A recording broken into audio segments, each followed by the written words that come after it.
สัมมาสัมพุทธัสสะขอนอบน้อมแด่พระผู้มีพระภาคเจ้าพระองค์นั้นซึ่งเป็นผู้ไกลจากกิเลสตรัสรู้ชอบได้โดยพระองค์เองขออนุโมทนาและขอนำท่านเข้าสู่มงคลสูตรซึ่งมงคลสูตรจะขออธิบายตั้งแต่ข้อ9คือตโปจะกรรมจริยัญจะ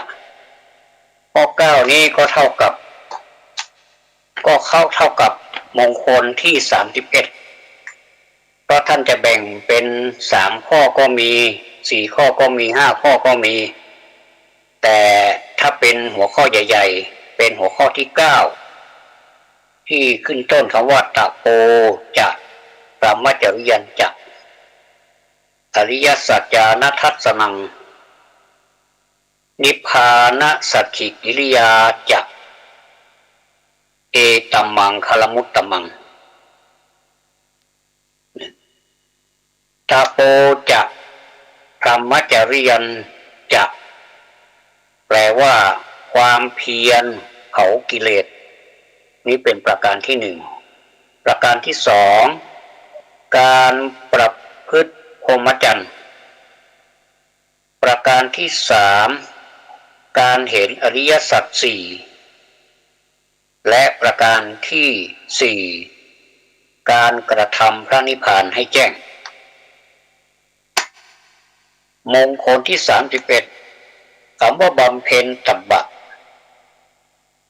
ผู้ตามเห็นอารมณ์ว่าไม่งาม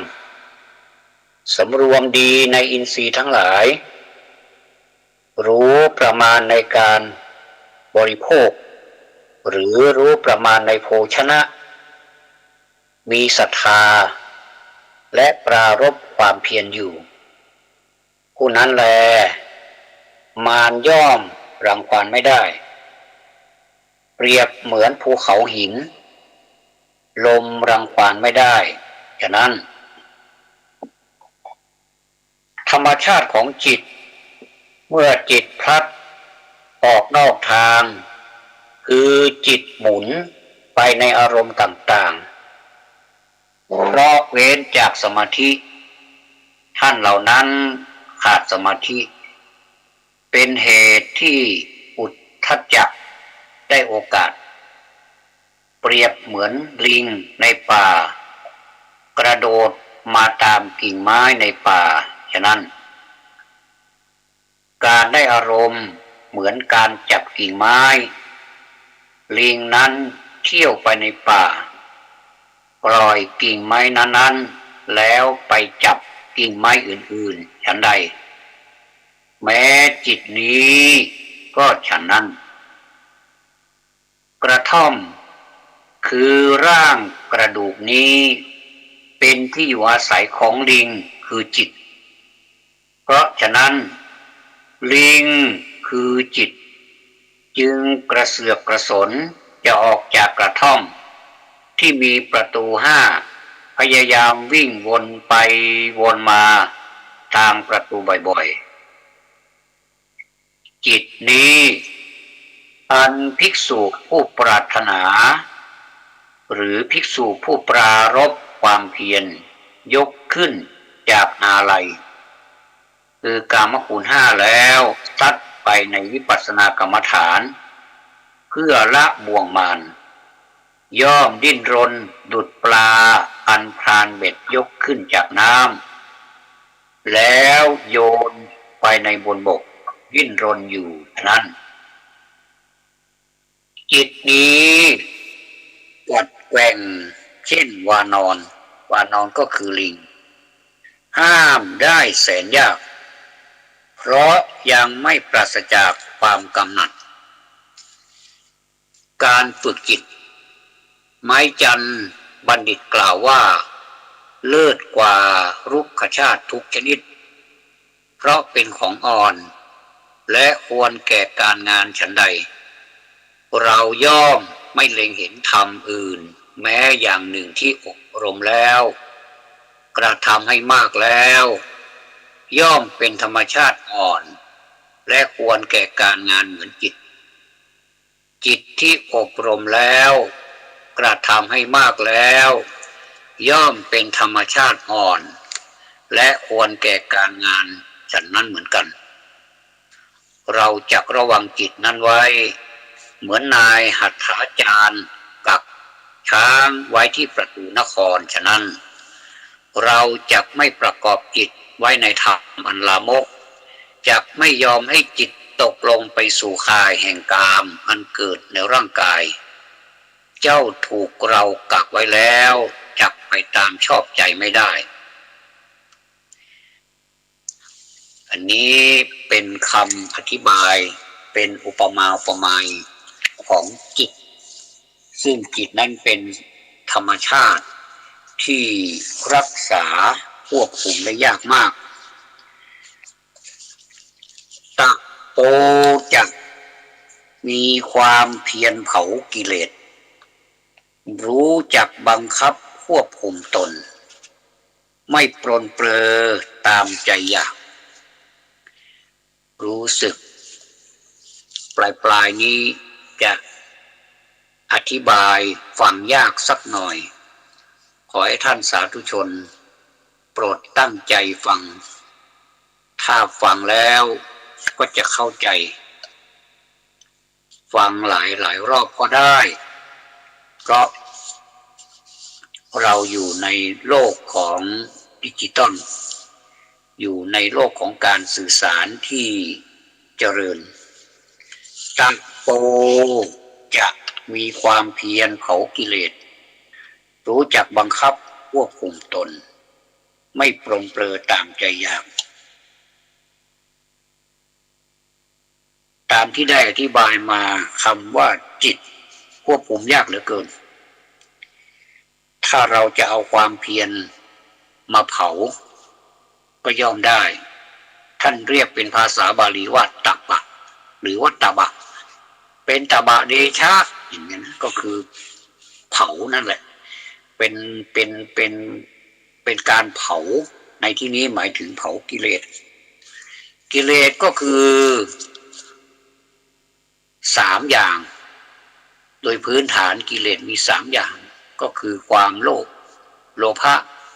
ความโกรธก็คือโทสะความหลงก็คือโมหะ3อย่างนี้ใช้อะไรเผาก็ไม่อยู่นอกจากจะใช้ความเพียรความเพียรนี้เวลาเราพูดช่างง่ายเหลือเกิน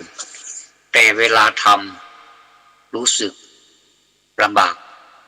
แต่คนที่ตั้งใจแล้วจะไม่รู้สึกลำบากกลับรู้สึกท้าทายที่จะได้ออกรบฆ่าศึกเปรียบเหมือนทหารที่จะได้ออกสนามรบไม่กลัวตายมีอาวุธยุทโธปกรณ์พร้อมความคล่องแคล่วในการใช้อาวุธพร้อมจิตใจแข็งแกร่ง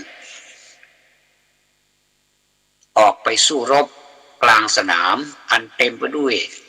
อาวุธอันเต็มไปด้วยสิ่งที่ข้าศึกจะประเคนมาให้ไม่ว่าเราไม่ว่าเขาฝ่ายใดฝ่ายหนึ่งก็ต้องสูญเสียไปอันนี้เปรียบเทียบนะโยมในเมื่อถ้าเราพร้อมแล้วความเพียรพร้อมจิตใจแข็งแกร่งย่อมที่จะเผากิเลสได้คือถ้าหากว่าจิตใจไม่แข็งแกร่งความเพียรก็ไม่มีหรือมีก็มีไม่พอคือความร้อนไม่พอไม่สามารถที่จะเผาได้เหมือนกับญาติโยมเคยเห็นเขาเผาเหล็กไหมเผาเหล็กเวลาช่างเขาตีเหล็กเขาเผาเหล็กในเตาจะต้องใช้อุณหภูมิที่สูงมากที่แบบเผาเหล็กจนแดงเลยอ่ะเผาเหล็กจนแดงแล้วพอเหล็กร้อนสุด แดงสุดๆแล้วก็เอามาตีจะทำเป็นดาบจะทำเป็นรูปเป็นร่างอะไรก็ได้ตอนนั้นแหละเขาจะตีให้เป็นรูปได้เพราะเหล็กกำลังร้อนอยู่คำโบราณท่านบอกว่าจะทำอะไรก็เหมือนให้ตีเหล็กยามที่มันร้อนแต่ถ้าเหล็กมันเย็นแล้วตีให้ตายมันก็ไม่เป็นรูปเขาจะตีตอนที่เหล็กมันแดงๆตอนนั้นดัดได้เหมือนการตะโปนี้ก็เหมือนการตะบะเนี่ยคือเราจะเผากิเลสก็ตอนที่เรามีตะบะกล้าแต่ถ้าตะบะเราลดลงเมื่อไหร่ความเพียรของเราก็ไม่พอเราไปสู้กับกิเลสไม่ได้ถึงแม้สู้ได้ก็แค่รำคาญจะว่าชนะก็ไม่ใช่ไม่ชนะก็ไม่เชิงคือครึ่งกึ่งกลางดังนั้นแล้วโบราณท่านจึงเปรียบเทียบได้ดีมากต้องตีเหล็กตอนมันร้อนถ้ามันเย็นแล้วตีไม่ได้และก็รู้จักบังคับควบคุมตนด้วยนิสัยหรือสิ่งต่างๆที่เราเคยประพฤติปฏิบัติมานะเราทิ้งไปเลยที่มันไม่ดีนะเราไม่สนใจแล้วเราจะเอาดีทางธรรมเนี่ยเราจะขอหลุดพ้นอะไรอย่างเนี้ยนะก็มีหลายท่านนะก็มีหลายท่านที่คิดแบบนี้นะก็ต้องรู้จักบังคับควบคุมตนการควบคุมตนเองนั้นเป็นการยากนะเพราะว่าดังที่ได้อธิบายไว้แล้วว่าจิตใจของเรานั้นมันเหมือนลิงมันซุกซนมันไม่รู้จักหยุดไม่รู้จักหยุดแล่นไปแล่นมาเดี๋ยวไปนู่นเดี๋ยวไปนี่ไม่นิ่งถ้าเรารู้จักควบคุมตนเองได้เราจับลิงตัวนี้หมายถึงลิงหมายถึงจิตนะไม่ใช่ลิงแท้นะสมมตินะเปรียบเทียบนะว่าเป็นลิงถ้าเราสามารถจับลิงนี้มากักขังได้หรือว่ามามัดได้ไม่ให้มันดิ้นไปไหนเนี่ยถึงดิ้นก็ดิ้นอยู่ในกรงนั่นแหละนะคือหรือว่าก็แค่ดิ้นอยู่ในเชือกที่มัดนั่นแหละไปไหนก็ไม่ได้นี่นะ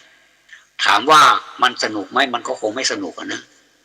มันเพราะธรรมชาติของลิงนี่มันชอบอิสระนะไปไหนก็ได้นะอันนี้ในเมื่อมันชอบอิสระนี่แสดงว่ามันไม่อยากจะให้ใครมาควบคุมแต่เรานี่แหละจะควบคุมเรานี่แหละจะควบคุมมันนี่หมายถึงควบคุมจิตของตนเองไม่ได้ไปควบคุมลิงนะรู้จักควบคุมตนเองเนี่ยมันถึงขั้นที่จะต้องใช้กำลังแล้วกำลังในที่นี้หมายถึงกำลังของธรรมะนี่เอาไปปราบเอาไปมัดเอาไปกักขังจิตนึกภาพดูสิว่าจิตมันเคยอิสระเสรีเหนืออื่นใดเนี่ยคือไม่มีใครไปควบคุมไปดูแลมันปล่อยปละละเลยมันจนเคยชินอย่างนี้มันไม่สนุกหรอกถ้าเราจับมันมามัดหรือจับมันมาขังอย่างนี้มันไม่สนุกหรอกเราลองเปรียบเทียบดูนี่ถ้าเป็นคนแบบมักเที่ยวเนี่ยมักเที่ยวกลางคืนมักเที่ยวนู่นเที่ยวนี่ไม่อยู่บ้านเนี่ยนะสมมตินะถึงแม้ว่าจะมีครอบครัวแล้วก็ตามเนี่ยนะหรือว่าไม่ใช่เวลาที่จะต้องออกจากบ้านไปไหนเนี่ยนะก็ไปขอให้ได้ไปสักหน่อยเธอก็พอใจเลยอย่างนี้เราลองดูสิว่าเรานั่นแหละลองขังตัวเองไว้ในห้องนะเราจะรู้สึกยังไงไม่ต้องมีใครมาขังเรานะเราขังตัวเองนะขังอยู่ในห้องนะปิดกุญแจเลยปิดคือเก็บกุญแจซ่อนเลยปิดข้างในไม่ให้มันออกไปไหนหน้าต่างหน้าต่างล็อกหมดเลยนะเป็นลูกกรงนะเป็นเหล็กเหล็กดัดไม่สามารถออกไปไหนได้เลยเนี่ยท่านลองคิดดูสิว่าท่านจะกระวนกระวายใจแค่ไหนเนี่ยคนมันเคยไปทุกวันนะเหมือนเราเคยทำอะไรเป็นปกติวิสัยเนี่ยทุกวันเนี่ย เราลองฝืนทันทีเลยมันได้ไหมมันพูดเหมือนไม่ยากนะว่าแป๊บเดียวเองไม่เป็นไรหรอกเนี่ยพอทำจริงๆแล้วมันยากจริงๆนะอันนี้แหละยากนี่แหละที่พระพุทธเจ้าสอนให้เป็นเรื่องง่ายจะทำยังไงเนี่ยพระพุทธเจ้าก็บอกว่าให้เหมือนทหารสิให้มีอาวุธครบนะให้มีความรู้ตายเป็นตายถ้าเข้าสนามรบละมันก็มีอยู่2 อย่างถ้าไม่ตายมันก็รอดแค่นั้นเองนะถ้าไม่รอดก็พิการหรือถ้าไม่ตายก็พิการหรือรอดแค่นั้นเอง2-3 อย่างเท่านั้นเองแต่เราจะกล้าไหมถ้าเรากล้าก็ถือว่าเป็นเรื่องที่สนุกท้าทายดีถ้าอย่างนี้เขาเรียกว่าเป็นวีรบุรุษไม่กลัวตายแต่ไม่ถึงกับท้าทายไม่ใช่ว่าเราไม่กลัวตายก็เที่ยวท้าทายชาวบ้านบอกว่าฉันไม่กลัวตายหรอกเนี่ยเดี๋ยวเที่ยวพานหาเรื่องคนนั้นคนนี้อันนี้เขาเรียกว่าไม่ใช่คนกล้าไม่ใช่ทหารกล้าเขาเรียกว่าอันธพาลนะอย่างที่คำโบราณเขาบอกว่านักเลงไม่กลัวแต่กลัวอันธพาลนั่นแหละนะท่านผู้ฟังเนี่ยต้องรู้จักบังคับควบคุมตนเนี่ยถ้าเราควบคุมเอาอย่างนี้สิในรายของที่ปฏิบัติที่เคยชินมาทุกวันเนี่ยนะเราก็เริ่มแต่จุดเล็กๆก่อนก็ได้ขังตนเองพอมันไม่ไหวแล้วมันจะตายซะให้ได้อย่างนี้นะสมมุตินะมันไม่ไหวแล้วมันจะแบบเกิดสิ้นลมหายใจเลยอย่างนี้นะเราก็อย่าไปสิ้นลมหายใจเลยอยู่รักษาไว้รักษาสุขภาพรักษาลมหายใจไว้ก่อนปลดปล่อยมันไปก่อนวันนี้เอาเท่านี้นะทำสถิติว่าวันพรุ่งนี้เราจะเอาให้มากกว่านี้วันมะรืนนี้เราจะเอาให้มากกว่านี้นะเอาจากเล็กๆนะจากเล็กๆไปหาจุดใหญ่ๆจากจุดเล็กๆเนี่ยไปหาจุดใหญ่ๆเดี๋ยวมันก็สำเร็จเองนะท่านลองนึกดูสิว่าพระปฏิบัติเนี่ยนะท่านก็เริ่มแบบนี้แหละท่านก็เริ่มจากจุดเล็กๆจากที่ไม่รู้อะไรนั่นแหละจากที่ไม่เคยปฏิบัติอะไรเนี่ยต่างคนก็ต่างไม่รู้เนี่ยแต่พอเข้ามาปฏิบัติจริงๆเลยถ้าเราเป็นนักอ่านนะไปอ่านหนังสือเกี่ยวกับพระอริยเจ้าผู้ปฏิบัติทั้งหลายเนี่ยนะเราจะเห็นเลยว่าท่านปฏิบัติมายากเย็นแสนเข็ญแค่ไหนนะแต่ท่านก็รอดพ้นไปได้นะเขาเรียกว่าพ้นปากเหยี่ยวปากกาไปได้นะแต่ถ้าเราจะเอาอย่างท่านบ้างมันก็ย่อมได้ถ้าเราใจแข็งพอถ้าเรามีจิตที่แข็งแกร่งพอเนี่ยนะอันนี้ก็เป็นส่วนของจิตถ้ามีความเพียรพอเป็นบริบูรณ์อันนี้เป็นส่วนของความเพียรนะเพราะฉะนั้นนี่เรานะก็ต้องเริ่มจากจุดเล็กๆไปก่อนอย่าไปตามใจมันมากนักเพราะเราสังเกตดูตั้งแต่ไหนแต่ไรมาแล้วเนี่ยนะเราตามใจมากเลยตามใจสิ่งเหล่านี้นะอยากจะเที่ยวก็เที่ยวอยากจะกินก็กินไม่รู้จักประมาณอยากจะทำอะไรก็ทำอยากจะพูดอะไรก็พูดอยากจะคิดอะไรก็คิดไม่รู้ละมันจะถูกมันจะผิดมันปนเปมั่วไปหมดเลยอย่างนี้เราลองมาพิจารณาดูสิว่าเราได้อะไรไม่ได้อะไรไปบ้างในช่วงหรือว่าในห่วงเวลาที่ผ่านมาเนี่ยนะอายุคนเราก็ไม่เท่ากันนะเราลองนึกว่าเอาตั้งแต่ในอดีตนะตั้งแต่ในอดีตมานะอันนี้นี่พูดถึงว่าถ้าคนจะปฏิบัติจริงๆนะต้องนึกถึงอดีตก่อนว่าในอดีตที่ผ่านมานี่เราได้อะไรบ้างแล้วเราเสียอะไรบ้างเนี่ยเรามาคิดอยู่เอามาไว้คนละฝั่งมีการเช็คด้วยได้อันนี้ไหมเวลาที่ใช้ไปคุ้มค่าสมมุตินะข้างซ้ายข้างขวา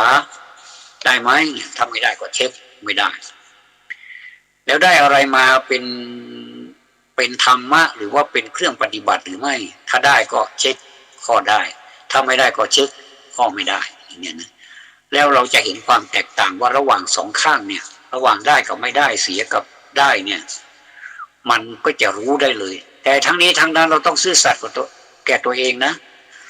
ไม่ใช่ว่าอคติแม้แต่ตัวเองก็ยังอคติอยู่เนี่ยเราก็จะได้แบบหลอกๆนั่นแหละเพราะฉะนั้นนี่ อะไรก็ตามที่มันหลอกนี่นะมันหลอกไม่ได้นานหรอกเดี๋ยวมันก็มันมันไม่เหมือนความจริงอะนะถ้าความจริงนี่มันคือจริงก็จริงอยู่วันยังค่ำเหมือนกับคำที่ท่านมักจะพูดกันในวงสังคมว่าเวลาที่เรา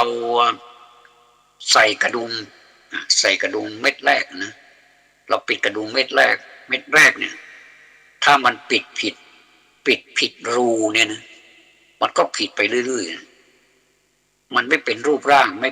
ไม่มีระเบียบเรียบร้อยอ่ะเสื้อเราเนี่ยมันมีกระดุมอยู่ใช่ไหมถ้าเป็นซิปก็แล้วไปแต่ถ้ามีกระดุมเนี่ยเราปิดกระดุมเราเนี่ยถ้าปิดผิดเม็ดแรกนะไม่ว่าจะปิดจากข้างบนไปหาข้างล่างหรือว่าข้างล่างไปหาข้างบนก็ตาม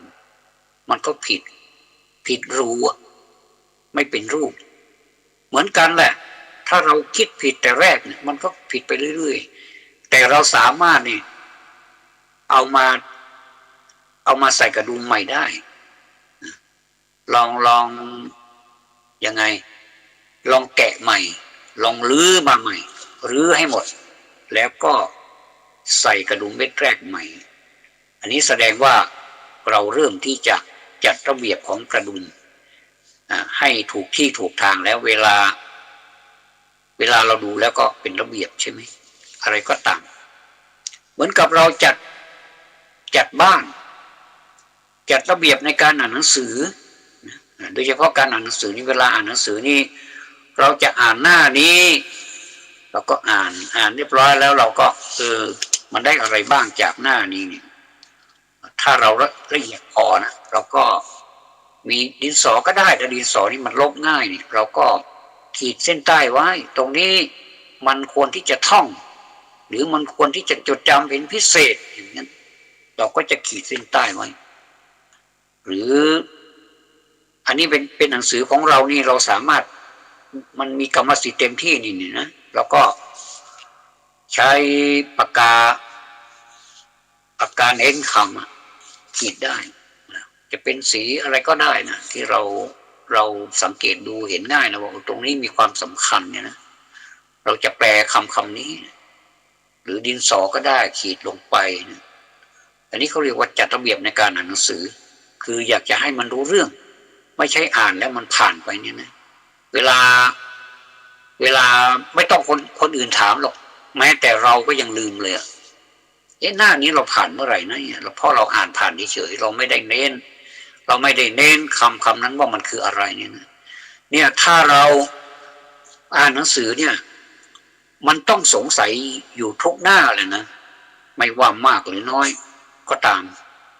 อย่างน้อยที่สุดมันก็จุด2 จุดละนะคนที่เขาเป็นนักอ่านหนังสือจริงๆนะไปที่ไปสังเกตดูมาเนี่ยนะหนังสือเนี่ยมันไม่ใหม่นะมันจะมีแต่รอยนะเขาเรียกว่าบางทีเขาเรียกว่าภาษาว่าล้อหนังสือบางทีไม่ได้ขีดเส้นใต้ไว้เฉยๆแต่ล้อด้วยสมมติว่าในหนังสือเขาถามว่าคนเราเกิดมาเนี่ยอยากมีความสุขไม่ใช่คนเราเกิดมาเนี่ยมีความสุขอย่างเดียวอย่างนี้นะสมมุตินะหรือว่ามีความทุกข์อย่างเดียวเนี่ยนะเราชักจะอยากจะเถียงแล้วเราก็เขียนใต้บรรทัดได้ไม่จริงหรอกคนเรามันก็มีทั้งสุขทั้งทุกข์อย่างนี้นะเขาเรียกว่าล้อหนังสือมีแต่ล้อนะโอ้เต็มไปหมดเลยเนี่ยตัวหนังสือส่วนมากเขาจะใช้ดินสอเขียนมันลบง่ายอย่างที่ว่าเขาก็จะล้อหนังสือก็แสดงว่าไม่ได้เชื่อหนังสือนั้นหมดเลยนะทุกตัวอักษรเนี่ยเราก็ถ้าสงสัยมาเราก็สามารถที่จะเถียงได้เขาเรียกว่าล้อหนังสืออันนี้มันละเอียดนะเราต้องทำละเอียดอันนี้คือการอ่านหนังสือการจัดระเบียบในครัวเรือนก็เหมือนกันอย่างถ้วยโถโอชามถ้าเราล้างแล้วเราก็คว่ำไว้อย่างนั้นแหละไม่ได้จัดระเบียบอะไรเนี่ยมันจะต้องอันนี้ช่องเป็นของแบนๆเรียกว่าจานเป็นถ้วยตักแกงเขาจะเรียกว่าถ้วยแกงอะไรเนี่ยถ้วยเล็กถ้วยใหญ่เป็นช้อนเอาวางตรงไหนให้มันดูดีเวลาหยิบฉวยง่ายแล้วก็ ไม่หล่นหายเนี่ยนะอันนี้เขาเรียกว่าจัดระเบียบห้องครัวจัดระเบียบห้องครัวแล้วก็ที่ทำอาหารล่ะเตาแก๊สอะไรอยู่ตรงไหนนี่มันต้องจัดระเบียบให้มันดูดีแล้วก็เราก็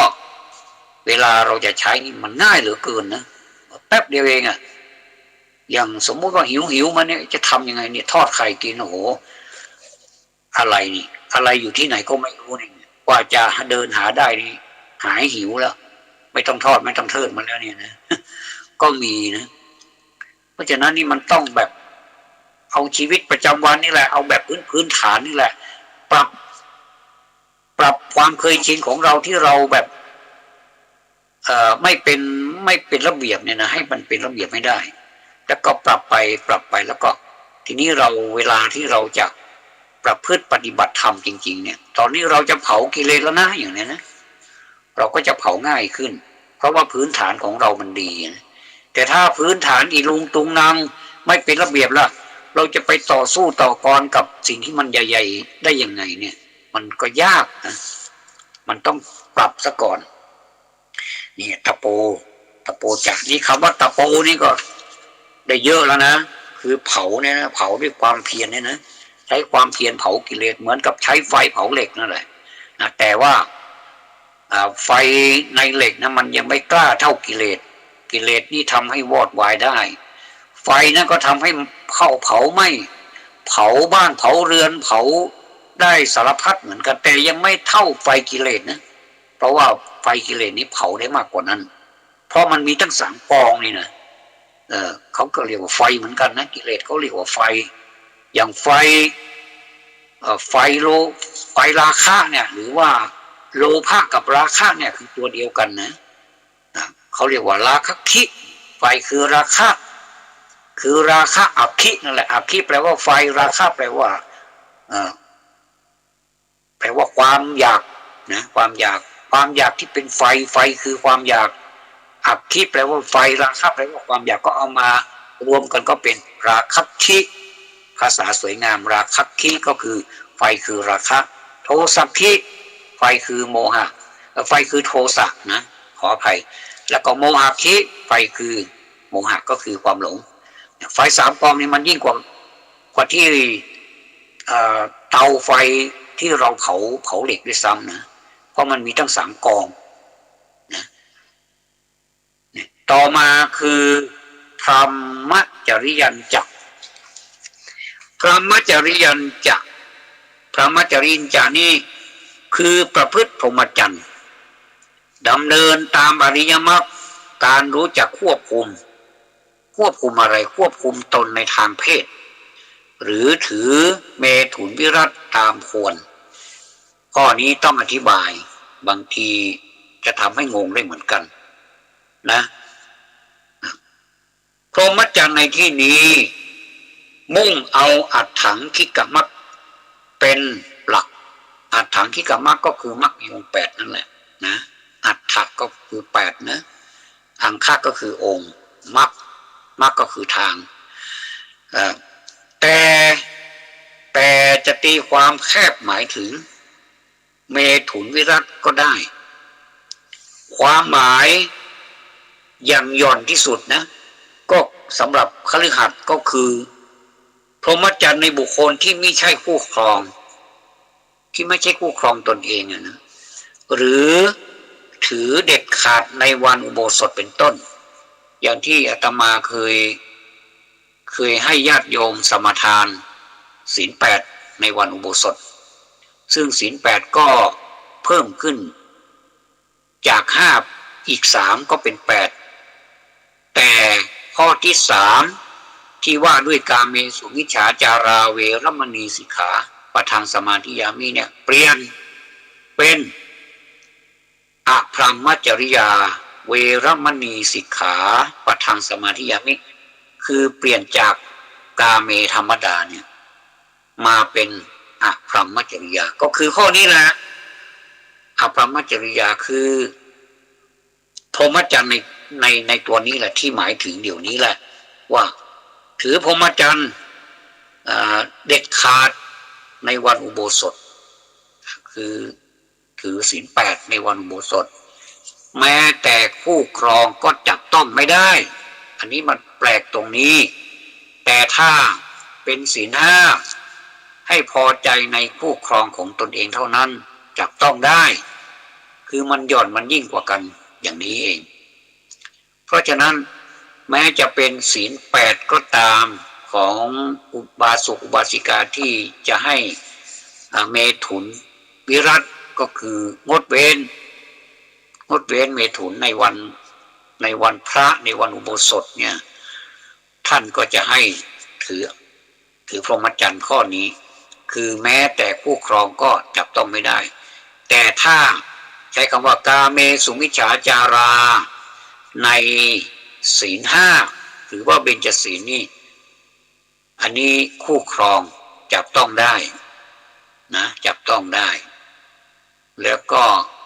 เนี่ยความหมายมันก็คือลักลั่นกันคือมากกว่ากันอย่างนี้นี่เองนะต่อไป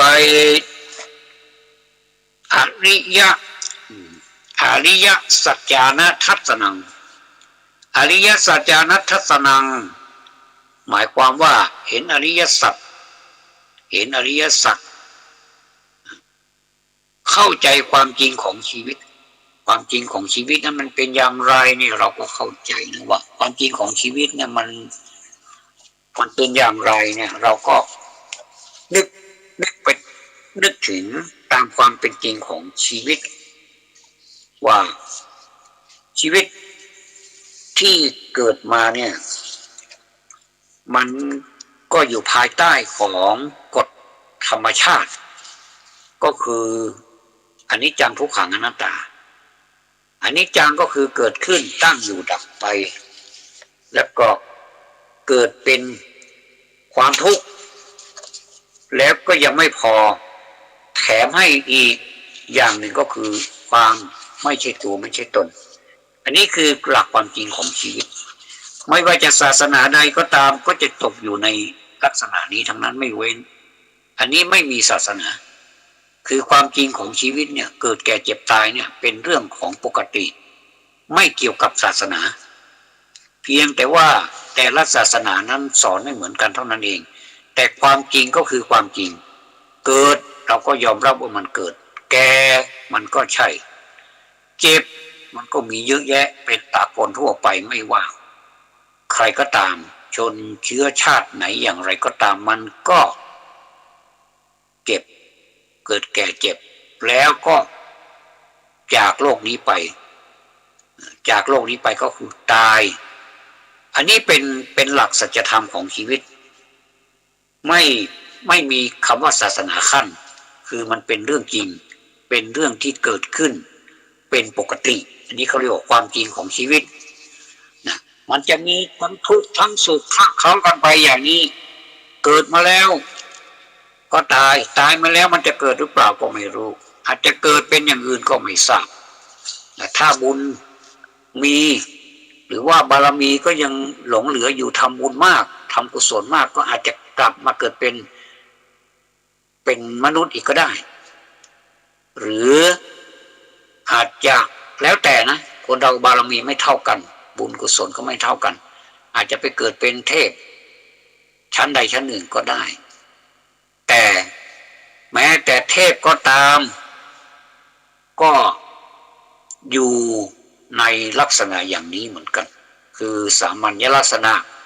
คืออนิจจังทุกขังอนัตตาเกิดแก่เจ็บตายเหมือนกันแล้วก็จะเอาอะไรแน่มนุษย์ก็ไม่แน่เทวดาก็ไม่แน่อย่างนี้แสดงว่าอยู่บนพื้นฐานของความเป็นจริงของชีวิตนะไม่มีมนุษย์หรือเทวดาใดที่รอดพ้นสิ่งเหล่านี้ไปได้อันนี้เขาเรียกว่าเห็นตามอริยสัจนะต่อไปนิพพานะสัจฉิกิริยายะนิพพานะสัจฉิกิริยาจะนะทำพระนิพพานให้แจ้งทำพระนิพพานให้แจ้งก็คือการกระทำให้พระนิพพานให้แจ้งหมายความว่าให้มี ให้มีความยังไงเรียกว่ามีเป้าหมายไปที่พระนิพพานหมายความว่าเหมือนกับที่เขาพูดว่ามีแสงสว่างที่อยู่ที่ปลายอุโมงค์เราจะไปปลายอุโมงค์หน้าแสงสว่างที่นั่นนะแล้วก็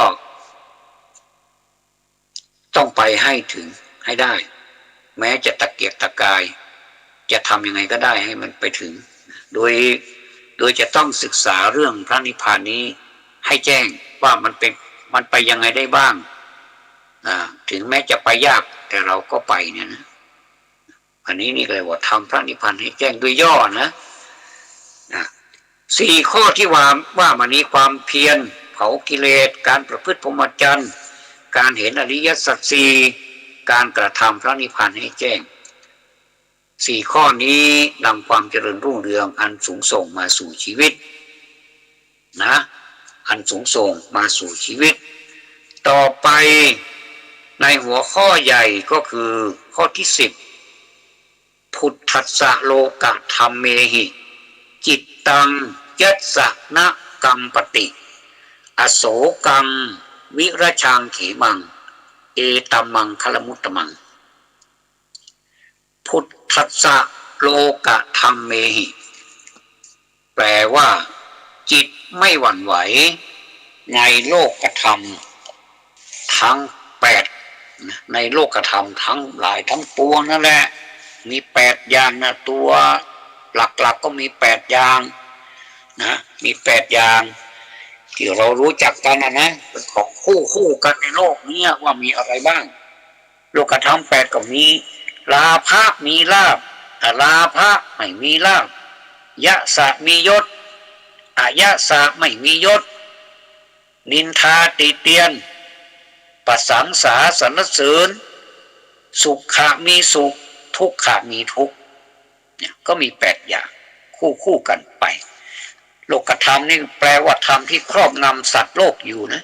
สัตวโลกนี่ถูกครอบงำด้วยโลกธรรมนี่แหละติดอยู่ตรงนี้แหละติดเนี่ยอยู่ตรงนี้แหละ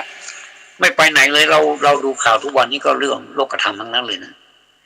ะและสัตวโลกนี้ย่อมเป็นไปตามธรรมนั้นมือหรือแปลว่าธรรมดาของโลกหรือว่าเรื่องของโลกคำว่าโลกในที่นี้เนี่ยหมายเอาโลกคือหมู่สัตว์ได้แก่มนุษย์เรานี่เองถ้าเป็นสัตว์อื่นเช่นสัตว์เดรัจฉานนี่เขาจะมีโลกธรรมไหมเขามีแต่เขาไม่รู้หรอกคำว่ามีลาภเสื่อมลาภมียศเสื่อมยศเขาไม่รู้เขาถึงจะมีใครไปประดับยศให้เขาแต่เขาก็ไม่รู้ว่ามันคืออะไรไม่สงสัยไม่สนใจไม่รู้ไม่ใช่ไม่สนใจไม่รู้คำว่านินทาไม่รู้คำว่าสรรเสริญนะขอให้มีชีวิตอยู่ไปวันๆได้กินได้อยู่แค่นั้นเองไม่ดีใจไม่เสียใจอะไรสักอย่าง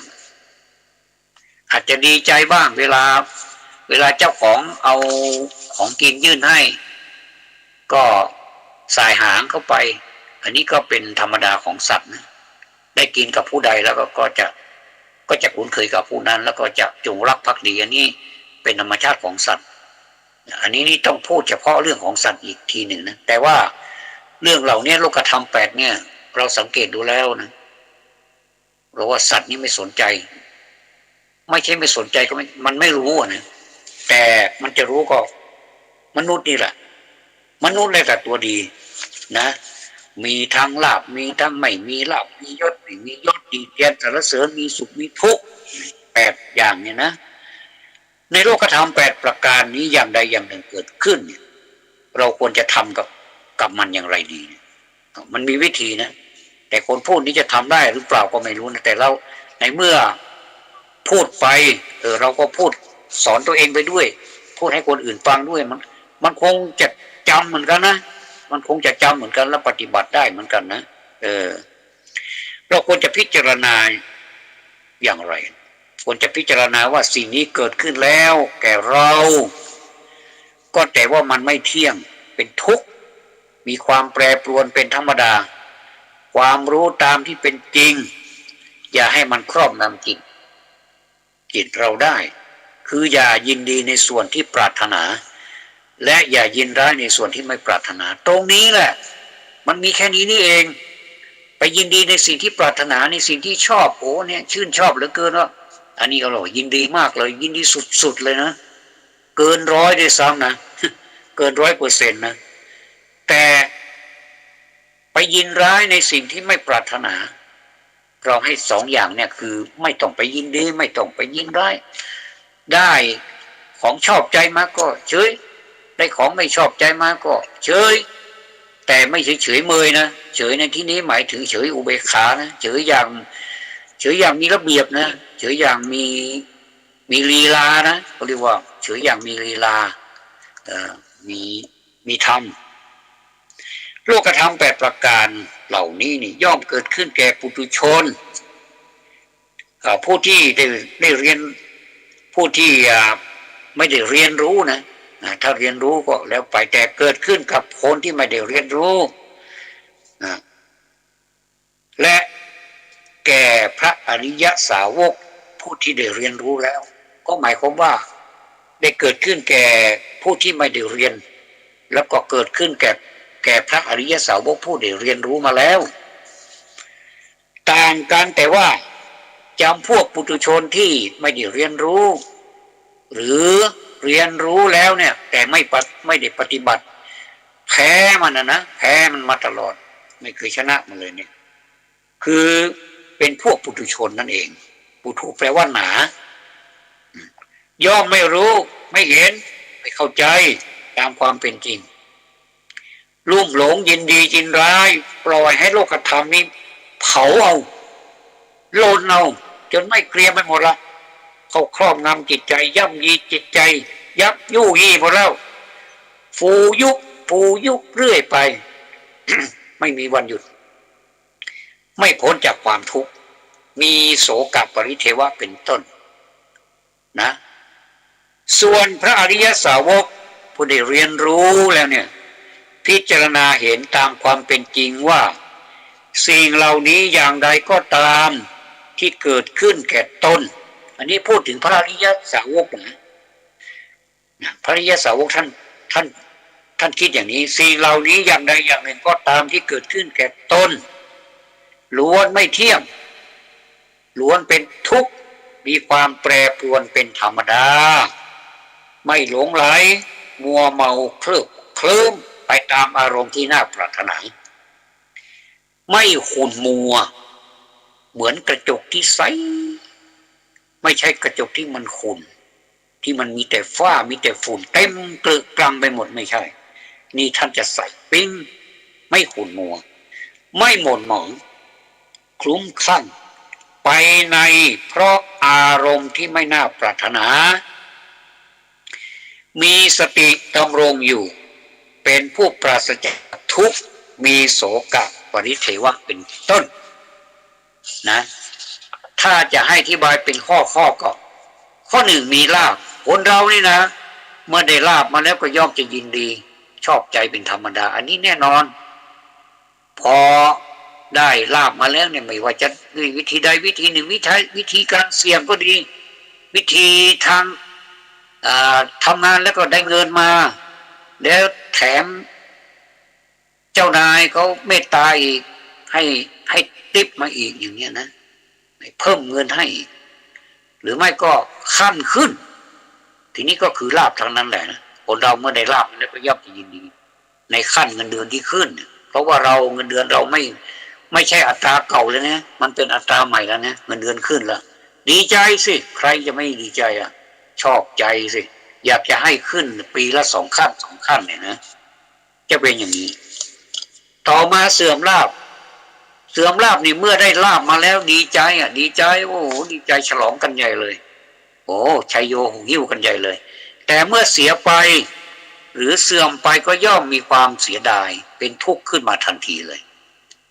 เนี่ยที่เขาเรียกกันแบบติดปากแบบชาวบ้านเมื่อได้ลาภก้อนโตแล้วก็ประเดี๋ยวเดียวมันก็หมดไปก็เรียกว่าเป็นทุกขลาภก็คือลาภที่เป็นทุกข์นั่นแหละนะสามมียศ หรือเมื่อได้รับยศหรือเกียรติคุณอย่างใดอย่างหนึ่งมันก็รู้สึกยินดีเหลือเกินปลื้มนะบางครั้งอาจถึงกับหลงระเริงทำให้เสียคนได้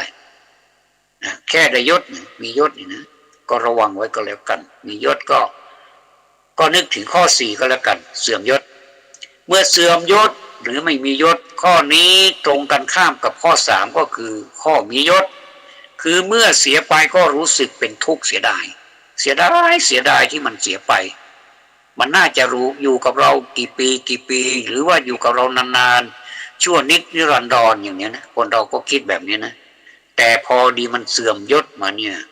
มันก็เกิดเป็นทุกข์นะทุกข์108เลยล่ะข้อ5นินทาคือการติเตียนนินทาเรื่องที่ไม่ดีไม่งามของคนอื่นเช่นนำเรื่องเสื่อมเสียของคนบ้านโน้นมาบอกบ้านนี้เป็นต้นอย่างเนี้ยอันนี้ก็เรียกว่านินทาบางทีก็นินทาแบบเขาเผาขนก็มีนินทารับหลังแค่นั่งหันหลังติดกันแค่นั้นก็นินทาแล้วก็มีอย่างนี้ก็เรียกว่านินทา6สรรเสริญหรือภาษาบาลีว่าประสังสาเนี่ยนะคือการนำเอาเรื่องที่ดีของคนอื่นมาบอกกล่าวแก่กันและกันเป็นไปในเรื่องที่น่าพอใจอันนี้ถ้าสรรเสริญที่พอใจไม่ว่าเขาไม่ว่าเราถึงแม้ว่าสิ่งที่กล่าวไปนั้นมันจะเป็นความจริงบ้างไม่จริงบ้างเขาไม่ได้ขยันเลยไม่มีความเพียรเลยก็ไปบอกว่าเขาขยันเขามีความเพียรเขาขยันอ่านหนังสือทั้งที่ขี้เกียจคร้านในการอ่านหนังสือเกียจคร้านในการทำงานอย่างนี้แล้วก็ไปปั้นว่าเขาเป็นคนขยันอย่างนี้ขนาดความจริงไม่มีในตัวเองก็ปลื้มแล้วเนี่ยนะอันนี้ก็คนพูดก็หลอกคนฟังก็หลอกตัวเองอีกก็หลอกกันไปเรื่อยๆนะในเมื่อมันเป็นสิ่งที่หลอกกันแล้วมันก็หลอกกันได้เรื่อยๆนะแล้วก็ไม่รู้จักเข็ดสักทีนะนี่ก็พอใจ7มีความสุขคือการที่รู้สึกตัวเองว่ามีความสุขหมายถึงมีทุกข์น้อยนั่นแหละนะพอที่จะพูดคุยกันอย่างสนุกสนานเพลิดเพลินได้ทั้งที่มันก็ยังทุกข์นะสบายดีไหมไม่ได้เจอกันนานสบายดีเนี่ยทั้งที่ไม่สบายหรอกเพิ่งไปหาหมอมาเมื่อวานนี้จะไปสบายได้ยังไงสบายดีไหมสบายดีกระเป๋าตังค์มันร่อยหรอแต่ก็ว่าไปอย่างนั้นแหละสบายดีก็อย่างนี้ก็มีก็แสดงว่าหลอกตัวเองเหมือนกันมีความสุขแบบหลอกๆนั่นแหละแล้วข้อ8มีความทุกข์คือการที่ไม่ประสบอารมณ์อย่างใดอย่างหนึ่งที่ทำให้จิตใจเขวไปโน่นเขวไปนี่เดี๋ยวขึ้นเหนือเดี๋ยวล่องใต้ไม่เป็นทิศไม่เป็นทางไม่มีเป้าหมายเลยไม่รู้จักเป้าหมายเล็กไม่รู้จักเป้าหมายใหญ่เขวไปหมดเลย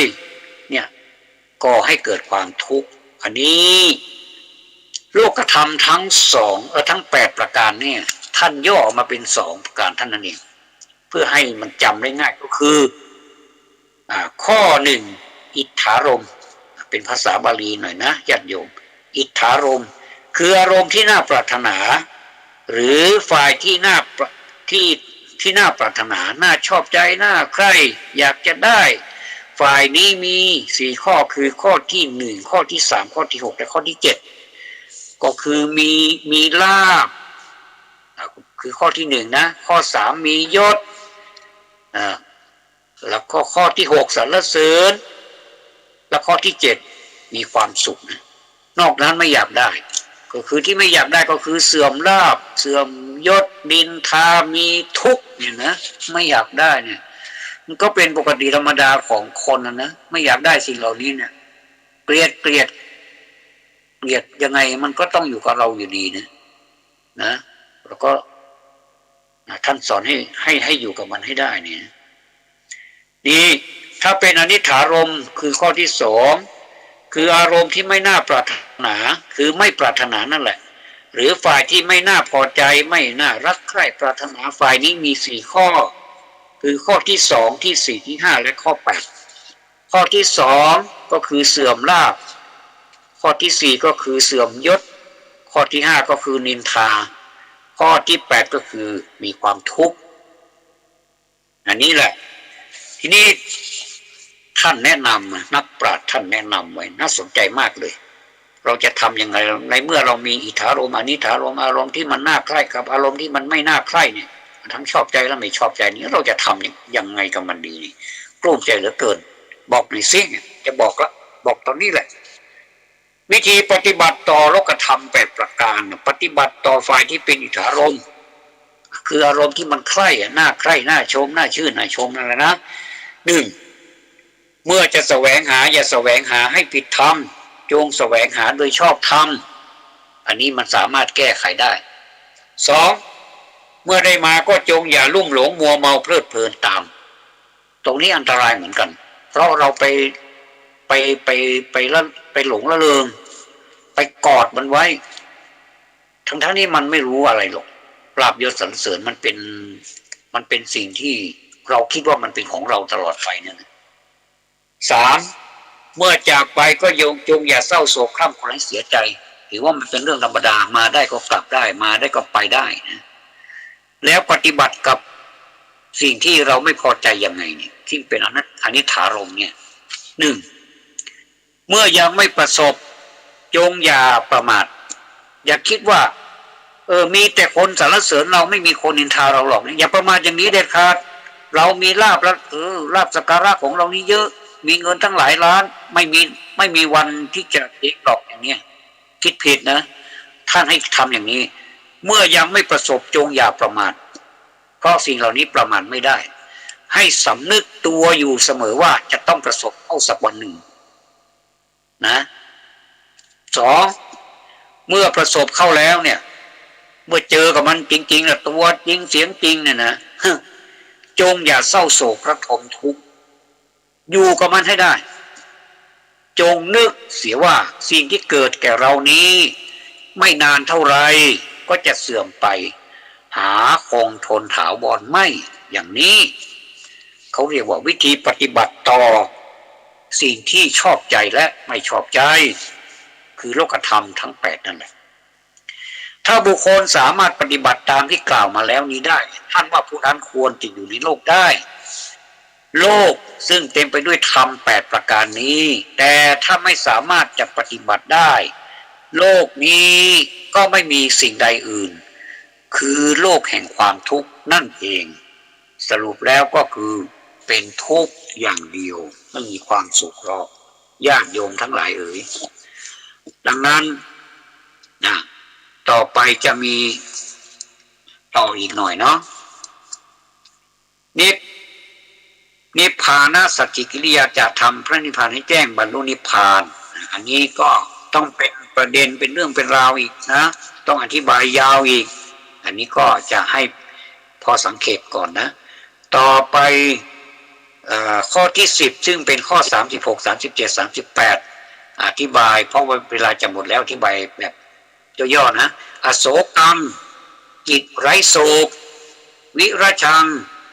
จิตปราศจากทุลีอันนี้เราก็ฟังได้และเข้าใจตามได้เนาะเหมังจิตเกษมแต่ละอันนี้จบแล้วนะ38ประการมงคล38ประการนะที่ขึ้นต้นคำว่าอาเสวนังจะพาลนังแล้วมาลงเขมังเนี่ยนะแต่ละคาถาเนี่ยมีบทสรุปว่าเอตัมมังคลมุตตมังแปลว่านี้เป็นมงคลอนุดมนะนี้เป็นมงคลอนุดมมีคาถาสรุปท้ายมงคลทั้ง38นี้ว่าเอตาทิสานิกัตตวานะสัพพัทธะมะปราชิตาสัพพัทธโสถิง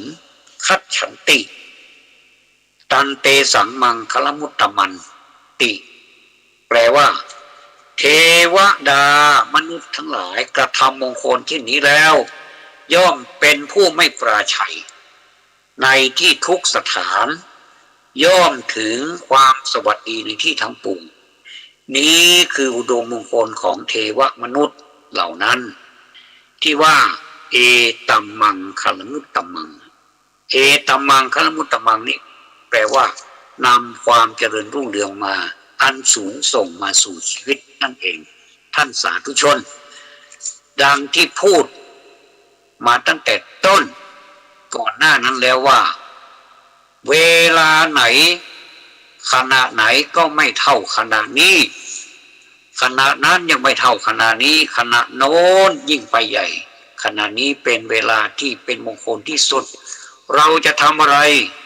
เอาปัจจุบันนี้กำหนดเลยในขณะนี้ดีที่สุดวันนี้ขอกราบขอบพระคุณท่านพระครูสมุวิศวัตรวรจิตโจผู้อำนวยการสถานีเป็นอย่างสูงยิ่งนะครับขอนำรายการนี้จากท่านผู้ฟังไปก่อนจนกว่าเราจะพบกันใหม่ขอความสุขความสวัสดีในธรรมจงบังเกิดแด่ท่านสาธุชนทุกท่านเจริญพร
ทั่วแผ่นฟ้าทั่วลาจงได้โปรดบันดาลคุ้มครองปกป้องหลวงพ่อท่านให้เป็นมิ่งขวัญ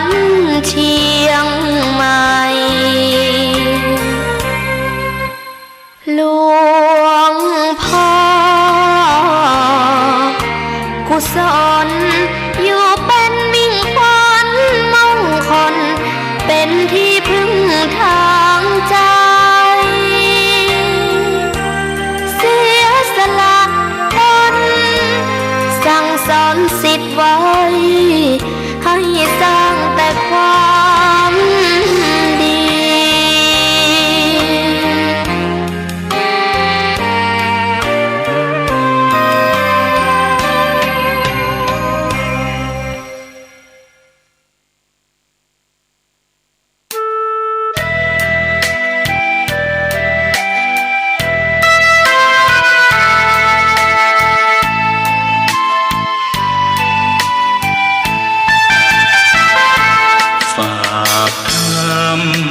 ามดึกกับสายลมเพื่อความสุขสมทวนทั่วทุกหัวใจถึงคนทั้งโลกซึ่งอยู่แดนไกลจากคณะสงฆ์เชียงใหม่ที่ได้ตั้งใจเทศน์กลอนป่านนี้ศรัทธาลับหรือยังหรือกำลังฟังเพลินนี้กันอยู่หนอขอจงตั้งใจฟังให้เพียงพอ ฟังด้วยหัวใจจดจ่ออย่าท้อและถอยเลยคืนไหนถ้ามีเวลาว่างจดหมายมาบ้างอย่าทำเงียบเฉยหรือโทรศัพท์เข้ามาติชมเชยถามปัญหาเถิดเอ่ยจะเฉลยให้สุนฝากทำนี้มาช่วยย้ำเตือนอย่าลืมอย่าเลือนน้ำคำที่พร่ำสอนสังคมวุ่นวายสุดแสนอาวรณ์วันกลัวโลกจะรุ่มร้อนวันคำจะลับลอย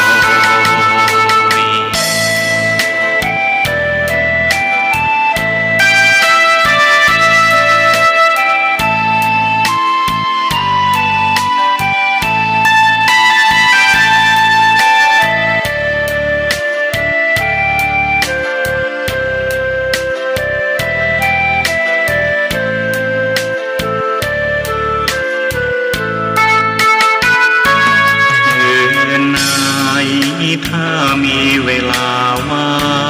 งจดหมายมาบ้างอย่าทำเงียบเฉยหรือโทรศัพท์เข้ามาติชมเชยถามปัญหาเถิดเอ่ยจะเฉลยให้สุนฝากทำนี้มาช่วยย้ำเตือนอย่าลืมอย่าเลือนน้ำคำที่พร่ำสอนสังคมวุ่นวายสุดแสนอาวรณ์วันกลัวโลกจะรุ่มร้อนวันคำจะลับลอย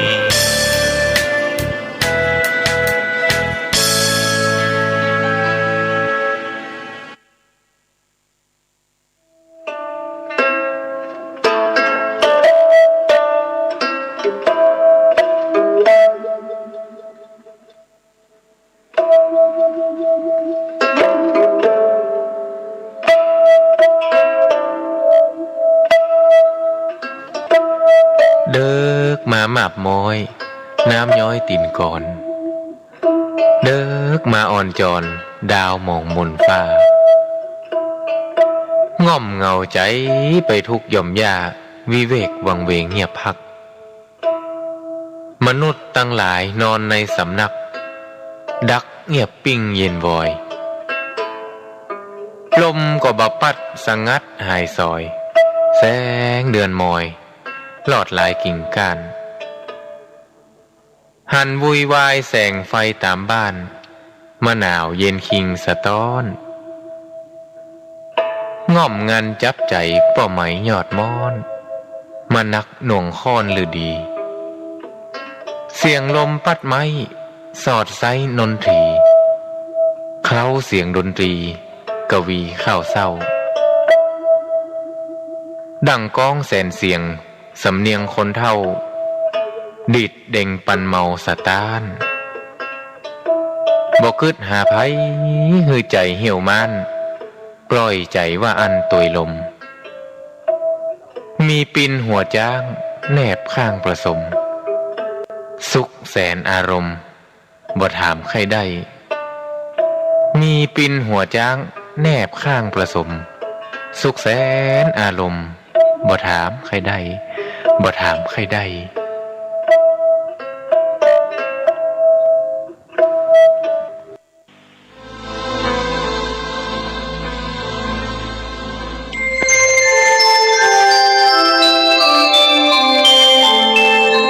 ขณะนี้ท่านกำลังฟังสถานีวิทยุกระจายเสียงพระพุทธศาสนา FM 104.5 เมกะเฮิรตซ์บริษัททั้งหลาย ขณะนี้เป็นเวลาที่จะได้ฟังธรรมแล้ว หาที่นั่งพักณที่ใดที่หนึ่งซึ่งสามารถได้ยินเสียงชัดเจนไม่ต้องกลัวฝนเพราะว่าฝนไม่ตกเรานั่งพักให้สบายแล้วก็ตั้งใจฟังเพื่อให้เกิดปัญญาเกิดความรู้เกิดความเข้าใจแล้วจะได้นำไปใช้เป็นหลักปฏิบัติในชีวิตประจำวันของเราต่อไปวันนี้เป็นวันอุโบสถแรม15 ค่ำเดือน 8เข้าพรรษามาได้15 วันแล้วพระสงฆ์ที่จำพรรษาก็มาได้15 วันเช่นเดียวกันวันเข้าพรรษาผ่านมา15 วันก็เรียกว่าเป็นเวลาที่เราจะต้องคิดนึกพิจารณาตัวเองตักเตือนตัวเองแก้ไขตัวเองว่าในรอบพรรษาที่ผ่านมา15 วันนี้เราได้ทำตนอย่างไรศีลของเราเป็นอย่างไรสมาธิเป็นอย่างไรปัญญาเป็นอย่างไรจะได้รู้จักสิ่งนั้นถูกต้องว่ามันมีอยู่ในใจของเราขนาดไหนอะไรควรเพิ่มเติมให้มากขึ้นอะไรมันลดน้อยลงไปเรื่องลดนี่ไม่ค่อยจะดีเช่นลดค่าเงินบาทนี่ก็เสียหายทำให้เงินราคามันน้อยลงไปมีเงินอยู่บาท100 สตังค์แต่พอลดลงไปมันเหลือไม่ถึง100 สตังค์มันรู้ว่าขาดเพราะไปซื้อของมันแพงขึ้นเพราะเงินมันถูกลงไปทำให้เกิดปัญหาแต่ว่าจะทำอย่างไรได้เพราะว่าเรื่องของโลกมันก็เป็นอย่างนั้นขึ้นลงเปลี่ยนแปลงกันอยู่ตลอดเวลาเราอย่าไปเป็นทุกข์กับสิ่งที่มันไหลขึ้นไหลลงแต่เราต้องศึกษาให้รู้ทันรู้เท่าต่อสิ่งนั้นตามสภาพที่เป็นจริงจิตใจจะได้มันไม่หวั่นไหวโยกโคลงไปกับสิ่งเหล่านั้นใจที่ไม่หวั่นไหวเป็นใจเขาเรียกว่าคงที่ภาษาพระเรียกว่าตาทีหมายความว่าคงที่ไม่เอ็นไม่เอียงไปเข้าข้างใดข้างหนึ่งเวลาได้ก็ไม่ดีใจเวลาเสียก็ไม่เสียใจอย่างนั้นเรียกว่าใจคงที่เพราะเรามีปัญญารู้ทันรู้เท่าต่อสิ่งนั้นตามสภาพที่เป็นจริงรู้ว่าสิ่งทั้งหลายมันเป็นอยู่อย่างนี้เราสวดมนต์ทุกวันพระเวลาสวดคำพิจารณาตักเตือนตัวเองว่ารูปเป็นของไม่เที่ยงเวทนาไม่เที่ยงสัญญาไม่เที่ยงสังขารไม่เที่ยงวิญญาณไม่เที่ยงรูปเป็นทุกข์เวทนาก็เป็นทุกข์สัญญาเป็นทุกข์สังขารทั้งหลายก็เป็นทุกข์รูปไม่ใช่ตัวตนไม่ควรจะเข้าไปยึดไปถือเอาตอนใดตอนหนึ่งว่าเป็นตัวเราว่าเป็นของเราเพราะการเข้าไปยึดไปติดนั้นทำให้เกิดปัญหาขึ้นในชีวิตเพราะการไปยึดไปเกาะเราจะไม่ยึดสิ่งนั้นไม่เกาะสิ่งนั้นแต่เราจะมองสิ่งนั้นด้วยสติปัญญามองด้วยปัญญาก็มองให้รู้ว่ามันเปลี่ยนไปอย่างไรมันไม่คงที่อย่างไรไม่มีเนื้อแท้อย่างไรเป็นเรื่องที่จะต้องพิจารณาทำความเข้าใจอยู่บ่อยๆเมื่อมีอะไรเกิดขึ้นเราก็พูดกับตัวเราเองได้ว่ามันเป็นเช่นนั้นเองมันเป็นเช่นนั้นเองคือธรรมชาติมันเป็นอย่างนั้นเราจะบังคับก็ไม่ได้จะฝืนใจก็ไม่ได้เพราะไม่มีอะไรอยู่ในอำนาจของใครมันมีแต่เพียงว่าไหลไปเรื่อยไปจนกระทั่งแตกดับไปเท่านั้นเองเราพิจารณาอย่างนั้นจิตที่จะเข้าไปยึดไปติดอยู่ในสิ่งนั้นก็ลดน้อยลงไปเราจะเบาขึ้นบางขึ้นมีความสุขมากขึ้นเบาคือไม่หนักใจบางก็หมายความว่าสิ่งที่มาพอกหนาในจิตใจเหลือน้อยถูกขูดถูกเกลาด้วยสติด้วยปัญญา มันก็บางลงไปจนกระทั่งหมดไป เหลือแต่ใจแท้ๆที่เป็นธรรมชาติคงที่ไม่เปลี่ยนแปลงเท่าใดเพราะมีปัญญาเป็นเครื่องกำกับอันนี้เป็นหลักที่ญาติโยมจะต้องพิจารณาบ่อยๆไม่ใช่เพียงสักว่าสวดจำได้แล้วก็สวดกันทุกวันหรือว่าสวดกันทุกวันพระแต่เวลากระทบอะไรก็วู่วามยินดีบ้างยินร้ายบ้างอย่างนั้นมันก็ไม่ถูกต้องแสดงว่าเราไม่ได้ใช้หลักธรรมะเป็นเครื่องมือประคับประคองจิตใจที่ไม่มีธรรมะเป็นเครื่องคุ้มครองย่อมโลดเต้นไปตามสิ่งที่มากระทบเวลาโลกมันเกิดเปลี่ยนแปลงไปในทางดีเราก็ไหลไปกับความดีเปลี่ยนแปลงไปในทางร้ายเราก็ไหลไปในทางร้าย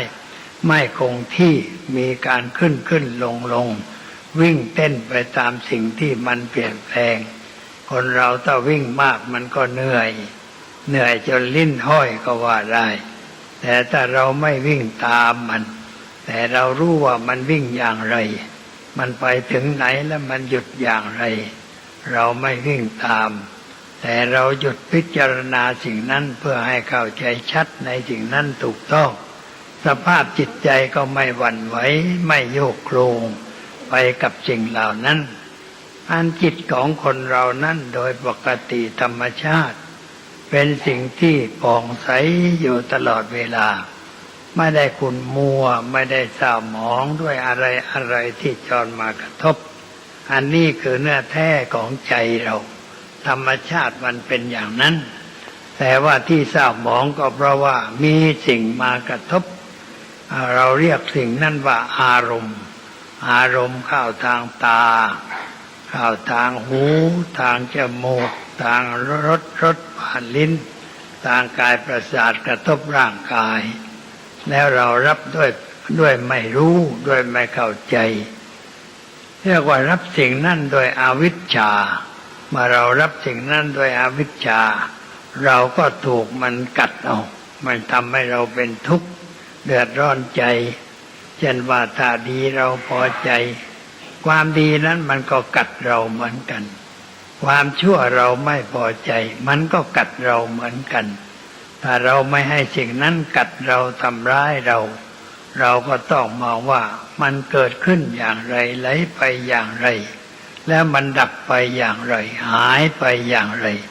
ต้องนึกตามมันไว้พิจารณามันไปเรื่อยๆสิ่งนั้นก็จะไม่แว้งกัดเราให้เกิดความเสียหายคนเราที่มีความทุกข์มีความเดือดร้อนเพราะอารมณ์ที่มากระทบเพราะอารมณ์นั้นก็มีสองแบบเป็นที่พอใจอย่างหนึ่งเป็นที่ไม่พอใจอย่างหนึ่งมันมีอยู่อย่างนั้นบางอย่างเราก็พอใจเมื่ออารมณ์อันพอใจมากระทบเราก็ดีใจตื่นเต้นหัวเราะหัวไห้มีอาการร่าเริงแต่ถ้าไม่เป็นที่พอใจมากระทบหน้านิ้วคิ้วขมวดแล้วก็คิดด้วยความร้อนด้วยความไม่รู้ด้วยความไม่เข้าใจในเรื่องนั้นสภาพจิตใจเปลี่ยนจากความสว่างเป็นความมืดเป็นความบอดแล้วก็มีความทุกข์เพราะเรื่องอย่างนั้นมันเป็นอย่างนี้ก็เรียกว่าถูกหลอกนั่นเองเราถูกอารมณ์มันหลอกให้เพลิดเพลินให้หลงไหลให้มัวเมาในสิ่งเหล่านั้นแล้วก็ถูกหลอกเรื่อยไปเพราะเราไม่ศึกษาไม่ทำความเข้าใจกับสิ่งเหล่านั้นจึงต้องถูกต้มถูกหลอกอยู่ตลอดเวลาคนที่อยู่ด้วยสิ่งต่างๆมาหลอกมาหลอนจะเป็นความสุขได้อย่างไรนอนก็ไม่เป็นสุขนั่งก็ไม่เป็นสุขจะทำกิจการงานอะไรก็ไม่มีความสุขใจเพราะใจมันกังวลวิตกอยู่ในเรื่องนั้นตลอดเวลาปัญหาไม่จบไม่สิ้นเพราะเราไม่ได้พิจารณาไม่ได้ศึกษาให้เข้าใจเรื่องนั้นถูกต้องพระพุทธเจ้าจึงสอนเราว่าให้มันพิจารณาให้มันศึกษาเรื่องนั้นให้รู้ชัดตามสภาพที่มันเป็นจริงอย่ารู้แต่เพียงภาพมายาผิวเผินอย่าดูแต่ภายนอกแต่ต้องดูให้ทะลุเข้าไป แทงให้ตลอดในเรื่องนั้นให้รู้ว่ามันคืออะไรชัดเจนแจ่มแจ้งถ้ารู้ว่าอะไรแล้วเราก็จะไม่ติดใจไม่หลงไหลไม่มัวเมาในสิ่งนั้นเพราะเรารู้ว่ามันคืออะไรความหลงไหลมัวเมาก็หายไปจิตเราก็เป็นตัวเองคำว่าเป็นตัวเองหมายความว่าถอยกลับไปสู่ภาวะดั้งเดิมภาวะดั้งเดิมนั้นคือความสะอาดความสว่างสงบของใจแต่ที่เปลี่ยนเป็นสกปรกเร่าร้อนวุ่นวายเพราะเราไม่รู้จักสิ่งที่มากระทบเราหลงเรามัวเมาในสิ่งนั้นเพลิดเพลินไปในสิ่งนั้นบางทีหลงไหลมัวเมาเพลิดเพลินจนหมดเนื้อหมดตัวต้องจ่ายทรัพย์สมบัติเพื่อซื้อเพื่อหาสิ่งนั้นมาบำเรอความอยากของตัวแล้วความอยากที่มันเกิดขึ้นในใจเรานั้นมันจบเมื่อไหร่มันสิ้นเมื่อไหร่ไม่มีวันจบไม่มีวันสิ้นเพราะเราไม่รู้จักอิ่มไม่รู้จักพอพระท่านจึงกล่าวว่านัตถิตัณหาสมานะทีแปลว่าแม่น้ำที่เท่าตัณหาไม่มีตัณหาก็ไม่รู้จักอิ่มไม่รู้จักพอด้วยรูปด้วยเสียงด้วยกลิ่นด้วยรสด้วยสิ่งที่มากระทบทางกายประสาทไม่อิ่มไม่พอได้เท่านี้อยากได้เท่านู้นอยากได้เรื่อยๆไปจนไม่รู้ว่าจะได้สักเท่าไหร่เรียกว่าเป็นควายบวกจนไม่รู้ว่าจะจบเมื่อไหร่เพราะไม่เข้าใจในสิ่งนั้นแล้วก็ต้องเที่ยววิ่งเที่ยวหาการเที่ยววิ่งหานั้นเป็นทุกข์หรือไม่ญาติโยมพิจารณาเราหาสิ่งใดก็เป็นทุกข์เพราะสิ่งนั้นเพราะหาด้วยความร้อนใจ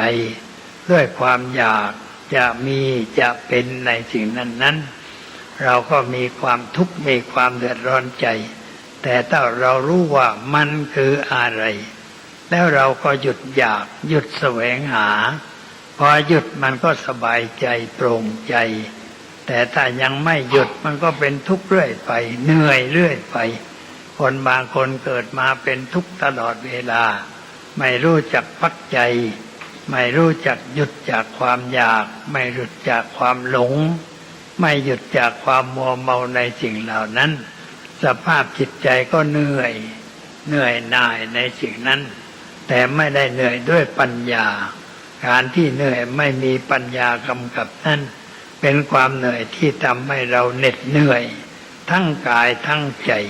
เพราะเราไม่รู้ว่ามันจะจบเมื่อไหร่มันจะหยุดเมื่อไหร่มีความกังวลมีความห่วงใยมีความยึดติดอยู่ในสิ่งนั้นตลอดเวลาก็มีปัญหาคือความทุกข์ความเดือดร้อนเพราะฉะนั้นพระผู้มีพระภาคเจ้าจึงสอนให้เราทั้งหลายว่าอย่าอยู่ด้วยความยึดอย่าอยู่ด้วยความติดอย่าอยู่ด้วยความหลงอย่าอยู่ด้วยความมัวเมาอย่าอยู่ด้วยความประมาทแต่ให้อยู่ด้วยการลืมหูลืมตามองสิ่งต่างๆที่เกิดขึ้นเฉพาะหน้าด้วยสภาพที่เรารู้ว่ามันคืออะไรเขาเรียกว่ามองด้วยปัญญาเมื่อมองด้วยปัญญาเราก็รู้ว่าสิ่งนั้นคืออะไรมันน่ารักที่ตรงไหนมันน่าพอใจที่ตรงไหนมันน่าจะเอามาของตัวที่ตรงไหนนะเมื่อพิจารณาไปรู้ไปเรื่อยๆจนกระทั่งรู้ชัดว่ามันไม่มีอะไรที่น่ารักไม่มีอะไรน่าเอาไม่มีอะไรที่น่าจะเข้าไปยึดไปถือว่าเป็นตัวเราว่าเป็นของเราจิตมันก็เบื่อหน่ายคลายความกำหนัดแล้วมันก็หลุดพ้นไปเองอันนี้เป็นเรื่องที่ควรจะได้ศึกษาทำความเข้าใจโดยเฉพาะในวันอุโบสถซึ่งเป็นวันที่เราเข้าอยู่เพราะคำว่าอุโบสถแปลว่าเข้าไปอยู่ในกรอบของศีล8 ข้อที่เรารับจากพระไปศีล8 ข้อนั้นเป็นบทฝึกหัดเป็นบทเรียนเหมือนกับแบบฝึกหัดของเด็กๆที่รับไปทำที่บ้านบ้างทำที่โรงเรียนบ้างเราก็รับแบบฝึกหัดมาปฏิบัติว่าจะไม่ฆ่าใคร จะไม่ฆ่าใครจะมีใจประกอบด้วยความรักเพื่อนมนุษย์มีความเอ็นดูมีความกรุณาต่อบุคคลเหล่านั้นต้องการให้เขาอยู่เย็นเป็นสุขพ้นทุกข์พ้นร้อนถ้าเราเห็นว่าเขามีอะไรที่เป็นทุกข์อยู่เดือดร้อนใจอยู่เราก็เข้าไปช่วยเหลือบุคคลนั้นเท่าที่เราจะช่วยได้เท่าที่เรามีวัตถุเท่าที่เรามีความรู้ความสามารถที่จะพูดให้คนนั้นหายหลงหายเมาหายประมาทให้อยู่ด้วยสติปัญญาได้อย่างใดเราก็ทำอย่างนั้นการทำอย่างนั้นเป็นการแสดงน้ำใจว่าเรามีความรักมีความสงสารเพื่อนคนนั้นเขาได้รับคำแนะนำคำเตือนแล้วเขาก็จะรู้สึกตัวขึ้นมารู้สึกตัวกันแล้วก็เปลี่ยนวิถีความเป็นอยู่ด้วยสติอยู่ด้วยปัญญาไม่อยู่ด้วยความหลงไหลมัวเมาสภาพจิตใจก็ดีขึ้นความสุขก็มั่นคงขึ้นความเป็นอยู่ทุกอย่างดีขึ้นอันนี้เป็นเรื่องที่ได้ประโยชน์เพราะเรามั่นอยู่ในศีลข้อที่หนึ่งศีลข้อสองหมายความว่าไม่เอาของใครๆมาเป็นของตัวสิ่งทั้งหลายที่มีอยู่ในโลกนี่มันมีอยู่เพียงพอสำหรับทุกคนกินใช้แต่มันเกิดไม่พอขึ้นมาก็เพราะว่าบางคนเอาไปใช้ส่วนตัวเสียมากดึงเอาไปทำประโยชน์ตนมากคนอื่นก็ขาดประโยชน์ไปการกระทำการดึงเอาไปเพื่อตัวนั้นถ้าหากว่าดึงผิดวิถีทางเช่นไปโกงเขาไปช่อเขาไปเบียดเบียนเขาให้เกิดความทุกข์ความเดือดร้อนหรือบางทีต้องฆ่ากันถึงกับไม่ตายไปข้างหนึ่งเช่นพี่น้องอยู่ในครอบครัวเดียวกันทรัพย์สมบัติมีมากพ่อแม่อุตส่าห์ทำงานอาบเหงื่อต่างน้ำหาเงินหาทองไว้ให้ลูกได้กินได้ใช้แต่พอแม่ตายแล้วลูกเข้ากันไม่ได้ทำไมจึงเข้ากันไม่ได้เพราะจิตมันไปอยู่ที่วัตถุที่เงินที่มรดกที่ตนจะพึงได้แล้วก็คิดว่ากูต้องได้มากกว่าคนนั้นได้ดีกว่าคนนั้นสมมติว่ามีที่ดินหลายแปลงหนึ่งมันอยู่ในทำเลเหมาะอยู่ใกล้ลำน้ำอยู่ใกล้ถนนสะดวกแก่การไปมาใครๆก็อยากได้แผ่นดินตรงนั้นถ้าเขาแบ่งให้ที่ตรงอื่นตนก็ไม่พอใจไม่อยากได้ก็เกิดขัดใจกันมากๆก็เลยฆ่ากันตายฆ่ากันบ่อยๆปรากฏเป็นข่าวในหน้าหนังสือพิมพ์การที่ฆ่ากันเช่นนั้นก็เพราะว่าขาดศีลข้อสองแล้วก็ไม่ได้คิดให้รอบคอบ ไม่ได้ใช้ปัญญาเป็นเครื่องพิจารณาความจริงคุณพ่อคุณแม่คุณปู่คุณย่าคุณตาคุณยายที่ท่านตายจากพวกเราไปนั้นท่านก็แสดงแบบให้เราดูแล้วแสดงแบบสาธิตให้เราดูแล้วว่าอะไรเป็นอะไรคือแสดงให้เห็นว่าท่านเหล่านั้นเอาอะไรไปไม่ได้เวลาท่านตายไปท่านเอาอะไรไปไม่ได้เงินก็เอาไปไม่ได้นาก็เอาไปไม่ได้สวนก็เอาไปไม่ได้เพชรนิลจินดาที่ประดับประดาตกแต่งร่างกายพอหมดลมหายใจลูกหลานนั่งจ้องตาเป็นมันพอหมดลมหายใจก็ถอดเอาไปเลยเบียดบังเอาไปใช้ประโยชน์ส่วนตัวเอาไปแล้วอันนี้แสดงว่าเอาไปไม่ได้เราอุตส่าห์เวลาอาบน้ำศพเสร็จแล้วเอาเงินใส่ปากให้กระศพใส่ปากให้เพื่อเอาไปใช้เอาไปได้ถึงไหนเอาไปได้เพียงเชิงตะกอนตอนนั้นเองเพราะเวลาเผาศพแล้วไปเก็บอัฐิคือขี้กระดูกและขี้เถ้าเก็บไว้เก็บมาเจอเงินเหรียญบาทถ้าหลานเจอก็ยกให้อ้าวคุณปู่ให้หนูความจริงคุณปู่ไม่ได้ให้ท่านเอาไปไม่ได้เลยทิ้งไว้ที่เชิงตะกอนกระดูกก็ทิ้งไว้เนื้อถูกเผาไหม้ไปไม่เหลืออะไรแต่กระดูกมันแข็งมันก็เหลืออยู่ทำให้เราได้เรียนได้รู้ว่าเนี่ยตายแล้ว เอาอะไรไปไม่ได้นาเข้าไปไม่ได้สวนเข้าไม่ได้ตึกแถวเข้าไปไม่ได้เงินทองในธนาคารก็เอาไปไม่ได้เพราะสิ่งเหล่านั้นไม่ใช่ของใครแต่เป็นของธรรมชาติที่มีไว้สำหรับคนเกิดมาได้กินได้ใช้แต่นี้คนที่มีความโลภมากอยากได้ก็ไปเอาเบียดบังเอาประโยชน์ผู้อื่นมาเป็นประโยชน์ส่วนตัวคนหนึ่งก็ขาดประโยชน์ไปถ้าขาดมากๆเข้าเขาก็แค้นใจพยาบาทจองเวรแล้วก็ไปฆ่าแกล้งกันส่วนมากก็เป็นญาติกันนะที่ฆ่ากันอยู่ทั่วไปคนอื่นจะมาฆ่ามันน้อยอันนี้ก็เพราะความโลภเป็นเหตุไม่ถือศีลข้อที่สองไว้แต่เราถือศีลข้อที่สองเราสำนึกรู้สึกตัวได้บทเรียนเป็นเครื่องสอนใจว่าไม่มีอะไรที่จะเป็นของเราเอาไปไม่ได้แต่แม้มันจะอยู่กับตัวเราก็พูดกับตัวเองว่าฉันใส่ชั่วคราวฉันใช้ชั่วครั้งคราวเวลาฉันเจ็บหนักหมดลมหายใจฉันก็เอาไปไม่ได้ต้องทิ้งไว้ให้คนอื่นใช้กันต่อไปนึกว่าอย่างนั้นบ่อยๆเป็นเครื่องเตือนใจเราก็จะไม่หลงไหลไม่มัวเมาในสิ่งนั้นเพราะเห็นว่ามันมิใช่เป็นของเราอย่างแท้จริงอันนี้ต้องคิดไว้บ่อยๆปลอบโยนจิตใจไม่ให้มันไปเกาะไปจับไปติดอยู่ในสิ่งนั้นความทุกข์เพราะพลัดพรากก็ไม่มี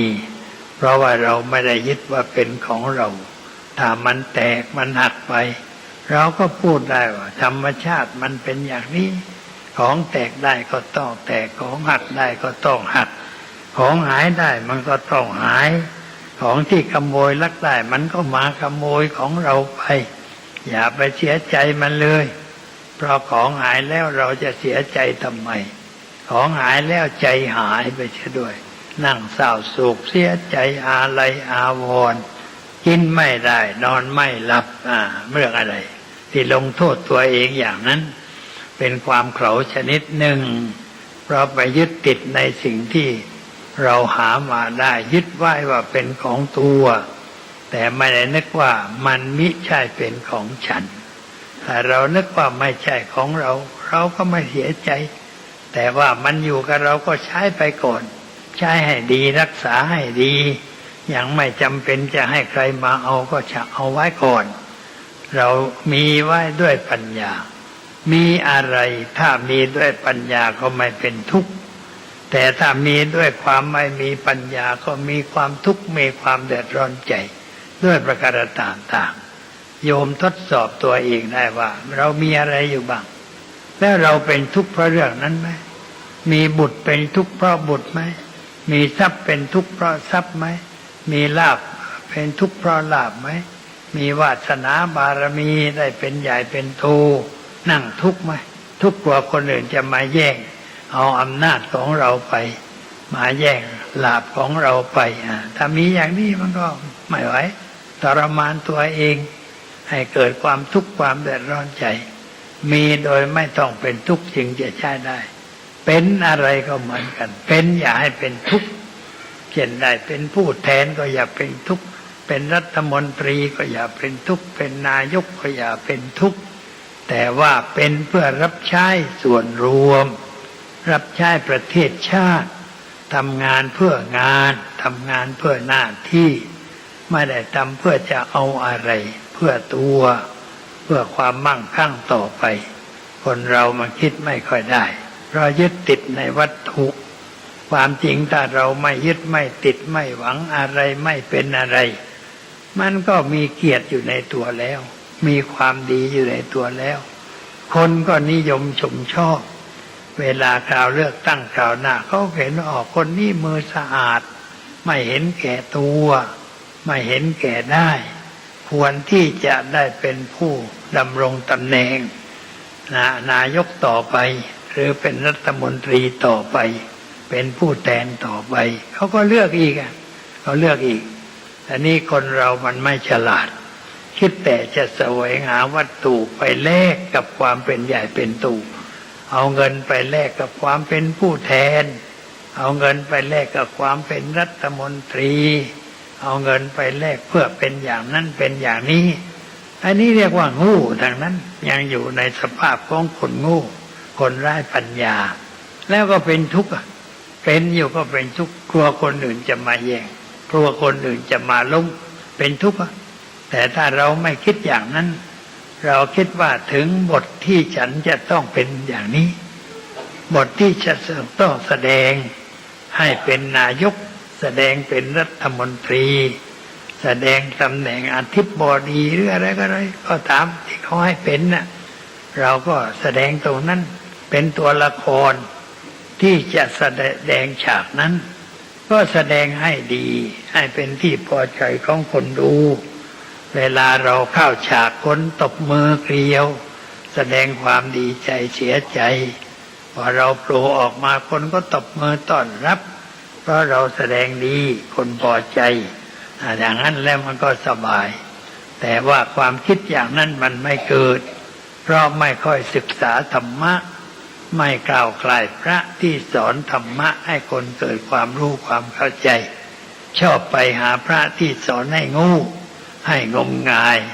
ให้หลงผิดด้วยประการต่างๆเมื่อตะกี้ก่อนมานี่เห็นรูปภาพในหนังสือพิมพ์พระเป็นมหาไปอยู่ที่เมืองซานฟรานซิสโกสร้างวัดชื่อว่าวัดพุทธประทีปชื่อมันไม่สมชื่อเลยวัดพุทธประทีปแปลว่าแสงสว่างของพระพุทธเจ้าแต่การกระทำของพระองค์นั้นมันไม่สมชื่อของวัดพุทธประทีปแสดงอะไรจะชักชวนชาวบ้านมาทำพิธีบูชาพระราหูแล้วก็คนมากันมันชื่อพุทธประทีปไม่ได้วัดนั้นมันควรจะชื่อวัดได้ตรงกันข้ามคือวัดมืดวัดมืดวัดไม่มีแสงสว่างเพราะไปดึงคนมาไหว้พระราหูพระราหูคืออะไรก็ไม่รู้ความจริงพระราหูก็คือโลกที่เราอยู่นี่ไม่ใช่อะไรโลกที่เราอยู่นี่เป็นดาวดวงหนึ่งก็เรียกว่าดาวราหูดาวราหูเป็นดาวที่ประเสริฐเพราะมีทุกอย่างมีคนมีสัตว์มีต้นไม้มีแร่มีธาตุมีอะไรหลายอย่างดาวอื่นไม่มีอะไรดาวดวงจันทร์มีแต่หินกับทรายมนุษย์อยู่ไม่ได้สัตว์ก็อยู่ไม่ได้ดาวอังคารก็ไปเจออีกไม่มีอะไรนอกจากทรายกับหินเท่านั้นต้นไม้สักต้นก็ไม่มีมดสักตัวก็ไม่มีเพราะว่าสิ่งที่มีชีวิตมันอยู่ไม่ได้เป็นดาวที่ร้างไม่มีอะไรนี่ดาวหมันนี่พูดภาษาชาวบ้านว่าดาวเป็นหมันเพราะไม่เกิดต้นไม้ไม่เกิดคนไม่เกิดอะไรแล้วก็จะไปไหว้ทำไมอันนี้ดาวราหูนี่มีทุกอย่างเขาเรียกว่าราหูมีทุกอย่างมีน้ำให้เราดื่มมีอาหารให้เรากินมีไม้ให้เราสร้างบ้านสร้างเรือนมียาให้เราแก้ไข้มีอะไรทุกอย่างสมบูรณ์พูนสุขไม่มีลูกไหนดาวไหนจะดีเท่าดาวนี้แล้วแหละให้เข้าใจอย่างนั้นแล้วไม่ให้โทษอะไรไม่ต้องไปบูชาหรอกแต่ถ้าจะรู้จักบุญคุณดาวดวงนี้เราก็ประพฤติดีประพฤติชอบอยู่ในศีลในธรรมตั้งหน้าทำมาหากินมันจึงจะเป็นการถูกต้องแต่ว่าพระที่ไปอยู่นะคงไปจากวัดเมืองไทยที่มีแต่เรื่องไสยศาสตร์วัดในกรุงเทพมีหลายวัดไม่สอนพุทธศาสนาแต่สอนไสยศาสตร์ประกาศแต่ความโง่ความหลงให้แก่ประชาชนอันนี้พระที่อยู่วัดนั้นแต่ไปไหนก็เอาความโง่ไปด้วยเอาวิชาไสยศาสตร์ไปด้วยทำคนให้หลงต่อไปคนไทยที่ไปจากเมืองไทยไปอยู่อเมริกาควรจะไปสอนให้เขาฉลาดให้เขามีปัญญาพอเข้ากันได้กับฝรั่งที่มีปัญญาให้ฝรั่งไม่มีปัญญาก็เยอะเหมือนกันนะโยมอย่างนี้ก็ฝรั่งฉลาดทั้งหมดฝรั่งงูและงูดักดานทีเดียวฝรั่งนี่ถ้างูดักดานเลยงูจริงๆไม่รู้อะไรไม่เข้าใจอะไรเชื่อง่ายเชื่องมงายเขาชวนให้ไปฆ่าตัวตายก็ไปบอกว่าตายแล้วจะได้ไปอยู่กับพระผู้เป็นเจ้าทำไมต้องรีบตายนักหนานะอยู่ในโลกนี้มันก็พออยู่ได้นี่ตายแล้วจะไปอยู่กับพระผู้เป็นเจ้า จะไปอยู่ได้อย่างไงถ้าทำอย่างนั้นนี่คือความโง่มีแสดงบ่อยๆฝรั่งโง่เนี่ยอันนี้คนไทยเราไปอยู่เมืองฝรั่งอย่าไปก้าวหุ้นกับฝรั่งโง่เหล่านั้นแต่เราไปก้าวหุ้นกับฝรั่งที่ฉลาดที่มีปัญญาถ้าเราไปอยู่นั้นก็ไปสอนคนให้ฉลาดให้มีปัญญาอย่าเอาความโง่บรรทุกเรือบินไปจากเมืองไทยแล้วเอาไปแจกชาวบ้านที่ไปอยู่ที่นั่นให้โง่หนักขึ้นไปอย่างนี้มันไม่ถูกต้องได้เห็นภาพแล้วนึกขำในใจว่าโถเอ้ยเป็นมหาด้วยนะมหาไม่เอาไหนมหาโง่นะไม่ได้ฉลาดอะไรไปสอนคนให้บูชาพระราหูไม่รู้ว่าราหูคืออะไรเป็นความเชื่อตามแบบไสยศาสตร์ถ้าเชื่อตามแบบพุทธศาสตร์ก็ไม่ถือว่าราหูเป็นสิ่งที่เราควรจะบูชาแต่ถือว่าแผ่นดินนี้มีประโยชน์แก่เราเราควรใช้แผ่นดินนี้ให้เป็นประโยชน์ด้วยการทำคุณงามความดีอยู่ให้มันสมศักดิ์ศรีอย่าให้มันหนักแผ่นดินให้เป็นประโยชน์ต่อแผ่นดินจึงจะเป็นการใช้ได้อย่างนี้แสดงความงูเง่าให้คนหลงคนเข้าใจผิดแล้วก็ไปตั้งชื่อวัดว่าพุทธประทีปเสียด้วยไม่สมชื่อเลยไม่ใช่เรื่องอะไรต้องการสตังค์นั่นเองไม่ใช่เรื่องอะไรเพราะว่าไปซื้อดินใหม่ก็วัดก็มาใหญ่โตบ้านหลังเดียวแตกไปจากวัดหนึ่งแล้วไปสร้างชาวบ้านถือหางไปสร้างวัดใหม่ช่วยกันไปซื้อดาวไว้เป็นบ้านหลังเดียวไม่ได้ใหญ่โตมโหฬารอะไรแล้วก็ไปอยู่กันอันนี้เงินจะกินจะใช้ก็ไม่มีอันนี้คนไทยที่ไปเนี่ยก็พกความโง่ไปตั้งเยอะแยะหากินจากหลังคนโง่ดีกว่าก็เลยทำพิธีรีตองเพื่อได้เงินจากคนปัญญาอ่อนทั้งหลายเหล่านั้นมันเป็นการไม่ถูกต้องอย่างนั้นเห็นภาพแล้วเอามาพูดให้โยมฟังจะด้วยเพื่อจะได้รู้ว่าทำอะไรมันไม่ถูกแล้วจะส่งเทปวันนี้ไปให้พระองค์นั้นฟังด้วยเทศเสร็จแล้วส่งไปให้แกสักอันที่เมืองซานฟรานซิสโกอามาไปซานฟรานเหมือนกันแต่ไม่ได้ไปแวะวัดเหล่านี้ไปวัดบางวัดที่เขาส่งเสริมธรรมะไปสอนธรรมะให้ญาติโยมเกิดปัญญาเกิดความรู้ความเข้าใจวัดเหล่านี้มันหลายวัดแต่นี้มันแตกกันออกไปอยู่รวมกันที่นี่พอแตกแล้วไปสร้างคนละวัดชาวบ้านก็ส่งเสริมความแตกแยกให้พระไปอยู่แตกกันทั้งนี้มันก็ไม่ถูกต้องชาวบ้านเราอย่าไปส่งเสริมความแตกแยกถ้าพระแตกกันเราก็อย่าไปส่งเสริมอย่าไปถือหางพวกนั้นพวกนี้ยุ่งแต่ต้องพยายามที่จะให้พระปราณีปรานอมกันพระเองก็ควรจะปราณีปรานอมกันเองไม่ต้องให้โยมมาสอนเพราะเรามีหน้าที่สอนโยมแล้วเราทำให้เสียหายเองแต่กันเองก็ไม่ถูกต้องลืมความเป็นพระเขาเรียกว่าไม่มีสมณสัญญาสมณสัญญาคือสัญญาความรู้สึกว่าเราเป็นสมณะเราเป็นสมณะพระพุทธเจ้ากระเตือนว่าสมณาติโวภิกขเวชโนสัญชานาติบอกว่าภิกษุทั้งหลายมหาชนทั้งหลายก็รู้ว่าเราเป็นสมณะเราทั้งหลายก็ควรสำนึกเสมอว่าเราเป็นสมณะกิจอันใดที่สมณะควรทำจงทำกิจนั้นกิจใดที่สมณะไม่ควรทำอย่าทำกิจนั้นเป็นอันขาดจึงจะเรียกว่าเป็นสมณะแต่ไม่ค่อยคิดกันอย่างนั้น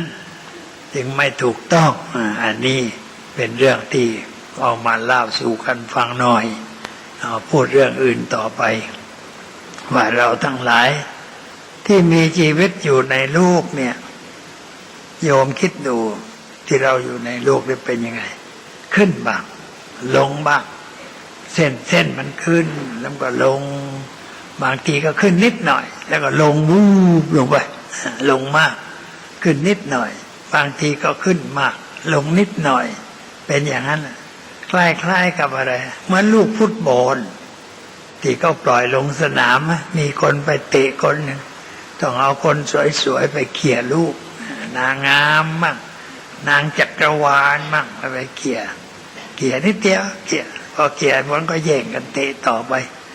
ลูกฟุตบอลก็ถูกเตะอยู่ตลอดเวลาเตะไปโน่นเตะมาเตะไปเตะมาตลอดเลย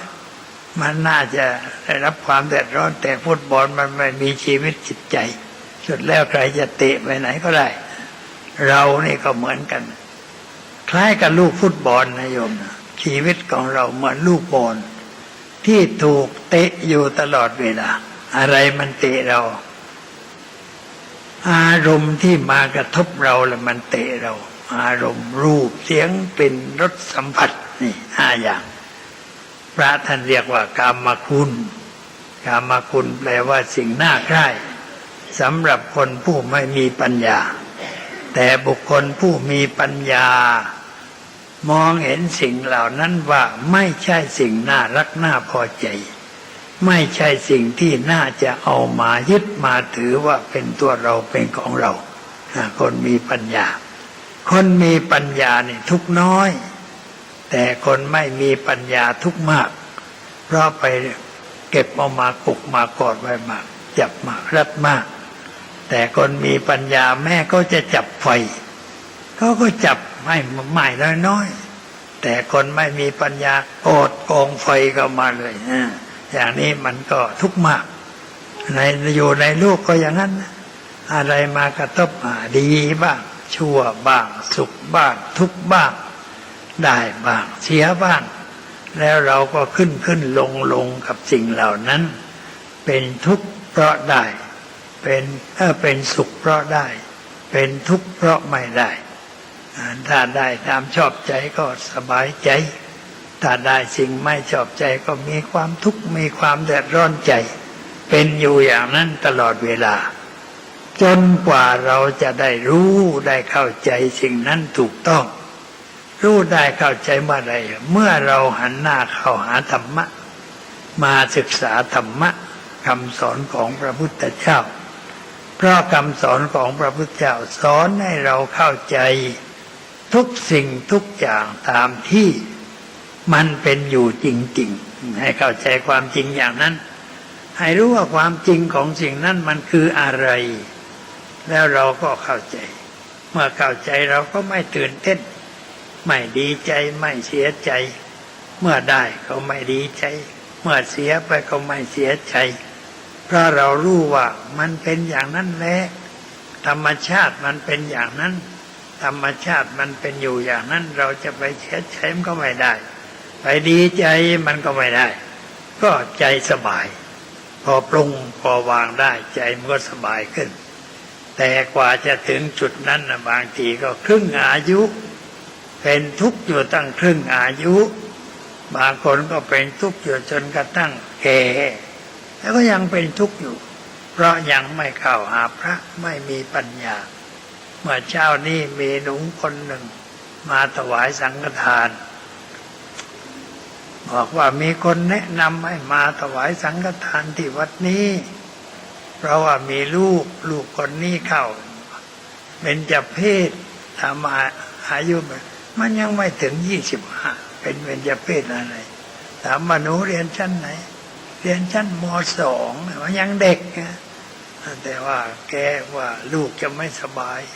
เลยมาทำบุญถามว่าอยู่ไหนอยู่ในกรมชลอ๋ออยู่ใกล้แล้วมาวัดนี้กี่ครั้งแล้วครั้งแรกอะอ๋อแล้วก็อยู่กรมชลมาวัดชลประทานครั้งแรกแล้วว่าเดินจากกรมชลมาถึงวัดชลประทานใช้เวลา30 กว่าปีเพราะวัดนี้สร้างเมื่อปีเปิดปี503จนบัดนี้37 ปีแล้วแปลว่าแม่คนนั้นแกเดินมาจากกรมชล37 ปีจนถึงวัดชลประทานแล้วมันมีเยอะนะโยมไม่เคยมาโยมอยู่ปากเกร็ดบางทีไม่เคยมา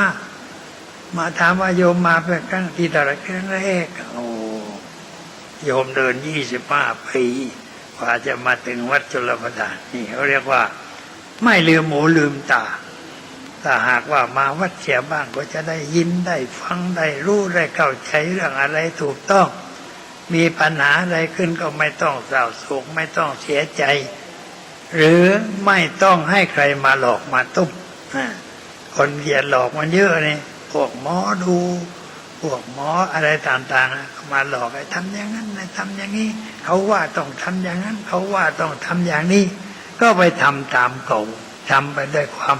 ไม่รู้ไม่เข้าใจมันก็เป็นทุกข์เพิ่มขึ้นไม่ได้เรื่องอะไรนี่เพราะไม่ได้เข้าหาธรรมะพระพุทธเจ้าจึงบอกว่าสัตว์ลูกที่มัวเมาหลงไหลอยู่ในอารมณ์ลูกไม่หาแสงสว่างส่องใจก็ยังอยู่ในความมืดต่อไปตลอดเวลาแต่ถ้าเราไปพบแสงสว่างก็โอ้นี่แสงมันอยู่ตรงนี้ความสว่างอยู่ตรงนี้ก็เข้าใจขึ้น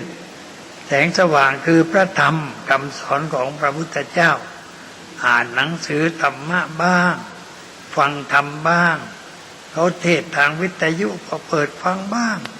โทรทัศน์มีก็เปิดฟังบ้างไม่ใช่ดูแต่เรื่องสนุกสนานเองแต่เขาไม่เข้าใจคือไม่รู้ว่าธรรมะเป็นประโยชน์อย่างไรมีคุณค่าแก่ชีวิตอย่างไรไม่รู้ไม่เข้าใจนึกว่าชีวิตนี่มันก็มีอาหารมีเสื้อผ้ามีบ้านอยู่มียาแก้ไข้แต่พอไม่มีอาหารก็เป็นทุกข์ไม่มีเสื้อผ้านุ่งห่มก็เป็นทุกข์มีแต่ห่มนุ่งห่มไม่สวยเหมือนของคนอื่นก็เป็นทุกข์เลยต้องไปซื้อเสื้อแพงๆเสื้อนอกตัวหนึ่งราคา30,000เนี่ยมันโง่เต็มทีที่ไปซื้อเสื้อตัวเดียวราคา30,000เนี่ยมันโง่นะเสื้ออะไรราคาตั้ง30,000มันทำด้วยอะไร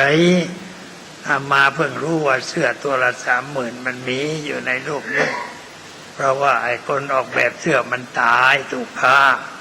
แล้วเขาพูดว่าเสื้อมันขายตัวละ30,000แล้วคนในเมืองไทยก็ใช้เสื้อ30,000หลายคนเหมือนกันไม่ใช่คนธรรมดาเป็นคนที่ไม่ต้องซื้อแต่ว่าคนซื้อมาให้ไอ้คนที่ซื้อมาให้นะไม่ใช่เรื่องอะไรซื้อมาให้เพื่อจะได้ให้สวมให้สบายใจแล้วก็ถูกใช้ต่อไปมันจะใช้คนนั้นต่อไปนะใช้ทำอะไรเหมือนกับเราไปตกปลาเอาเบ็ดเกี่ยวเหยื่อแล้วก็หย่อนลงไปปลาเขานึกว่าเหยื่อก็ฮุบเข้าไปพอฮุบเบ็ดติดเหือกเลยพึดสายเบ็ดขึ้นมาก็แล้วปลาเข้าไปต้มแกงกินต่อไปคนเราก็อย่างนั้นนะเขารอดด้วยเหยื่อคนที่เป็นตำแหน่งสูงๆใหญ่ๆเป็นข้าราชการนะระวังนะจะถูกรอดด้วยเหยื่อพวกพ่อค้าวานิชนักธุรกิจต่างๆเนี่ยก็ไปนอกซื้อนาฬิกาโรเล็กราคาตั้ง2-3 แสนเอามาให้ใช่กู้หารู้ไหมว่านาฬิกาเรือนนี้จะจูงไปนรกเพราะว่าจะถูกก็ต้มต่อไปไอ้คนที่ซื้อมันจะใช้เรานะอันนี้ตัดใช้แล้วก็เกรงใจอีกก็ต้องยอมท้ายให้เขาทำอะไรให้เขาทำให้เกิดปัญหาอีกเสื้อก็เหมือนกันเน็กไตเชือกผูกคอทำไมจะต้องซื้อราคาตั้ง4-5 พันเศษผ้าก็ยังใช้ได้เศษผ้าเรามาเย็บเอาเองมันเป็นรูปเน็กไตแล้วก็ผูกคอก็ได้แต่ไปซื้อเส้นหนึ่ง4,000-5,000ผูกคอแล้วมันจะได้ขึ้นสวรรค์เพราะไอ้เน็กไตนั่นเรื่องนั้นใครก็ไม่รู้ว่าคนนั้นเอาเชือกผูกคอราคา4-5 พันมาใช้มันภูมิใจอยู่คนเดียวว่ากูใช้เน็กไตราคาแพงใช้เสื้อราคาแพงแต่มันไม่คุ้มอะไรหรอกรักษาลูกก็ไม่ได้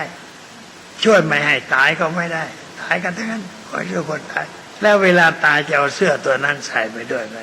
เอาข้าวลุงเอาใส่ตัว30,000ไปด้วยมันก็เอาไปไม่ได้คนอื่นเอาใช้ต่อไปเอาไปให้คนขอทานใช้ก็ได้มันจะได้ภูมิใจมั่งเมื่อวานนี้มีคนมาขอคนถามว่าเชิญอะไรขอสตังค์เอาไปทำอะไรสตังค์สตังค์มันใช้ได้108ครับผมมีสตังค์แล้วผมใช้เป็นประโยชน์แล้วบอกว่ารองเท้าก็แย่แล้วนี่เอาเข็มแยงที่เล็บไว้อยากได้รองเท้าสักคู่ฉันมีเก็บเอาไปคู่นะหยิบมาถึงแสง รองเท้าอย่างนี้เจ็ดสายขึ้นไปสำนักราชการได้ยังไงขอทานมันยังจะไปรับสำนักราชการบอกว่าเธอไปทำอะไรสำนักราชการมีธุระต้องไปต้องแต่งตัวให้ดีหน่อยก็เป็นขอทานเนี่ยจะแต่งอะไรมันก็เดินเท้าเปล่าขึ้นไปก็ได้ถ้าเกือกไม่ดีก็วางไว้หัวบันไดไม่มีใครกำบนเธอเดินตัวเปล่าขึ้นไปก็ได้ไม่ได้มันเสียศักดิ์ศรีไปขอทานแล้วยังบอกว่าเสียศักดิ์ศรีพูดไปพูดมามันไม่เอารองเท้าคู่นั้นนะไอ้รองเท้าที่มีหนามนะบอกนี่ยังใช้ได้2-3 ปีเธอเอาไปเถอะฉันไม่ใช้แล้วเพราะเจ็บเท้าตอนนี้เอาไปเลยมันไม่เอามันต้องการได้สตังค์บอกว่าอยากได้เท่าไหร่200ฉันไม่มีตอนนี้ฉันไม่มีสตังค์ก็ไม่มีที่ตัวมันไม่มีบอกเลยไม่มีเว้ยไม่มีก็ไม่นั่งพูดเศร้าซี่อยู่นั่นแหละอันนี้เด็กมันยืนก็บอกว่าหลวงพ่อข้าวกุฏิผมจะจัดการไงคนนี้เองแล้วบอกอย่าไปเที่ยวจัดการอะไรกับเขาพูดแล้วมันก็ลาไปก็ไม่ได้อะไรเพราะให้แล้วมันไม่เอาแต่นึกในใจว่าเป็นขอทานแล้วยังยิงอีกยังยิงมันควรจะพอใจในสิ่งที่เขาให้อะไรเราควรพอใจน่าเอ็นดูหน่อยนี่มันยังยิงไงยังยิงในศักดิ์ศรีของมันเรียกว่ามีศักดิ์ศรีที่ไม่ถูกต้องอย่างนี้มันขาดความรู้ความเข้าใจท่าทางมันเป็นงั้นมาขอมันเพิ่งพบมาคนขอตังค์แล้วมันยิงอย่างนี้มันนอกนั้นมันก่อนน้อมพูดจาเรียบร้อยให้ทุกทีแต่อันนี้เห็นมันยิงกันเลยไม่ให้มันดัดสันดานมันมั่งอะไรก็ไม่ให้เป็นงั้นอยู่แปลกๆคนเรามันงานเพราะไม่รู้ว่าอะไรเป็นอะไรไม่รู้จักตัวเองว่าเราคือใครเรามีหน้าที่อะไรเราควรจะปฏิบัติตัวเองอย่างไรปฏิบัติต่อผู้อื่นอย่างไรเขาไม่เข้าใจไม่รู้ไม่เข้าใจถามว่าเธอเรียนอะไรมาเรียนหลายอย่างผมเรียนหลายอย่างแล้วเรียนหลายอย่างนี่ไอ้วิชาที่เรียนพอช่วยเธอได้มั้ยก็ไม่ได้เรื่องนี่แหละก็เอาวิชาท่วมหัวเอาตัวไม่รอดได้เป็นอยู่อย่างนี้มันก็เห็นสมควรเวลามันก็ไม่ให้ก็ไม่ว่าอะไรไปดีกว่าแต่มันก็ไปไหว้ก็ไม่ไหว้เวลามันจะไป มันคงนึกว่ากูไหว้แล้วไม่ได้สตังค์จะไหว้อีกทำไมเพราะไม่ให้สตังค์เลยมันก็ไปเฉยๆไปแล้วพูดกับเด็กว่าไม่ให้นี่มันมาขอทานแต่มันยังยิงอยู่แล้วอย่าให้ไหมแล้วมันก็ไปเป็นงั้นคนเรามันอย่างนั้นมันไม่รู้จักตัวเองไม่รู้ว่าตัวเราคือใครเราควรทำอะไรต่อใครอย่างไรไม่เข้าใจแล้วมันยุ่งความยุ่งทั้งหลายเกิดขึ้นเพราะคนไม่รู้จักตัวเอง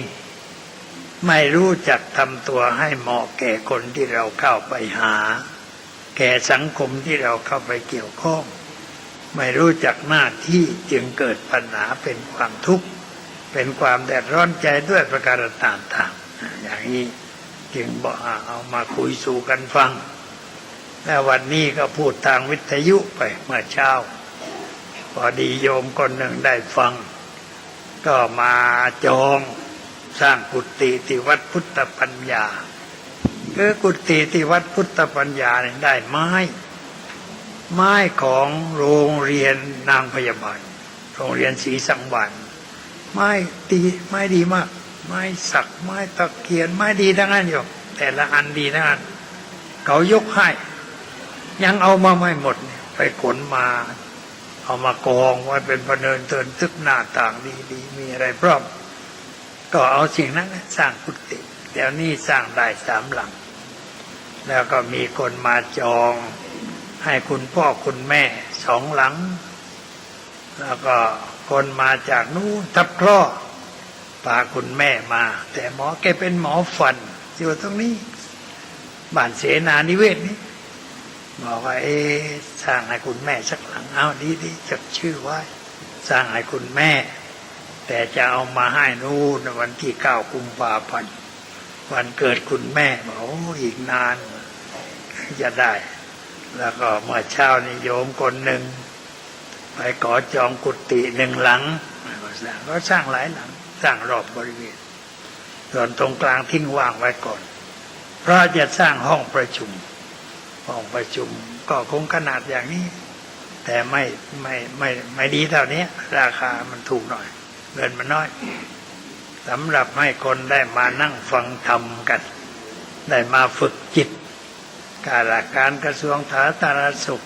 กลางวันก็ได้เข้าห้องประชุมนั่งทำจิตสัก30 นาที45 นาทีแล้วไปทำงานต่อไปนี่เขาก็มาไปพัก3 วันไปพักอยู่3 วันเขาก็มาใส่บาตรตอนเช้าความจริงตั้งใจจะเดินไปดูบ้านญาติโยมแต่ว่าพระพิรุณไม่ยอมไม่เดินแกตกเอาเช้าจะเลยเป็นครูนเป็นเลนเขาบอกหลวงพ่ออย่าเดินจะไปล้มคงจะเสียชื่อว่านะให้คนมาใส่ที่วัดดีกว่าเลยคนมาใส่ที่วัดตั้งโต๊ะให้เขามาใส่กันใส่ก็อยู่3 วันอาหารเยอะแยะก็เอาไปเลี้ยงคนงานที่เขามาทำงานด้วยคนที่มากกว่าตอนเที่ยงเขาก็มาเอาทานอาหารด้วยช่วยกันทานให้หมดก็เขาก็พอใจเพราะตรงนั้นมันไม่มีวัดห่างมีเหมือนกันห่างวัดแล้วก็ไปมาลำบากก็เลยพออยู่ใกล้เขาก็พอใจคนในกระทรวงก็พอใจแต่ยังไม่ได้พบท่านรัฐมนตรีจะได้บอกขอความอุปถัมภ์รัฐมนตรีคนก่อนรับแล้วนะแต่ย้ายไปอยู่กระทรวงมหาดไทยคุณสนอนะเทียนทองนะรับแล้วยินดีช่วยไปจะแล้วอันนี้มันมาใหม่คุณมนตรีพงษ์พาณิชย์ยังไม่ได้ไปพบความจริงก็เป็นคนพอช่วยเหลือได้ปักฝังใจบุญชนทานเหมือนกันเพราะว่าต่อกฐินทีเดียวตั้ง30 ล้านทำไมเป็นรัฐมนตรีอุตสาหกรรมอันนี้มาอยู่กระทรวงสาธารณสุขก็จะไปขอความช่วยเหลือยังไม่ได้เรื่องคือยังหาโอกาสไม่เหมาะที่จะเข้าไปพบมันต้องรู้ว่าเมื่อไรเหมาะที่จะเข้าก็ทำไปเพราะว่าโยมก็ถวายดินก็สร้างให้เขาสบายใจก็สร้างอีกสักวัดก็เห็นจะพอแล้วอายุแก่แล้วสร้างให้เสร็จได้เป็นประโยชน์พระไปอยู่5 รูปเย็นๆเขาก็มานั่งสวดมนต์กลางแจ้งวันไหนฝนตกก็งดสวดก็ทำไม้อันหนาก็อะไรอย่างนี้ตีไว้เก็บไม้เก็บไว้ก่อนใจนั่งไปก่อน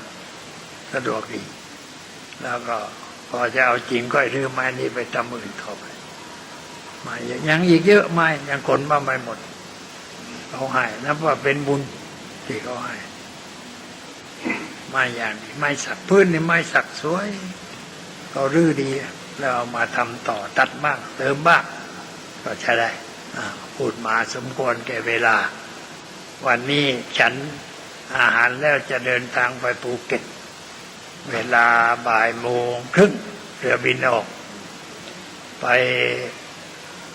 พระก็มีการประชุมพระอุปัชฌาย์แก่ๆนะเอามาประชุมกันแล้วก็ไปพูดให้ฟังว่าควรจะเป็นอุปัชฌาย์อย่างไรควรจะสอนอย่างไรอะไรอย่างนั้นนะก็เรียกว่าเอาคนแก่มาเรียนหนังสือใหม่กันบ้างพระอุปัชฌาย์ก็แก่ๆแล้วนั้นแต่คณะสงฆ์เขาดำริจะอบรมขึ้นมาก็ว่าไปหน่อยไปพูดเสร็จแล้วก็ขึ้นเรือบินกลับเพราะพรุ่งนี้คนที่อุปถัมภ์วัดเขาถึงแก่กรรมมาหลายเดือนแล้วจะเผาวันพรุ่งนี้เจ้าของศาลา3คุณปราณีสร้างศาลาสามีแกตายแกสร้างศาลาไว้หลังแล้วตัวแกตายก็มานอนอยู่ในศาลานั้นแล้วจะเผาวันที่5กลับมาทันพอดีจะได้เตรียมก่อนเผาศพสำหรับวันนี้ก็ขอยุติไว้แต่เพียงเท่านี้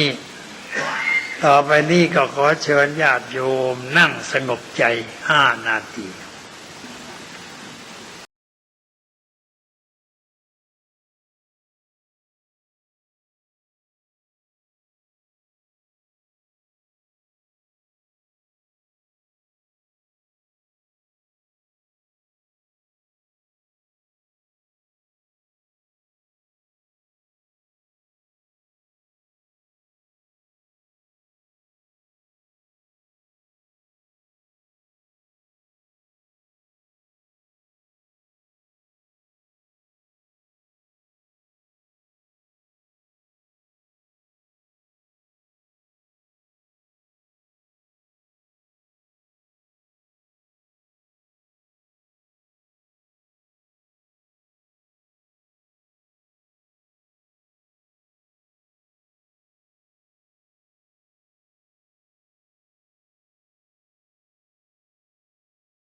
ชีวิตงามสำหรับคนดี วิธีสร้างความสุขความเจริญในชีวิต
ที่จะช่วยเหลือผู้อื่น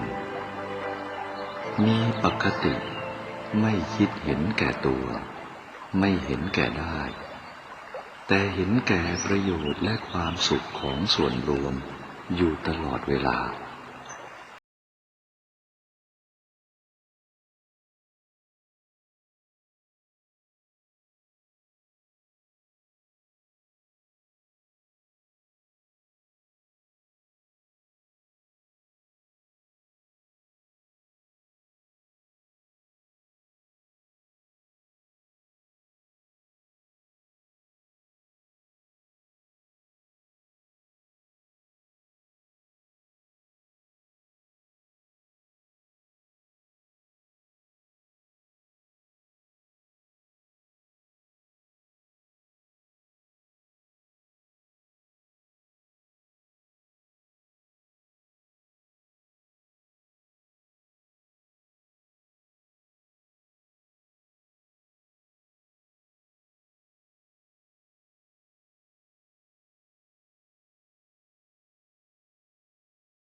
เดิกมาหมาบม้อย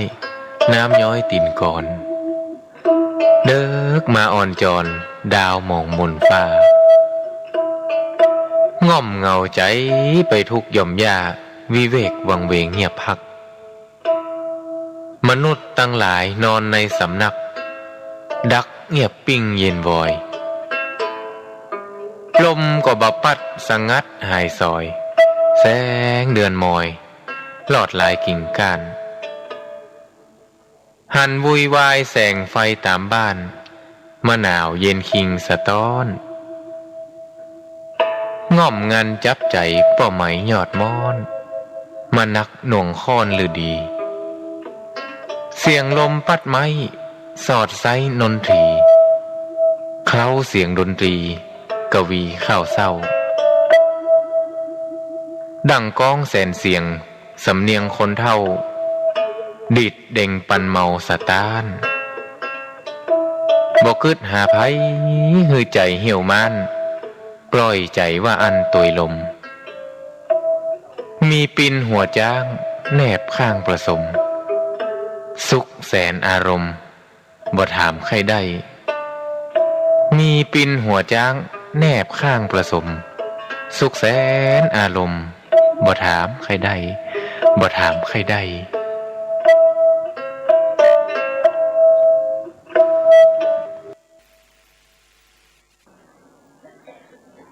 พุทธบริษัททั้งหลายณ บัดนี้ถึงเวลาของการฟังปาฐกถาธรรมะ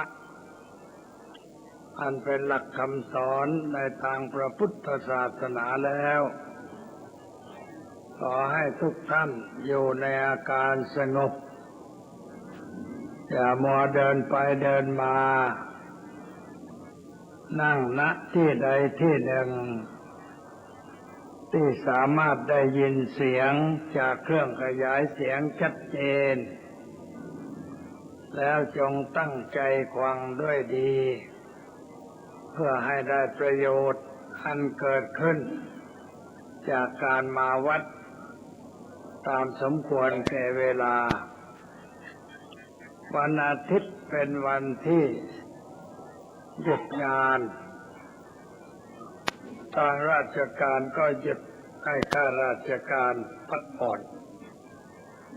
เขาหยุดงานเพื่อให้คนเข้าวัดแต่คนไม่ค่อยเข้าวัดชอบไปโรงหนังไปสถานที่ต่างๆหรือไปเที่ยวต่างจังหวัดกับรถบึงไปชนกันตาย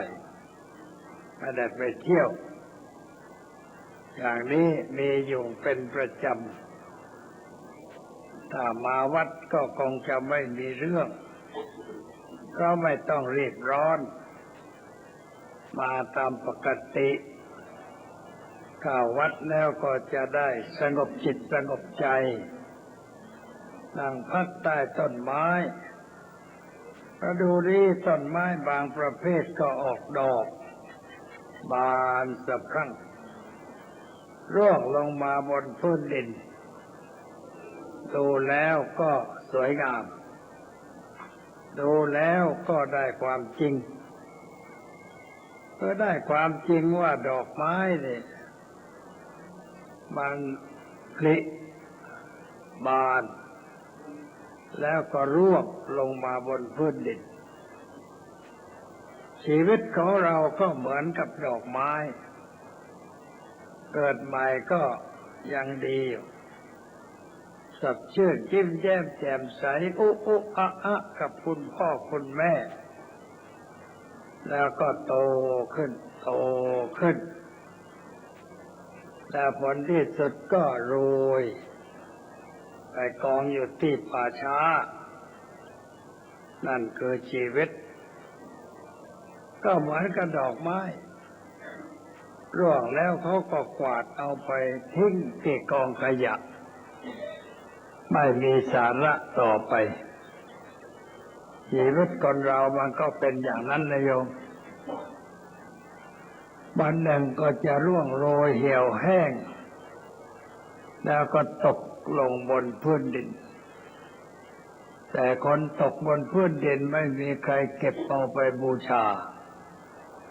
ไม่มีใครเก็บเอาไปใส่แจกันไม่เอาประดับไว้ที่ห้องรับแขก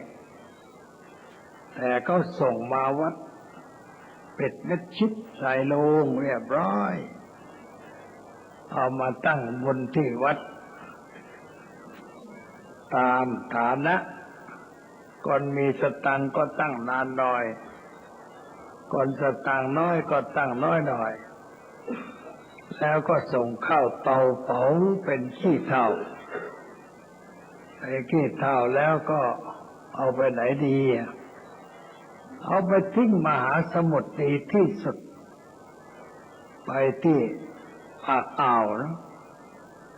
หรือว่าจะไปเที่ยวพัทยาเอากระดูกไปเที่ยวด้วยแล้วเช่าเรือหางสักลำนึงออกไปแล้วก็ทิ้งลงไปในทะเลมันกว้างมันลึกทิ้งเท่าใดมันก็ไม่หมดไม่ตื้นดีไม่ยุบเดี๋ยวเอามาสร้างที่เก็บไว้ตามวัดเนี่ยมันยุ่ง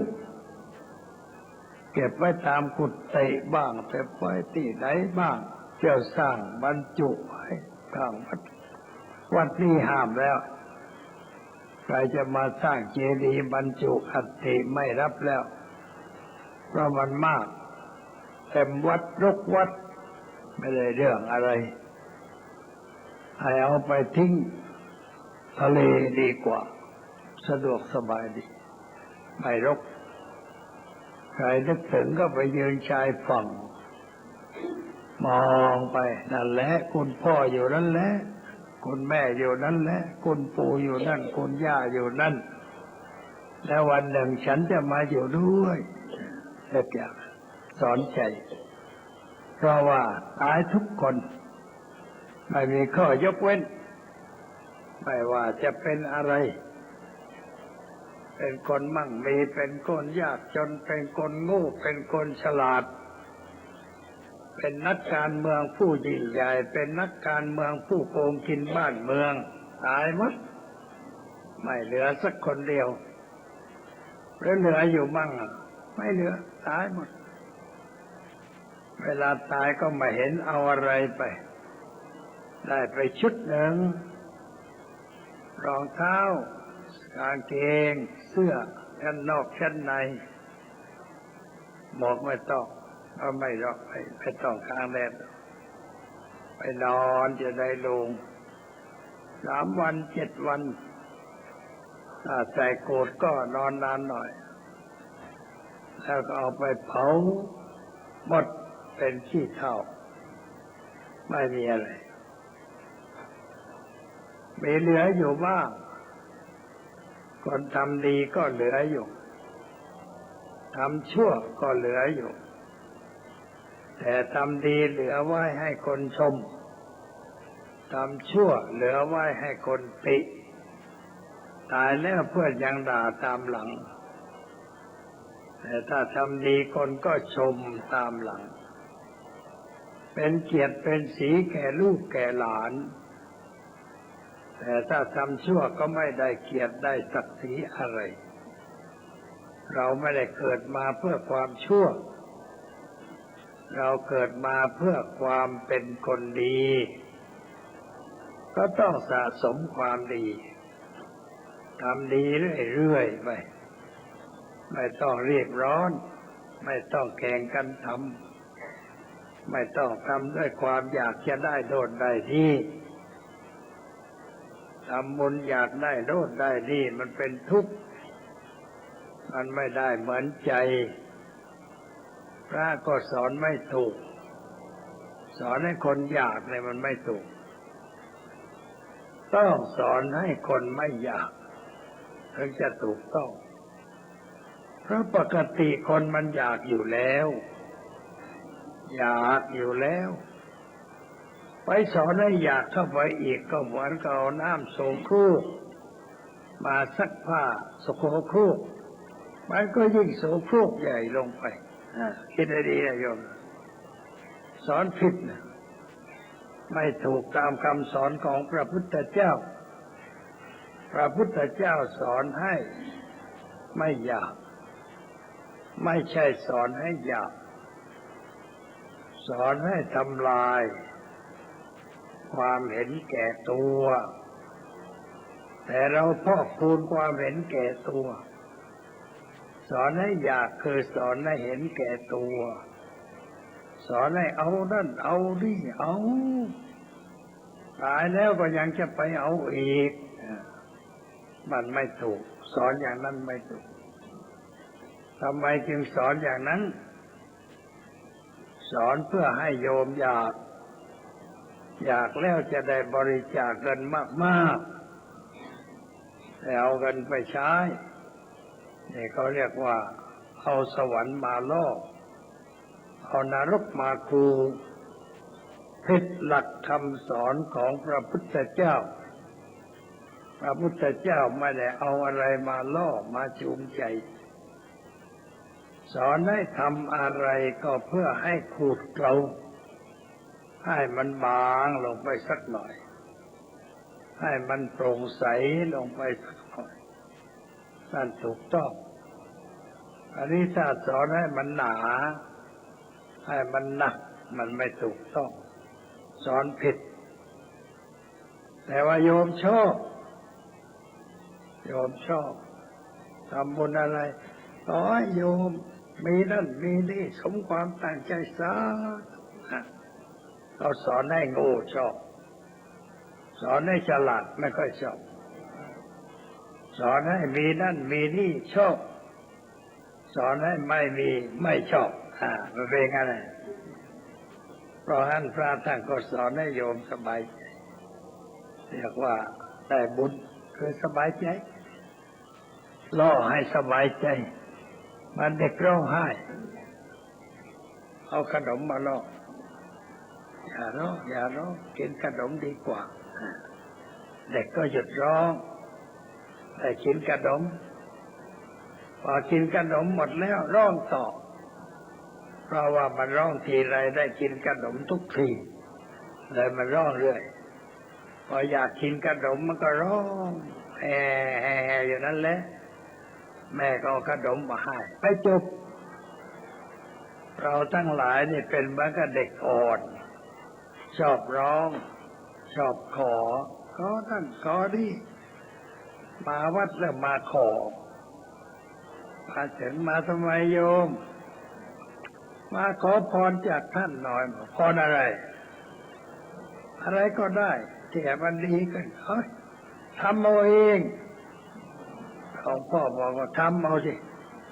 อยากได้อะไรก็ทำเอาไปเที่ยวขอคนอื่นไม่ได้มันหน้าขายหน้าทำเป็นเด็กอมมือไปได้โตป่านนี้แล้วยังเป็นเด็กอมมือไปเที่ยวขอนั่นขอนี่มันไม่ถูกต้องทำเอาสิ่งทั้งหลายเกิดจากเหตุมันอยู่ที่ตัวเราเองทำเอา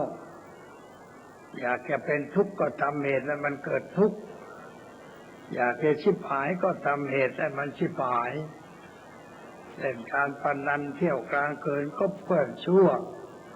สนุกสนานในตาสิ้นเปลืองเงินทองไม่ต่อใดก็ได้จำนำนาจำนำส่วนชิบหายทำเอาอยากได้อะไรก็ทำแต่ว่าไม่มีใครอยากได้ชั่ว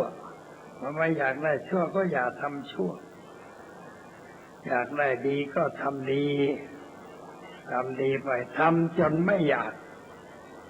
ถ้าทำดีจนไม่อยากแล้วก็ใช้ได้ถ้าทำดียังอยากอยู่ก็ยังใช้ไม่ได้มันยังเวียนว่ายอยู่ในกองทุกข์แต่เมื่อใดเราทำดีโดยไม่อยากดีไม่อยากได้ดีใช่ได้ถูกต้องแล้วคือทำโดยไม่เอาแล้วมันถูกต้องถ้าทำจะเอาแล้วมันก็ไม่ถูกต้องเพราะการเอาแล้วมันเป็นทุกข์ไม่ได้ดังคิดก็เป็นทุกข์ไม่ได้เหมือนใจก็เป็นทุกข์ทุกข์เพราะจะเอาพระพุทธเจ้าท่านสอนมาให้เอาให้จนหมดตัวให้หมดตัวนะให้ยังไงคือหมดความยึดถือหมดความคิดที่จะเอาเรียกว่าให้หมดตัวพอหมดตัวมันไม่มีอะไรจะยึดไม่มีอะไรจะแบกจะถือมันก็เบาแต่ยังเที่ยวแบกเที่ยวถือมันก็หนักมันไม่เบาอันนี้ต้องให้มันเบาให้ตัวตนให้มันหมดไปจนไม่มีตัวจะให้ไม่มีตัวจะเอาไม่มีตัวจะสุขไม่มีตัวจะทุกข์หมดตัวให้หมดตัว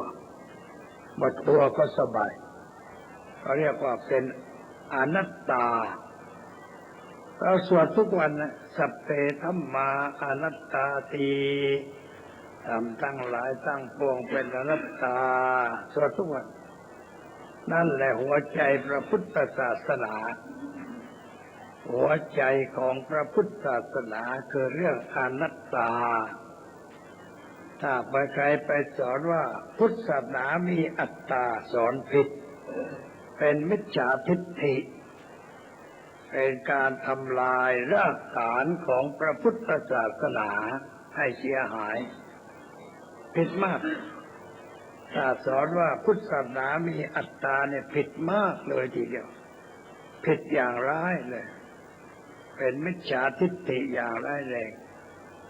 เพราะมันขัดต่อหลักอนัตตาพระพุทธเจ้าสอนอนัตตาคือความไม่มีตัวแยกออกหมดตัวไม่มีเราต้องหัดแยกหัดพิจารณาร่างกายในบทสวดมนต์นั้นมีว่าอัตถิอิมัสสมิงกายเยในกายเรานี่มีอะไรบ้างเกศาผมทั้งหลายโลมาขนทั้งหลายนาคาเล็บทันตาควันตาโจหนังมังสังเนื้อแยกไปหมดถอดออกถอดตัวเราออกให้หมดเอาไปวางไว้ถอดผมไปวางไว้ขนไปวางไว้เล็บไปวางไว้เนื้อหนังมังสาลำไส้อะไรถอดออกมากองไว้แล้วหาคนหาดูที่ว่าไอ้ตัวตนมันมีที่ไหนแยกออกหมดแล้วตัวมันมีที่ไหนตนมันมีที่ไหนมันไม่มีหมดแยกออกหมดมันไม่มีมันเรามีตะกร้าใส่ของมาใบหนึ่งเอามาชักเล่นถอดไม้ไผ่ออกถอดออกถอดออกถอดออกตะกร้าหมดหายไปแล้วตัวคำว่าตะกร้ามันหายไปฉลอมหายไปเพราะเราถอดออกไปหมดแล้ว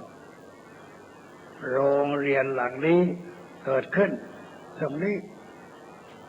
ไอ้สถานที่ตรงนี้มันไม่มีโรงเรียนเป็นที่ธรรมดาว่างๆเปล่าๆต้นไม้ขึ้นรกรุงรังเอาตัดต้นไม้ออกแล้วก็สร้างโรงเรียนนี่มันประกอบด้วยอะไรบ้างแยกดูสิประกอบด้วยไม้ด้วยเหล็กด้วยหินด้วยทรายด้วยน้ำเอามาผสมกันเข้าแบบพิมพ์เป็นเสาเป็นคานเป็นพื้นเป็นหลังคารื้อออกหมดโรงเรียนหายไปไหนโรงเรียนไม่มีเพราะเรารื้อออกหมดแล้วแยกออกหมดแล้วโรงเรียนเข้าไม่มีรถราคาแพงรถเบนซ์ราคา8 ล้านเอามาขี่กันในชนเล่นไม่ชนเฉยๆคนในรถปล่อยตายไปด้วยเอามาถอดดูดิถอดรอบโยนไปถอดหลังคาถอดเครื่องประกอบถอดออกหมดเครื่องยนต์ก็ยกออกมารื้อเครื่องออกหมดรถยนต์คันนั้นหายไปเครื่องยนต์หายไปกำลังวิ่งก็หายไปหมดรถไม่มีเพราะเราถอดออกหมดแล้วพระเจ้าประเสนติโกศลมีความทุกข์หนักเพราะมเหสีสวรรคตมเหสีของท่านชื่อพระนางมัลลิกาเทวีเป็นพระนางที่ดีมากเป็นสัมมาทิฏฐินับถือพุทธศาสนาคอยประท้วงสามีในเรื่องหลายเรื่องที่ทำไม่ถูกต้องเช่นสามีจะบูชายัญฆ่าสัตว์ฆ่าอะไรบูชายัญนางก็ว่าใครแนะนำให้กระทำการบูชายัญปุโรหิตก็เรียกว่าที่ปรึกษาพระเจ้า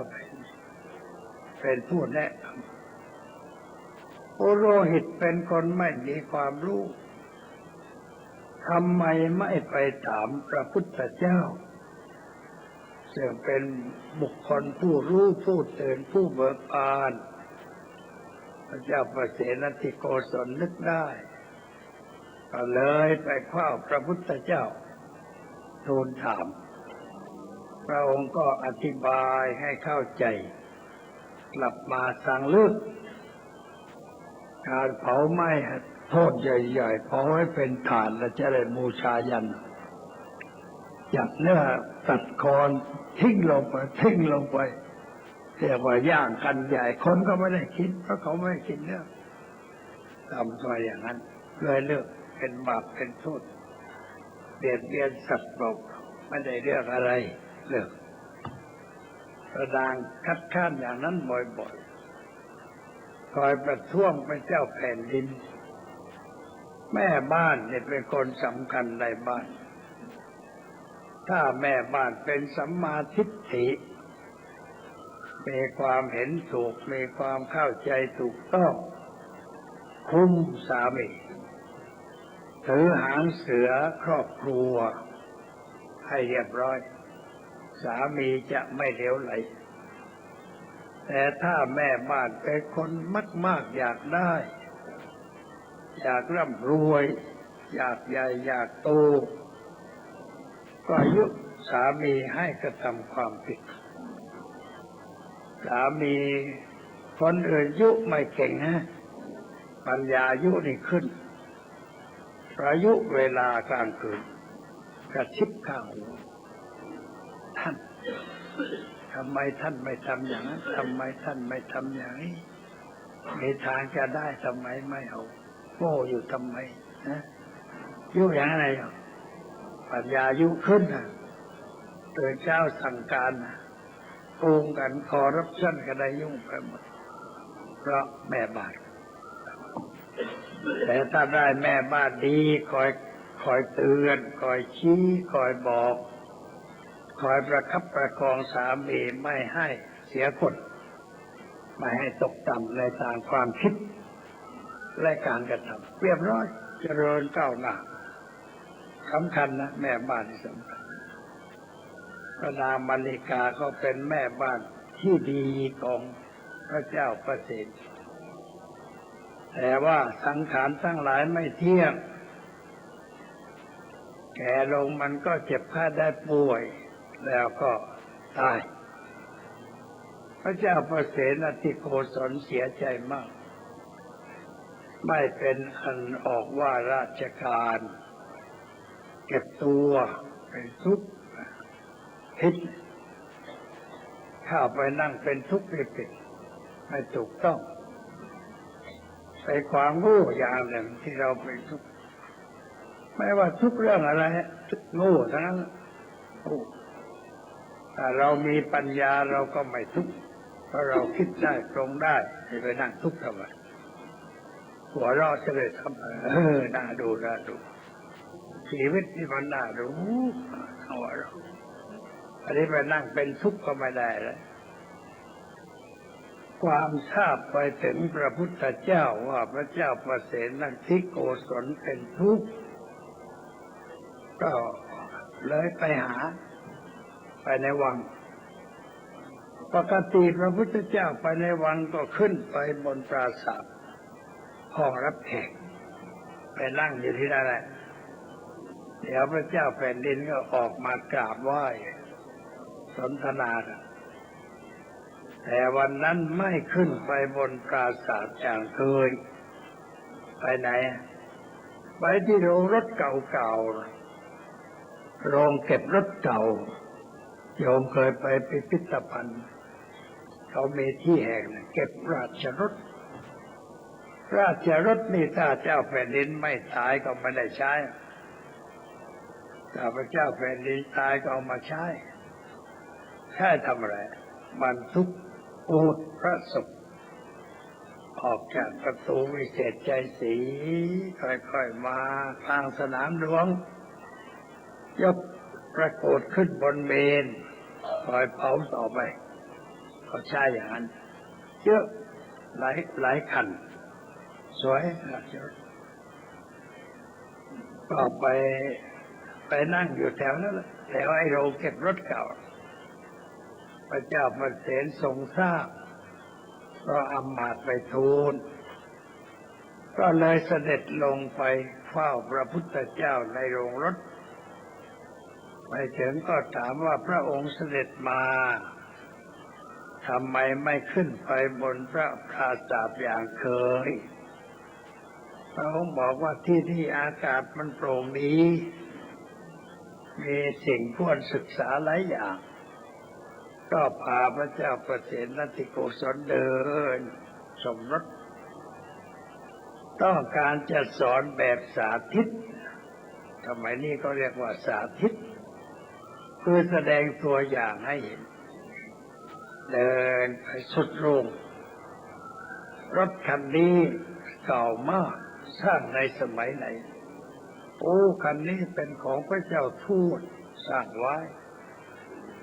คันนี้ของพระเจ้าปูสร้างนี้ของพระเจ้าเสด็จพ่อคันนี้สร้างในสมัยหม่อมฉันถามบอกให้รู้ว่าเป็นรถของใครแล้วก็ถามเรื่องรถจับที่อะไรนอนรถไม่ล้อรถตัวถังรถหลังคารถบันไดรถถามอะไรอ่ะถามทีละชิ้นทีละชิ้นทีละชิ้นเขาเรียกว่าสอนแบบสาธิตมันสอนเด็กๆเวลานั้นพระเจ้าประเสนก็เหมือนเด็ก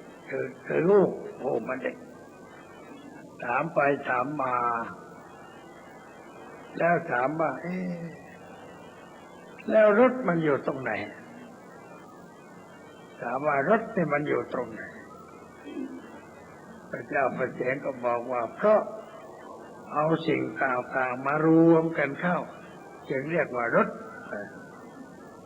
ถ้าถอดสิ่งต่างๆออกหมดรถอยู่มีไหมไม่มีรถมันไม่มีเพราะถอดออกหมดรถก็ไม่มีรถไม่มีก็เป็นอนัตตาแล้วก็พูดไปถึงเรื่องอื่นต่อไปเดินเข้าหาเรื่องได้ทราบว่าหมาหมอพิษนี่เป็นทุกข์มากเรื่องพระนางมัลลิกาเทวีสวรรคตพระนางมัลลิกาเทวีมีตัวจริงหรือเปล่าถามไปซักไปพระเจ้าประเสนทิโกศลก็พบความจริงว่าไม่มีอะไรที่น่าคิดถึงไม่มีอะไรที่น่าอาลัยอาวรณ์เพราะสิ่งทั้งหลายมันเกิดขึ้นดับไปสามเรื่องเกิดขึ้นตั้งอยู่ดับไปเกิดขึ้นตั้งอยู่ดับไปเวียนอย่างนี้อยู่เรียกว่าวงเวียนมันมีสามเรื่องเกิดขึ้นตั้งอยู่ดับไปแล้วแป๊บเดียวไม่นานเกิดขึ้นตั้งอยู่ดับไปเกิดขึ้นตั้งอยู่ดับไปโยมทุกคนกำลังเกิดขึ้นตั้งอยู่ดับไปเกิดขึ้นตั้งอยู่ดับไปเพียงการที่มันเปลี่ยนอยู่อย่างนี้เรียกว่าชีวิตตัวชีวิตคือการเกิดขึ้นตั้งอยู่ดับไปขณะเดียวขณะจิตเดียวแต่เรานึกว่ามันถาวรนึกว่ามันมีตัวเพราะไม่รู้จักแยกแยะแต่เราแยกแยะออกแล้วตัวไม่มีอะไรน่ายึดถือน่าเอาน่าเป็นว่าอะไรเป็นของเราคนพาลหรือว่าคนปัญญาอ่อนชอบคิดว่าบุตรของฉันทรัพย์ของฉันอะไรของฉันก็ตัวฉันยังไม่มีแล้วจะมันมีอะไรเป็นของฉันได้อย่างไรตัวฉันยังไม่มีแล้วมันจะมีอะไรเป็นของฉันได้อย่างไรฐานมันอยู่ตรงนี้พระพุทธเจ้าท่านสร้างฐานให้เห็นว่าไม่มีอะไรที่เป็นตัวตนเป็นอัตตาแต่ศาสนาฮินดูซึ่งเกิดก่อนพระพุทธศาสนาเขาสอนเรื่องอัตตามีตัวนั้นก็คือวิญญาณนั่นเองเราเข้าใจว่าวิญญาณเป็นตัว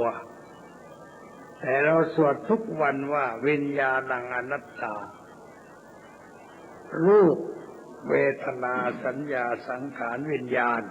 เป็นอนัตตาไม่มีเนื้อแท้ มันผสมกันเข้าไหลไปตามอำนาจของการปรุงแต่งชั่วระยะสั้น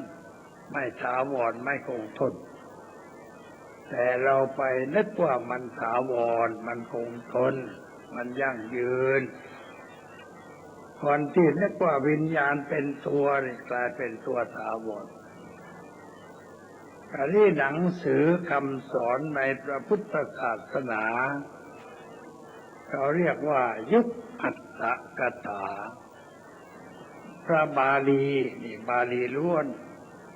พระไตรปิฎกอัตถกถาคือคำอธิบายพระไตรปิฎกฎีกาคำอธิบายอัตถกถาอนุฎีกาคำอธิบายอัตถฎีกายมันหลายชั้นเราไปอ่านอะไรถ้าไปอ่านหนังสือรุ่นหลังๆมันมีของเพิ่มกันไปเยอะมีลัทธิใหม่แตกเข้ามาปนอยู่มากมายตัวอย่างเช่นว่าคัมภีร์ธรรมบทเป็นหนังสือที่พระเรียนภาษาบาลีเรียนเอามาเรียนกันประโยค3ประโยค4เรียนอะไรนี่เรียนคัมภีร์ธรรมบทคัมภีร์ธรรมบทในพระพุทธโฆษาจารย์เป็น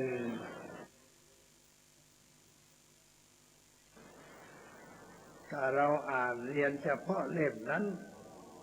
เราก็เข้าใจคุยเข้าใจว่ามีวิญญาณถาวรร่างกายนี้สลายวิญญาณออกจากร่างท่องเที่ยวไปหรือไปเกิดณที่ใดที่หนึ่งคำอธิบายแบบนี้ไม่ใช่พุทธศาสนาแต่ว่าเราอ่านกันมากหนังสือนี้เรียนกันมากเลยทึกทักเอาว่ามีอย่างนั้นเป็นอย่างนั้นมีวิญญาณที่เป็นตัวออกจากร่างนี้ไปเข้าร่างโน้นในคัมภีร์ธรรมบทบางเรื่องออกจากร่างคนไป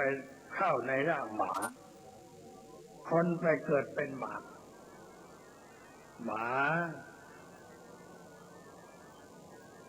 พระมาบิณฑบาตก็ไปติดพันพระก็พระให้อาหารพระมาก็รับพระพาพระเข้าไปในบ้านบิณฑบาตแล้วก็ไปส่งพระ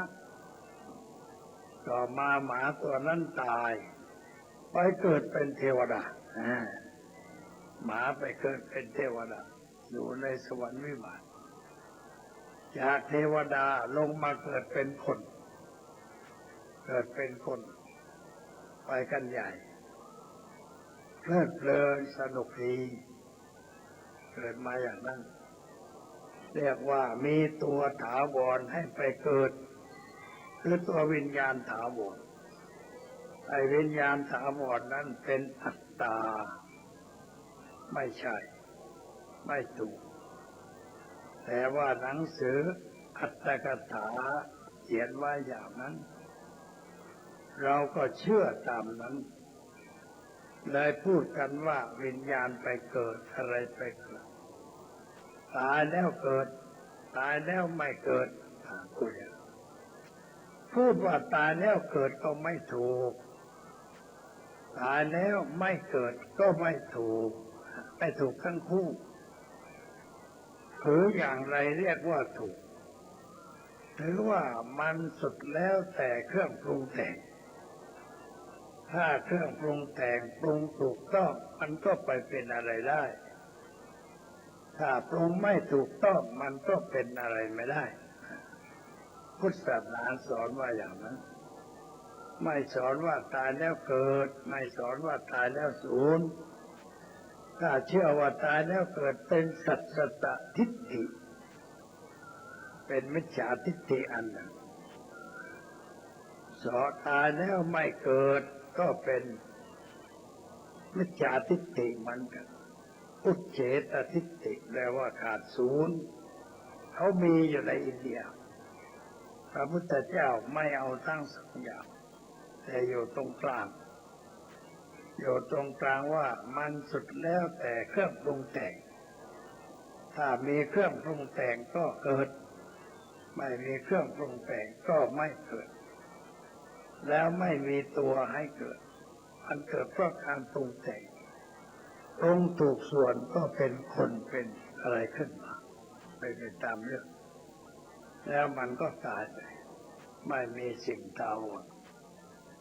อันนี้คำว่าวิญญาณพุทธศาสนาหมายถึงอะไร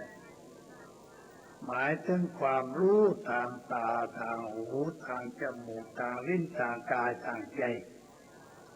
ตาเห็นรูปเกิดความรู้ทางตาเรียกว่าจักขุวิญญาณหรือพูดภาษาไทยว่าความรู้ทางสายตาหูได้ยินเสียงเกิดความรู้เรียกว่าโสตวิญญาณคือความรู้ที่ได้รับจากประสาทหูจมูกได้กลิ่นเรารู้ว่ามีกลิ่นความรู้นั้นเรียกว่าฆานวิญญาณเป็นความรู้ทางหูทางจมูกลิ้นเราแต่รสเปรี้ยวหวานมันเค็มเรารู้เรียกว่าฆานวิญญาณกายถูกอะไรรู้ใครมาจับกายเรารู้ลมมาถูกก็เรารู้ร้อนถูกรู้เย็นถูกรู้เรียกว่ากายวิญญาณหรือโผฏฐัพพะหมายถึงสิ่งที่มากระทบให้เกิดความรู้สึกแล้วก็ไปสู่ใจรับรู้เป็นมโนวิญญาณวิญญาณเหล่านี้ไม่ใช่ของแท้มันเกิดจากการผสมปรุงแต่งตารูปวิญญาณสามเรื่องจึงเกิดความรู้ทางตาหูเสียงวิญญาณเกิดความรู้ทางหูทางกลิ่นทางอะไรเหมือนกันเกิดอย่างนั้นมันไม่มีเนื้อแท้มันเกิดดับอยู่ตลอดเวลาไม่ใช่สิ่งถาวรโยมเห็นรูปเดินพ้นไปแล้วหายไปได้ยินเสียงหายไปได้กลิ่นกลิ่นอะไรหายไปแล้วได้รสอาหารมันก็หายไปได้สิ่งกระทบกายมันก็หายไปความรู้สึกเกิดที่ใจมันก็เกิดดับแล้วมันก็หายไปไม่มีตัวแท้ยืนยงคงทนมันเป็นแต่เพียงผสมกันเข้าเกิดขึ้นพยายามหน้าตรงแต่งไปเท่านั้นใช้กับเครื่องยนต์เราสตาร์ทเครื่องติดดังขึ้นมาแสดงว่าเครื่องติดแล้วมันติดได้เพราะอะไรเพราะมีไฟเกิดจากน้ำมันทำให้ลูกสูบหมุนแล้วไม่ล้อหมุนรถวิ่งได้มันก็วิ่งไปได้กราบเท่าที่ยังมีน้ำมันหล่อเลี้ยงพอหมดน้ำมันหล่อเลี้ยงมันก็หยุดปุ๊บรถตายหรือหมดแบตเตอรี่สตาร์ทไม่ติดมันก็ตายสิ่งทั้งหลายมันเกิดการปรุงแต่งซึ่งกันและกันแล้วก็เป็นไปตามอำนาจของการปรุงแต่งเราจะไปจับเอาตอนใดตอนหนึ่งว่าเป็นตัวฉันก็ไม่ได้เป็นของฉันก็ไม่ได้เพราะถ้าเราไปจับไปยึดเอาตอนใดตอนหนึ่งไอ้ตัวนั้นทำให้เราเป็นทุกข์โยมไปยึดถือเข้าก็เป็นทุกข์ลูกป่วยแต่ถ้าไปโรงพยาบาลหลวงเสียน้อย เพราะเขาตั้งขึ้นเพื่อสงเคราะห์ประชาชนแต่ต้องเอาสตังค์มาหล่อเลี้ยงบ้างถ้าไม่เอาเลยก็มาล้มเหมือนกันอยู่ไม่ได้คราวนี้เราก็เป็นทุกข์เรื่องลูกเก็บค่าได้ป่วยเป็นทุกข์อย่างนั้นเพราะอะไรตัวทุกข์มันอยู่ที่อะไรอยู่ที่เราคิดว่าลูกฉันเป็นไข้ลูกฉันมีตัวฉันแล้วมีลูกของฉันแล้วลูกเป็นไข้เราก็เป็นทุกข์ทุกในเรื่องจะต้องรักษาต้องเสียเงินกันมากมายเป็นทุกข์เพราะเรายึดว่าลูกของฉันสามีของฉันภรรยาของฉันรถของฉันแหวนของฉันพูดมากมายของฉันเยอะยิ่งของฉันมากเท่าใดทุกข์มันก็มากนะแต่มีหนึ่งคนก็ทุกข์หนึ่งไงแต่ถ้ามีสองมันทุกข์สองอ่ะมีสามก็ทุกข์สามอ่ะดับเบิลทุกข์ เป็นอย่างนั้นอย่างทุกข์เป็นทุกข์เพราะยึดถือว่าของฉันอันนี้คนเราโดยปกติมันก็ยึดถือแต่นั้นจับไว้ของฉันไม่ปล่อยไม่วางไม่มีด้วยปัญญาถ้ามีด้วยปัญญามันก็ไม่ทุกข์ถึงยามได้ให้เป็นไม่เป็นทุกข์ยามจะมีก็มีให้เป็นไม่เป็นทุกข์มีไม่ทุกข์ได้ไม่ทุกข์มีบางอย่างด้วยอะไรด้วยการคิดว่าลูกสมมติว่าเป็นลูกของฉันสามีของฉันภรรยาของฉันทรัพย์ของฉันแต่ว่าตัวฉันมันก็ไม่มีไอ้สิ่งนั้นมันก็ไม่มีมันเสื้อแท้มันไม่มีทั้งสองฝ่ายต่างฝ่ายต่างไม่มีแล้วเราไปสร้างความมีขึ้นแล้วเราก็ยึดว่าเป็นทุกข์เสียหายถ้านึกอย่างฉลาดมันก็ไม่เป็นทุกข์มันก็ตายตามเรื่องของมันป่วยตามเรื่องของมันเรารักษาไปตามเรื่องรักษาไม่หายมันก็ตายก็ดีเหมือนกันจะได้พ้นทุกข์ไปเสียทีแต่ถ้ายังไม่ตายเราจะไปบังคับไปมันตายก็ไม่ได้เพราะมันยังไม่ถึงเวลารักษาไปก่อนตามหน้าที่พอตายปุ๊บเราพูดแล้วจบกันทีไว้พอตายเรารอบได้ว่าจบกันทีทรมานมาหลายวันแล้วจบกันทีดีกว่ากันเพราะงั้นใครมาบอกว่าคุณแม่ตายเนี่ยหลวงพ่อบอกดีแล้วพ้นทุกข์กันเสียทีเพราะยังไม่ตายก็เป็นทุกข์ทั้งผู้ขายทั้งผู้ไม่ขายตายเสียดีแล้วพ้นทุกข์ไปทีคนบางคนทรมานเวลาป่วยพอตายปุ๊บควรดีใจแต่ไม่ต้องหัวเราะถ้าหัวเราะเดี๋ยวก็ว่าได้คุ้มอยู่ไหนใจว่าตายเสียทีก็ดีแล้วทรมานมาหลายเดือนแล้วคนทุกข์เสียทีหมดเรื่องคิดเป็นมันก็ไม่เป็นทุกข์ของหายก็ไม่ต้องเป็นทุกข์พอรู้ว่าของหายดีเบาใจไปเสียทีมันอยู่ฉันต้องระมัดระวังกลัวจะตกแตกกลัวจะหายไปเสียทีก็ดีแล้วสบายใจบอกใครๆว่าตอนนี้ฉันสบายใจสบายเรื่องอะไรเพชรหายเครื่องเพชรหายสบายเพื่อนก็นึกมองหน้าไว้ยังไงคนมันวิปลาสการเพื่อนอะไรเพชรหายยังสบายใจท่านแหละเขาไม่รู้แต่ความจริงเราเป็นผู้มีปัญญาเพราะเรารู้ว่ามันไม่ใช่ของฉันหายไปก็เป็นเรื่องธรรมดา ไอ้คนที่ได้ไปก็ไม่ได้อยู่ถาวรหรอกมันก็หายต่อไปมันหายทั้งนั้นไม่มีอะไรเป็นของใครมันเป็นสมบัติของธรรมชาติเปลี่ยนมือกันใช้เราเอามาใช้ไม่กี่วันก็หมดเรื่องเวลาได้มาก็บอกเสียเลยเองอย่าดีใจอย่าไปนึกว่าเป็นของเองนะเอามาใช้ชั่วคราวยืมมาจากธรรมชาติไม่กี่วันมันอาจจะถูกยืมต่อไปพอมีใครมาว่ากูว่าแล้วว่ามันจะต้องไปสักวันหนึ่งดีไว้กันไม่ต้องกังวลกับมันอีกต่อไปทุกของหายหมดทุกคนตายหมดทุก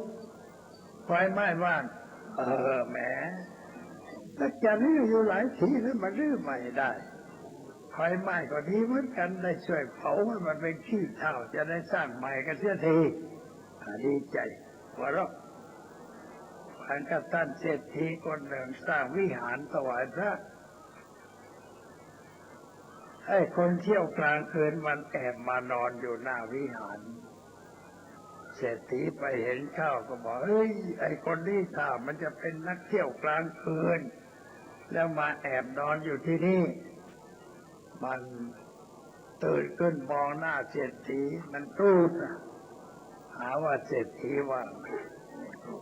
พันพยาบาทก็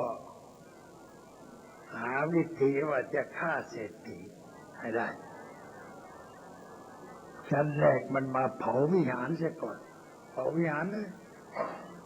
เศรษฐีมาถึง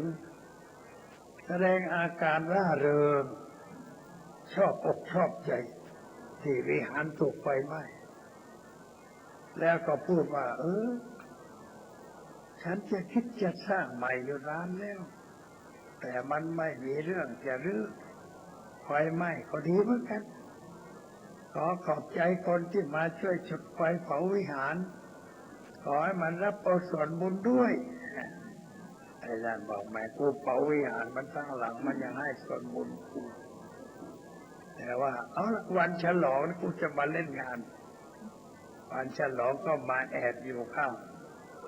หลังในม่านจะฆ่าเศรษฐีพระมาฉันเป็นร้อยเศรษฐีก็ถวายอาหารสร้างเสร็จแล้วก็ให้พรแกก็แผ่ส่วนข้าพเจ้าขอแผ่ส่วนบุญแห่งการสร้างวิหารใหม่นี้ให้แก่คนที่มันมาเผาวิหารข้าพเจ้าขอให้คนนั้นมีความเจริญมีจิตใจสูงไม่คิดทำลายใครต่อไปให้แผ่ให้เจ้านั่นนั่งได้ยินเศรษฐีนี่แกไม่โกรธกูเผาวิหารแกก็ยังไม่โกรธเลยออกมาวางมีดแล้วกราบท่านเศรษฐีขอโทษท่านเศรษฐีถามมาเรื่องอะไรข้าพเจ้าเป็นคนที่เที่ยวกลางคืนแล้วมานอนข้างวิหารท่านมาพูดว่าไอ้คนนี้ถ้าจะเป็นนักเที่ยวตีนเท้าก็ไม่ล้างก่อนโกรธคิดพยาบาททำท่านไม่ได้ก็เลยเผาวิหารซะเลยเผาวิหารแล้วท่านสร้างใหม่ทั้งแผ่ส่วนบุญให้ข้าพเจ้าด้วยท่านไม่โกรธข้าพเจ้าเลยทำท่านไม่ได้ขอขอบคุณท่านที่ให้บุญแก่ข้าพเจ้าแล้วก็เลยไม่โกรธกันไม่เป็นไรเศรษฐีก็สบายไอ้คนนั้นก็สบายให้อภัยได้ไม่ถือโทษคนถ้าเราถือโทษก็โกรธกันจนตายคอยจ้องจะฆ่าคนนั้นนอนไม่หลับไม่เป็นสุขคนพยาบาทคนอื่นเนี่ยไม่เป็นสุขริษยาคนอื่นก็ไม่เป็นสุขเกลียดคนอื่นก็ไม่เป็นสุขโกรธคนอื่นก็ไม่เป็นสุขทุกข์ร้อนแล้วหาไฟมาเผาตัวเองทำไมไฟโกรธไฟลูกไฟพยาบาทไฟอาฆาตจองเวรเอามาเผาตัวเองทำไมเผ มันโง่เราไม่ได้เรื่องอภัยใช่ไม่โกรธไม่เกลียดไม่พยาบาทอาฆาตจองเวรเราก็เย็นสบายนอนเป็นสุขไม่ต้องฝันร้ายพอเขาเอ่ยชื่อชิดเช็ดเรื่องอะไรที่เจ็บใจอย่างนั้นมันคันอยู่ที่กระดองใจอย่างนั้นอันนู้ไม่ได้เรื่อง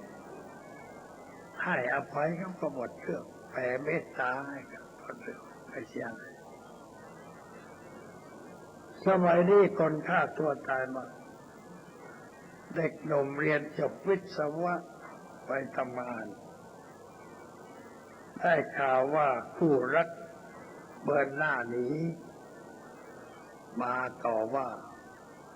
มาไม่มาเมื่อเปล่าพกปืนมาด้วยปืนก็ไม่ใช่ปืนเฉยๆเอากระสุนใส่มาเต็มลำกล้องเลยโกรธกันไม่ตกลง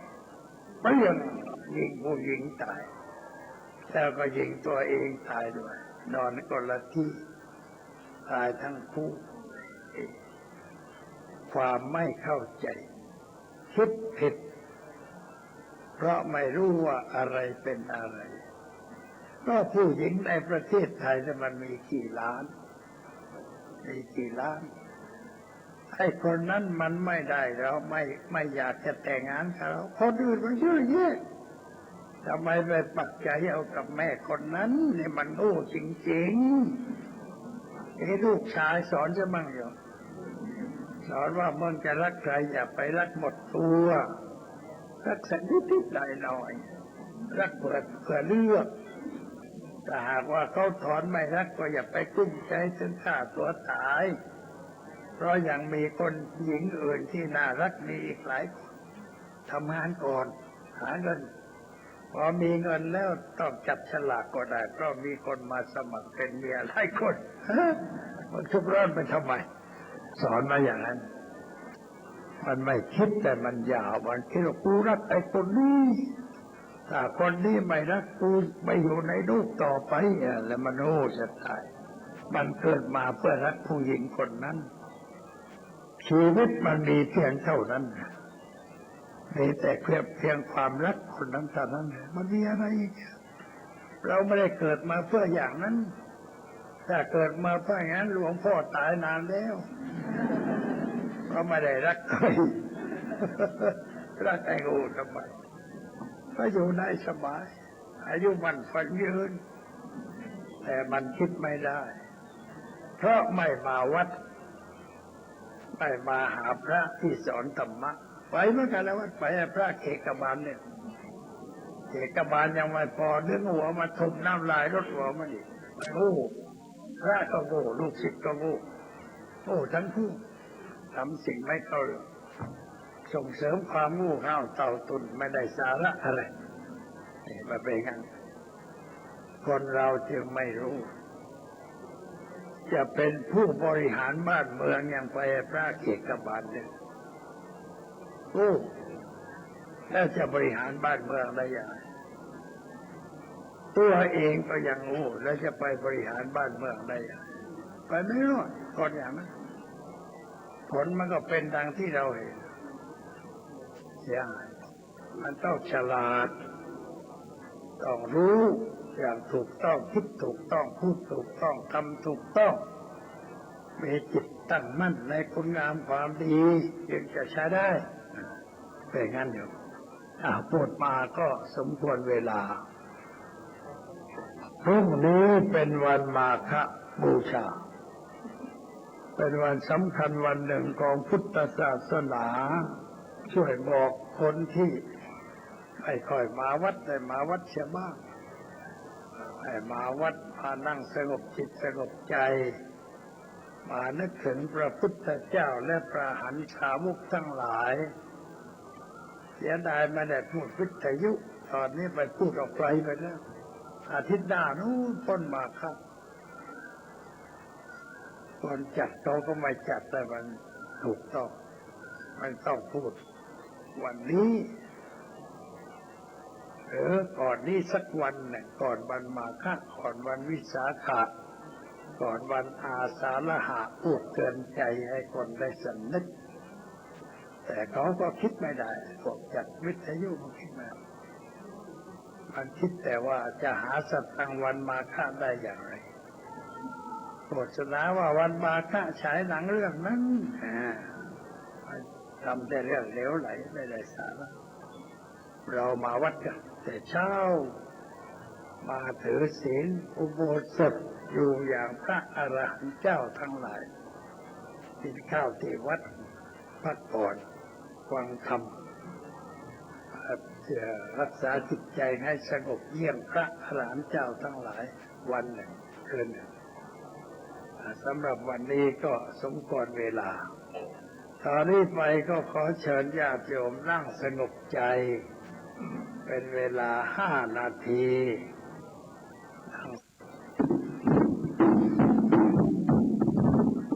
สัพเพสัตตา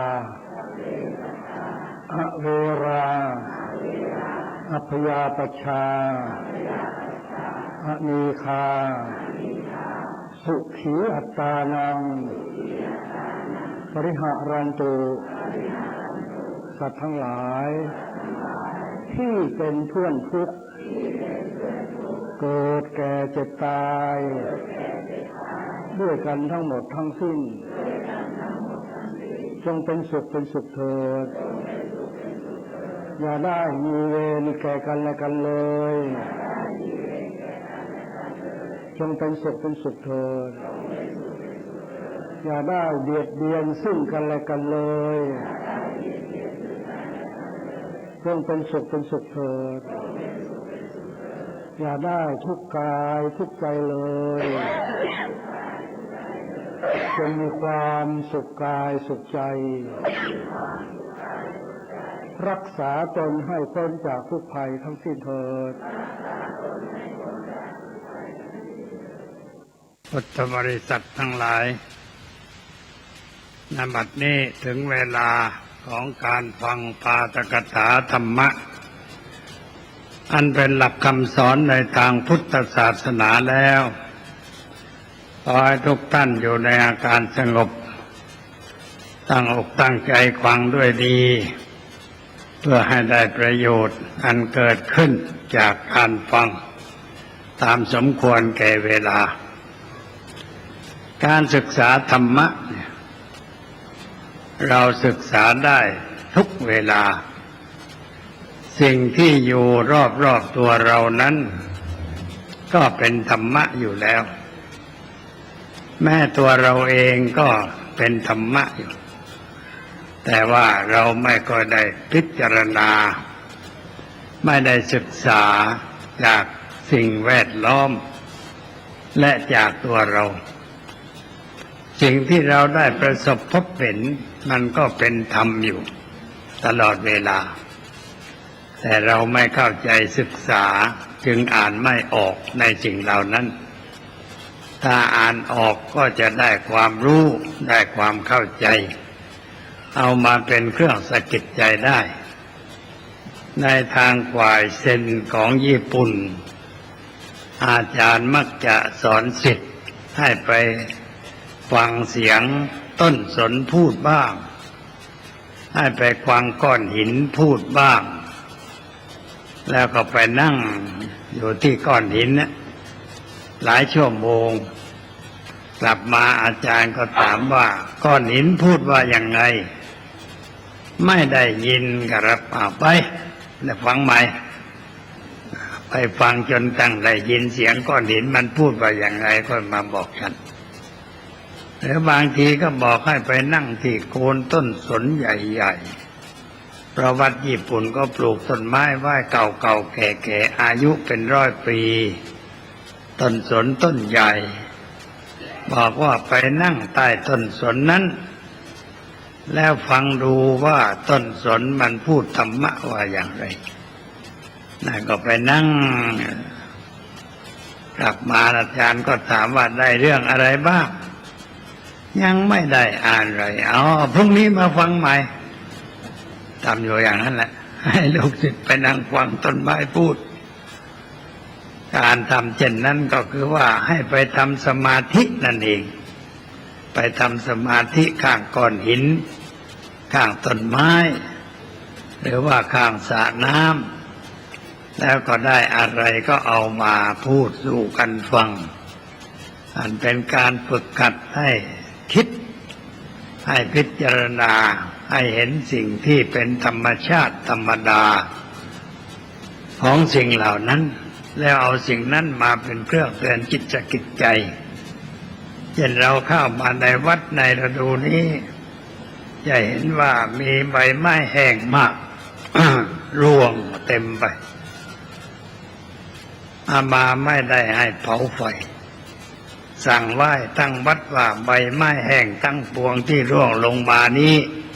อย่าเผาไฟเป็นอันขาดเพราะถ้าเผาเป็นขี้เถ้ามันก็สูญเปล่าไม่เกิดประโยชน์อะไรความจริงต้นไม้มันก็รู้จักรักษาตัวมันเพราะว่าหน้าแล้งในน้ำมันน้อยเอาใบไว้มากๆก็ไม่มีน้ำพอจะหล่อเลี้ยงลำต้นและใบเลยทิ้งใบให้อยู่ที่โคนต้นอันนี้ใบที่หล่นลงมาที่โคนต้นมันก็ช่วยต้นไม้ช่วยยังไง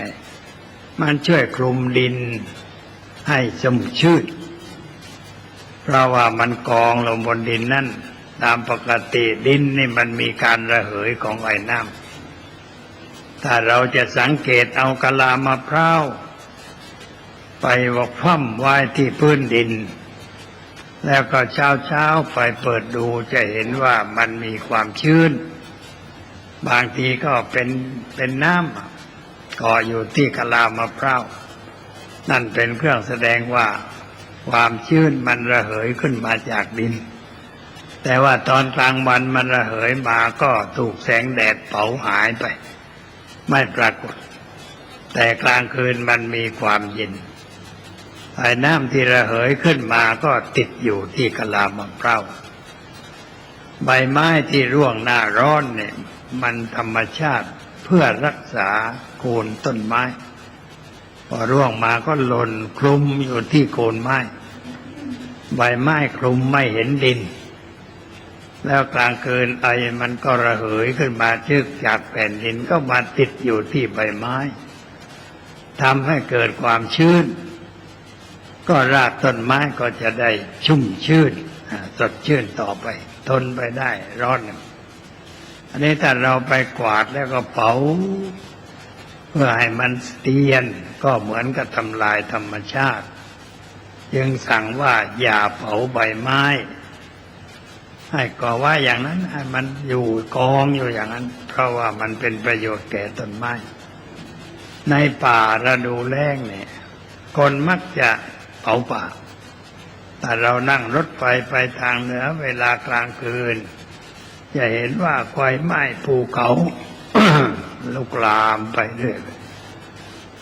ไม่ใช่ไฟป่าไม่ได้เกิดเองตามธรรมชาติสมัยก่อนนี่มีไฟป่านานๆก็มีสักทีแต่เดี๋ยวนี้มันไฟจากมือคนที่ซุกซนที่ไม่รู้จักคุณค่าของธรรมชาติแล้วก็เผาป่าเพื่อทำลายการเผาป่านั้นก็เพื่อให้สัตว์มันวิ่งเพราะไฟไหม้มาสัตว์ก็วิ่งหนีเมื่อวิ่งเขาก็เห็นแล้วก็ยิงเอามากินได้ทำลายสัตว์แล้วก็ทำลายป่าด้วยเพราะว่าการเผาป่านั้นต้นไม้เล็กต้นไม้น้อยก็ตายแต่ว่าต้นสัตว์เนี่ยมันทนตายยากนะไม่ค่อยตายพอหน้าฝนมันก็ผลิใบออกมาเจริญเติบโตต่อไปเป็นไม้ที่ทนเหลือเกินจึงมีค่าราคาแพงการเผาป่าจึงเป็นสิ่งที่ไม่ถูกต้องตามบ้านตามช่องใบไม้ร่วงเขาก็กวาดแล้วก็เผาควันขโมงสร้างมลพิษได้เกิดขึ้นในอากาศไม่ได้ประโยชน์อะไรจึงไม่ควรเผาที่วัดนี้ไม่ให้เผาทิ้งอยู่อย่างนั้นจนกระทั่งถึงหน้าฝนพอฝนตกมันก็เน่ากลายเป็นอาหารของต้นไม้ต่อไปมันหมุนเวียนกัน ธรรมชาติมันเป็นหมุนเวียนเป็นวัฏจักรอยู่อย่างนี้เราจึงเห็นว่าใบไม้เหล่านั้นกองอยู่วัดนี้ไม่กวาดไม่ใช่เรื่องขี้เกียจอะไรกวาดเหมือนกันแต่กวาดบนถนนเปลี่ยนเพราะบนถนนไม่มีต้นไม้ก็เลยกวาดทุกวันเสาร์พอวันเสาร์ก็กวาดกันเสียทีหนึ่งจะได้อวดโยมหน่อยว่าวัดมันสะอาดแต่ว่าในป่าไม่ให้กวาดปล่อยไว้อย่างนั้นกันฝุ่นด้วยเพราะว่าฝุ่นมันไม่ฟุ้งเพราะใบไม้มันคลุมไว้ได้ประโยชน์อันนี้เราเห็นใบไม้ร่วงนี่ก็ต้องคิดเป็นเครื่องสะกิดใจคิดว่าทำไมมันจึงร่วงเพราะว่ามันขาดน้ำมันจึงร่วงใบไม้ร่วงแล้วใบไม้ในเดิมมันเป็นยังไงคิดทบทวนไปใบไม้เมื่อก่อนมันออกมานิดนะเรียกว่าปลิออกมาที่ปลายสุดของใบก้านเป็นยอดปลิใบอ่อนแล้วก็เจริญเติบโตขึ้นจนกระทั่งเป็นใบเพสลาดแล้วก็เป็นใบแก่แล้วก็เหลืองแล้วก็ร่วงหล่นกองอยู่ตามพื้นดินถ้าเราไปเมืองนอกหน้าก่อนหน้าหนาวเราเรียกว่าฤดูใบไม้ร่วงต้นไม้เหลือแต่ก้านเต็มไปทั้งป่าคนไปจากเมืองไทยไปเห็นก็ตกใจบอกตายแล้วเมืองนี้ต้นไม้ตายหมดแล้วไม่มีใบเลยไม่ใช่มันไม่ได้ตายมันผลัดใบลงมาเต็มป่าเลยเขาก็ไม่เผาไม่ทำลายเป็นประโยชน์แก่ต้นไม้ต่อไปเราได้เห็นใบไม้ร่วงก็ควรจะเอามาพิจารณาเป็นเครื่องเตือนใจว่าชีวิตก็เหมือนใบไม้เราตั้งท้องเกิดในท้องคุณแม่เจริญเติบโตเป็นเวลา10 เดือนสมัยก่อนนี่ก็เกิดกัน10 เดือนแต่เดี๋ยวนี้เขารีบร้อนยังไม่ครบ10 เดือนมันจะออกมาแล้วก็ต้องเอามาอบไว้ในตู้กระจกเพราะมันยังอ่อนแอเราจึงเอาออกจากตู้ได้รีบเกิดโลกมันรีบร้อนใจคนร้อนสมัยก่อน10 เดือนจึงจะออกจากครรภ์มารดาแล้วก็ออกมาตามปกติไม่ค่อยต้องผ่าตัดไม่ต้องทำอะไรให้วุ่นวายพอถึงเวลามันก็ออกมาเท่านั้นไม่มีใครต้องไปช่วยหมอเขาเรียกว่าหมอตำแยคนแก่ๆเดินกระงกกระงันมาช่วยทำคลอดบางทีมาไม่ทันก็เกิดเรียบร้อยแล้วมาเด็กๆเห็นพี่สาวคนโตออกไปเกี่ยวข้าวในนาเดือนมีนาเนี่ยก็เกี่ยวข้าวแล้วก็รีบกลับบ้านเพราะมันปวดท้องพอมาถึงบ้านยังไม่ทันนอนลูกออกมาแล้ว เกิดแล้วออกมาหมอตำแยมาเนี่ยเขาเกิดเรียบร้อยแล้วก็มาช่วยอาบน้ำเด็กตัดสะดือเด็กเท่านั้นเองไม่ลำบากเราเกิดง่ายเพราะว่าชาวนาชาวสวนนี่เขาเคลื่อนไหวอยู่ตลอดเวลาไม่ได้กินนอนนั่งนิ่งๆเกิดง่ายสบายดีเลี้ยงก็ไม่ยากไม่ต้องมีอะไรเป็นเครื่องประกอบผ้าอ้อมก็ใช้ผ้าเก่าๆมาตัดเป็นชิ้นเป็นสี่เหลี่ยมผืนผ้าเอามาไว้รองนอนซักฟอกกันไปตามเรื่องเดี๋ยวนี้ต้องใช้แพมเพิร์สบอกว่าแพมเพิร์สเนี่ยมันไม่ชื้นราคาก็แพงเมื่อก่อนก็ไม่ได้ใช้นอนนั่งกันอย่างนั้นเห็นเขาเลี้ยงเด็กมาตั้งแต่เด็กๆก็ไม่เรื่องมันไม่มากแล้วก็กินนมมารดาไม่ได้กินนมกระป๋องนมผงนมอะไรต่ออะไรมันไม่มีให้กินเนี่ยกินนมแม่แต่ว่าเติบโตนะ แข็งแรงร่างกายสูงใหญ่กว่าคนเดี๋ยวนี้คนเดี๋ยวนี้มันเล็กลงไปทุกวันไม่เท่าพ่อตัวใหญ่ลูกตัวเล็กนายทหารไทยรุ่นก่อนๆสูงใหญ่แต่พอลูกนายทหารเหล่านั้นไม่สูงไม่ใหญ่ตัวเล็กลงไปเดี๋ยวนี้ทหารตัวเล็กๆเดี๋ยวเข้าแถววิ่งอยู่มันตัวเล็กๆนะไม่ใหญ่ไม่โตสมัยก่อนตัวโตสมัยก่อนที่มันกว้างโปร่งสบายเดี๋ยวนี้มันแน่นเหมือนปลูกต้นไม้ในแทรกกันมันไม่ค่อยถูกเดี๋ยวนี้มันแปลกอย่างนั้นการเลี้ยงก็ต้องใช้ยูกใช้ยาเรื่องมากต้องไปหาหมอไปโรงพยาบาลเห็นแม่อุ้มลูกนั่งกันเต็มโรคอะไรสมัยก่อนไม่ค่อยมีเพราะไม่มีโรงพยาบาลด้วยแล้วก่อนมันไม่ค่อยเจ็บค่อยป่วยไม่อยู่ตามธรรมชาติพอเดินได้ก็เที่ยวเดินคลุกขี้ฝุ่นอยู่ในร้านบ้านตัวก็ไม่สะอาดแม่กลับมาจากนาก็มาจับอาบน้ำกันเสียทีหนึ่งแล้วมันก็แข็งแรงเรียกว่ามีวัคซีนอยู่ในตัว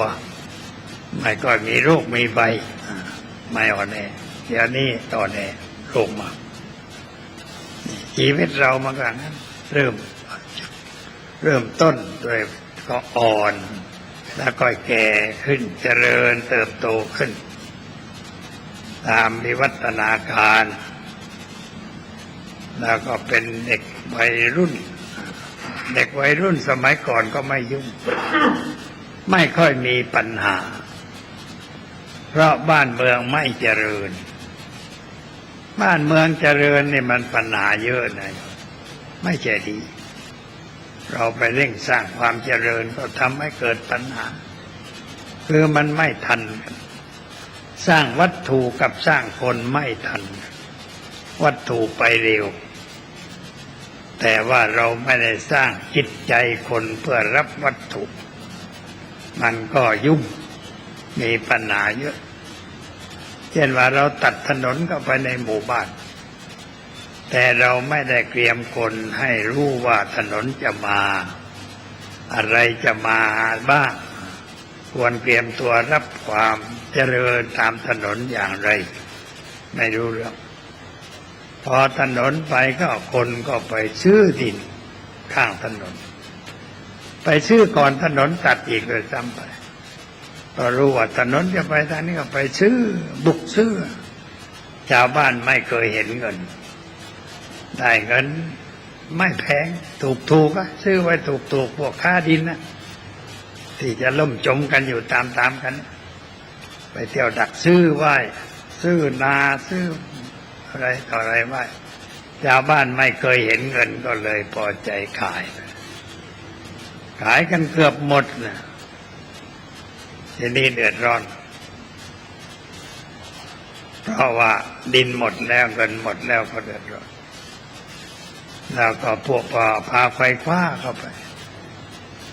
ก็ไม่ได้พูดให้คนเข้าใจว่ามีไฟฟ้าควรจะใช้อย่างไรเขาก็ชักไฟฟ้าเข้าบ้านพอมีไฟก็คนก็ไปล่อให้ซื้อหม้อข้าวไม่ต้องใช้ฟืนสบายดีเอาข้าวใส่น้ำใส่แล้วก็ติดสวิตช์ปุ๊บจะไปทำอะไรก็ได้ไม่ลำบากไม่มีสตางค์จะซื้อไม่เป็นไรผ่อนส่งญาติโยมก็เป็นหนี้ทีนี้เป็นหนี้ค่าหม้อไฟฟ้าเป็นหนี้ตู้เย็นเป็นหนี้พัดลมไม่ได้ฟังวิทยุซื้อวิทยุเอาเป็นหนี้วิทยุมีโทรทัศน์ก็เป็นหนี้ไอ้ของที่อยู่ในบ้านเช่าก็มาได้เป็นหนี้เขาทั้งนั้นคนไม่รู้ว่าอะไรเป็นหนี้มากเข้าก็เขามาเก็บเงินก็ถูกดึงโน่นดึงนี่บ้านช่องเพื่อนดึงเอาไปหมดลำบากเดือดร้อนกันไปตามกัน เวลาไปตามบ้านนอกบ้านนาถาม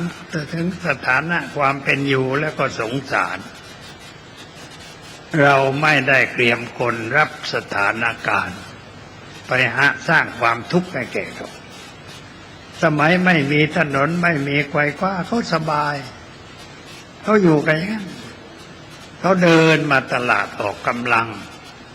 แล้วก็เดินกลับมาซื้อข้าวซื้อของที่จำเป็นไม่จำของไม่จำเป็นเขาก็ปลูกกินได้ปลูกผักปลูกพืชกินแต่มาซื้อของเช่นว่าซื้อเกลืออันนี้ก็ซื้อน้ำปลาซื้อกะปิซื้อของเครื่องประกอบการกินซื้อไปพอสมควรเอาไปใช้แต่ผักหญ้าอะไรก็ปลูกกินกันตามเรื่องกินยอดตำลึงข้างรั้วยอดกระถินผักปลูกข้างบ้านมีกันเกือบทุกบ้านได้กินผักสดๆแล้วก็ไม่ได้รดด้วยน้ำโสโครกไม่มียาปราบศัตรูพืชแบ่งกันกินพวกแมลงกินมั่งเหลือเราก็เอามากินไม่เป็นพิษเป็นภัยอะไรเดี๋ยวนี้เขาให้คนใช้ยาปราบศัตรูพืชใช้กันอย่างเหลือเฟือกะหล่ำปลีที่ขนมาจากเชียงใหม่เป็นรถ10 ล้ออันตรายเหลือเกินคนปลูกกะหล่ำปลีไม่กินกะหล่ำปลีนะพวกแมวไม่กินกะหล่ำปลีที่ตัวปลูกเพราะมันกลัวตายแมวมันกลัวตายเหมือนกันมันไม่กินนะกะหล่ำปลีที่เขาปลูกไว้กินก็ไม่ได้ใส่ยาปราบศัตรูพืชแต่จะเอามาขายฉีดยาติดมาในกลีบกะหล่ำปลีเยอะแยะเราเอามาถึงล่างไม่สะอาดก็กินเข้าไปพิษมันก็ไปสะสมในร่างกายเป็นมะเร็งบ้างเป็นโรคนั่นโรคนี้บ้างอันตรายเพราะสารพิษมากแล้วปลูกที่ต่ำก็ใส่สารพิษติดกับน้ำในแม่น้ำนะไม่ไว้ใจนะกินไม่ได้เป็นพิษไปหมดเพราะคนใช้ไม่เป็นใช้เกินไปที่วัดที่ประเทศอังกฤษเรียกว่าวัดธรรมราจิตวิเวกวัดจิตวิเวกนี่มีป่าคนก็ถวายฝรั่งมันก็แปลกมันไปวิ่งในสวนสาธารณะวิ่งออกกำลังพระไปเดินมันวิ่งตัวชนพระแล้วถามว่าท่านเป็นพระในพุทธศาสนาใช่ไม่ใช่ผมอ่านหนังสือว่าพระในพุทธศาสนานี่อยู่ป่าแล้วทำไมท่านมาเดินอยู่ในเมืองท่านสุเมโธกับพระลูกศิษย์บอกว่าก็อยากจะอยู่ป่าเหมือนกันแต่ว่าป่ามันไม่มีก็เลยมาอยู่ป่าคอนกรีตก็บอกผมมีป่านะผมจะให้ป่านะป่าก็ดีเหมือนกันได้ว่ามันพูดเล่นๆมันให้จริงไงวันต่อมามันก็พาไปที่วัดนะไปนิมนต์เจ้าหน้าที่ของเขาเรียกว่าสัตตี้ให้ไปทำนิติกรรมที่สำนักงานที่ดินยกป่าไม่ใช่ป่าเล็กๆนะเนื้อที่ตั้ง200-300 เอเคอร์ต้นไม้ใหญ่ๆต้นสนต้นอุกใหญ่ๆยกให้เลยแล้วก็ข้างป่านั้นมีสระน้ำใหญ่ปลาเยอะสมัยก่อนนี่คนก็ไปสอนนักยิงปืนไปยิงกันตรงนั้นหลอกกระสุนกองเลยอันนี้มาเป็นของวัดแล้วก็วันหนึ่งปลามันตายแม่ชี2-3 คนอยู่ที่กระต๊อบริมสระน้ำตื่นขึ้นเห็นปลาลอยเลยไปบอกพระว่าไม่รู้เรื่องอะไรปลาตายพระไปดูก็ตายจริงลอยโทรศัพท์บอกเจ้าหน้าที่เขาเรียกว่าดูแลสิ่งแวดล้อม โทรศัพท์ไปบอกว่าไม่ทราบว่าเพราะเหตุอะไรปลาในสระน้ำของวัดคิดเฮิร์สหรือว่าจิตวิเวกตายพอเดียวไม่ถึงชั่วโมงเจ้าหน้าที่มาเนี่ยเขาทำงานทันอกทันใจไม่ใช่เราโทรไปแล้วอีกวันหนึ่งถึงจะมาไม่ถึง2 ชั่วโมงมาแล้วมาด้วยพร้อมเครื่องเลย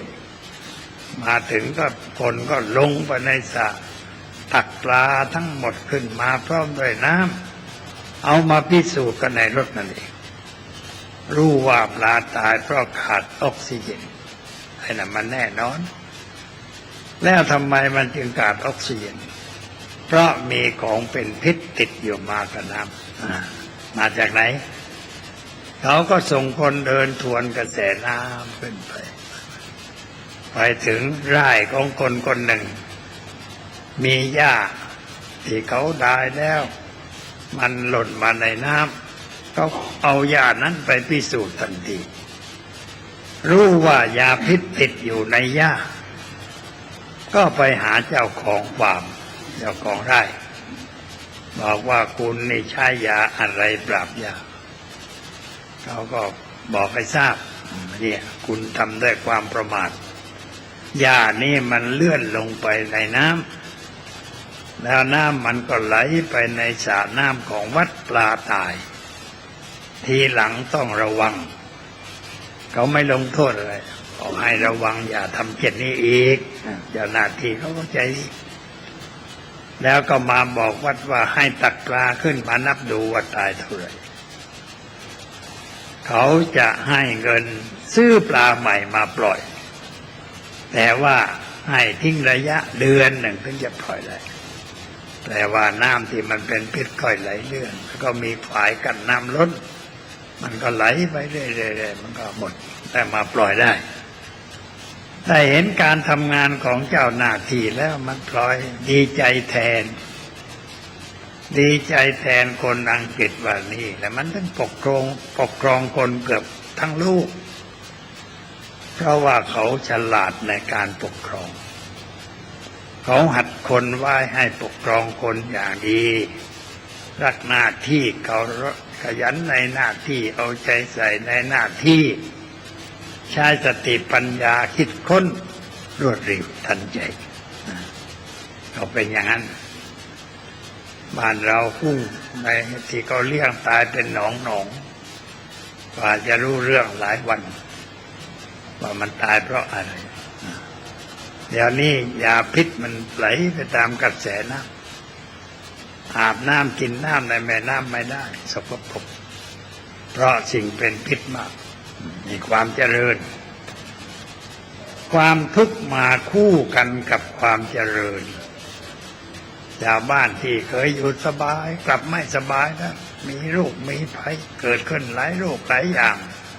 เพราะความเจริญของวัตถุที่เราไม่ได้ควบคุมไม่ได้วางแผนให้ดีทำอะไรก็ไม่บอกคนให้รู้ว่าจะทำอะไรเพื่อประโยชน์อะไรให้เขาเข้าใจมันต้องไปประชุมคนที่ต่างนั้นเอามาพูดกันทำความเข้าใจไม่ใช่พูดทางวิทยุเพราะคนบางคนไม่ได้ฟังไม่พร้อมกันต้องประชุมแล้วก็พูดให้ฟังว่าจะทำอะไรตรงไหนอย่างไรยกตัวอย่างเช่นว่าจะวางท่อแก๊สจากนู้นประเทศพม่าผ่านภูเขาผ่านป่าต้องมาทางป่าห้วยขาแข้งมาเมืองการลงไปราชบุรีเพื่อเอาแก๊สมาใช้เรียกมาพูดเป็นหย่อมๆให้เขาเข้าใจแล้วจะเกิดประโยชน์อะไรแก่ประเทศชาติแก่ประชาชนเป็นการประหยัดเงินทองอย่างไรได้ผลอย่างไรพูดกันให้รู้เรื่องให้เข้าใจในกรุงเทพก็ต้องพูดเรียกเจ้าหน้าที่ชอบประท้วงนั้นมาคุยด้วยเรียกมาคุยกันทางโทรทัศน์ให้เข้าใจเรื่องให้เห็นประโยชน์แก่ส่วนรวม ก็มันคงไม่ยุ่งเดี๋ยวนี้เขาไม่เข้าใจเพราะซุบซิบทำกันเลยก็ประท้วงกันแต่คนเมืองการเขาไม่ประท้วงเขายินดีให้ต่อแก๊สผ่านอันนี้คนเมืองการก็ไปเดินกระบวนประท้วงคนประท้วงเอาละที่นี่ชนกันเลยนี่ชนกันเมื่อตะกี้ได้รับจดหมายจากเมืองการว่าเขาว่าหลวงพ่อสนับสนุนการประท้วงที่ไม่ให้ผ่านท่อแก๊สผ่านไม่ใช่อามาไม่ได้สนับสนุนพวกไปคัดค้านกับท่อแก๊สแต่ว่าคัดค้านพวกไปคัดค้านเคยพูดไว้ทางวิทยุบอกว่าไม่ควรจะไปเที่ยวคัดค้านให้มันวุ่นวายเพราะเป็นประโยชน์แก่ส่วนรวมของประเทศชาติเราที่ไปนั่งค้านเนี่ยไม่กี่ปีก็ตายแล้ว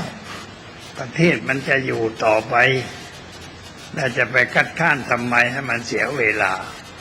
ให้เขาทำไปเถอะประโยชน์มันมากกว่าร้ายประโยชน์ป่านั้นถึงว่าไม่ทำท่อมันคนก็ลักตัดทุกวันมันตัดกันอยู่ทุกวันตัดไม้ไผ่บ้างไม้จริงบ้างผ่านป้อมตำรวจทุกวันตำรวจก็ยิ้มเห็นแล้วก็ยิ้มพยักหน้าเพราะว่าเขาจัดการกันเรียบร้อยแล้วก็ไม่มีเรื่องอะไรเป็นงั้นเรื่องตั้งหลายเกิดเพราะไม่มีการโฆษณาประชาสัมพันธ์ให้คนเข้าใจสมัยก่อนนี่ในหลวงท่านจะออกกฎหมายอะไรนะท่านมีการปรารภอย่างยืดยาวว่าทำไมต้องออกกฎหมายอย่างนั้นเพราะอะไรให้คนก็จะความจริงคนสมัยก่อนไม่ค่อยประท้วงอะไรหรอกแล้วก็ไม่ค่อยอ่านด้วยเพราะไม่มีหนังสือจะอ่านแต่ในหลวงท่านก็ทำถูกต้องเป็นการประกาศปรารภเรื่องว่าทำไมทำเพื่ออะไรทำแล้วจะได้อะไรเป็นความรอบคอบของผู้ปกครองบ้านเมืองท่านสร้างวัดที่บางปะอินสร้างโบสถ์แบบฝรั่งท่านจารึกไว้ในแผ่นดินว่าทำไมจึงสร้างอย่างนี้ไม่ได้เลื่อมใสระบบวัฒนธรรมฝรั่งหรือศาสนาฝรั่งอะไรหรอก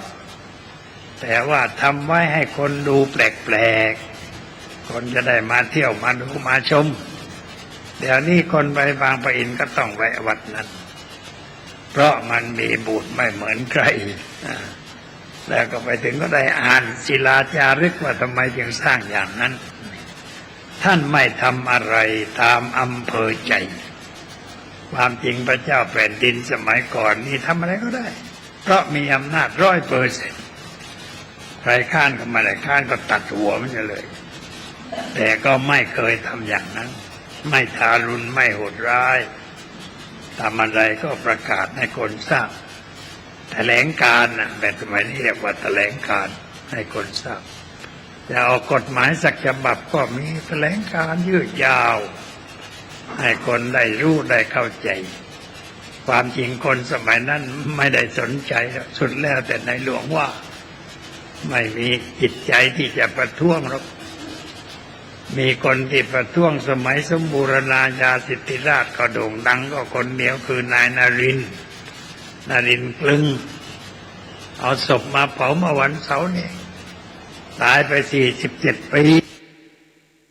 ใส่โลงแล้วก็มีกระจกปิดให้มาดูกันได้เหลือแต่โครงกระดูกอันนี้ลูกสาวคนที่รับคำสั่งพ่อตายต่ออายุลูกสาวก็ตั้ง87แล้วเวลาตายก็ปรารภว่าศพของพ่อนี่ควรเอาไปเผาพร้อมกับศพของฉันเพราะต่อไปไม่มีใครดูแลที่ดินบ้านช่องมันจะเป็นของเราหรือเปล่าก็ไม่รู้เดี๋ยวก็เอาไปจัดสรรมันก็ยุ่งเพราะงั้นเอามาเผาซะเลยแล้วมาเผาที่วัดเมื่อวันเสาร์มากับเทศให้คนฟังแกเป็นนักขัดการข้าหัวจนฝ่าเป็นข้าราชการ ราชการทำอะไรที่มันไม่ช่วยเหลือประชาชนเช่นว่าบริษัทเรือของฝรั่งเดินเรือในแม่น้ำอันนี้ชาวบ้านก็ไปเดินเรือมั่งแข่งไอ้นั่นมันสัมปทานผิดระเบียบมันไปแข่งไม่ได้ก็สั่งห้ามแต่ว่านายนรินทร์แกเป็นเจ้าเมืองเวลานั้นอยู่นครนายกเป็นพระพนมสารนรินทร์แกไม่ทำตามคำสั่งของเสนาบดีเพราะมันขัดประโยชน์ของประชาชนมาขัดคำสั่งเขาก็ให้ออกจากราชการแกออกมาอายุ39ออกไปแล้วก็ไปทำมาหากินอย่างสุจริตคือปั้นหม้อขายสมัยนั้นหม้อตะนาวสีมีชื่อแกมีโรงงานปั้นดินปั้นหม้อขายอาชีพสุจริตตั้งโรงพิมพ์เล็กๆพิมพ์หนังสือคัดค้านเรื่องนั้นเรื่องนี้พิมพ์ไปเที่ยวแจกตามสนามโลกให้คนมีเรื่องหลายเรื่องที่แกคัดค้านแต่งตัวแปลกๆแต่พายย่ามไปเที่ยวเดินสนามหลวงแจกหนังสือเล่มน้อยๆคำที่แจกแล้วมันขัดกับราชการเขาก็จับฐานเป็นกบฏติดคุกไม่เป็นไรออกจากคุกทำต่อแต่ทีหลังมาแกทำยาชนิดหนึ่งเขาเรียกว่ายานกเขาคู่ยานกเขาคู่มันก็คือเหล้าแบบนี้แกกลั่นเหล้าขายแต่แกบอกว่าเป็นยาตรานกเขาคู่พระฉันได้นะยาเนี่ยพระฉันก็เมากันหลับเป็นแก้วพระมหาสมณเจ้าก็ประกาศไม่ให้พระฉันยานกเขาคู่แกขายด้วยนะ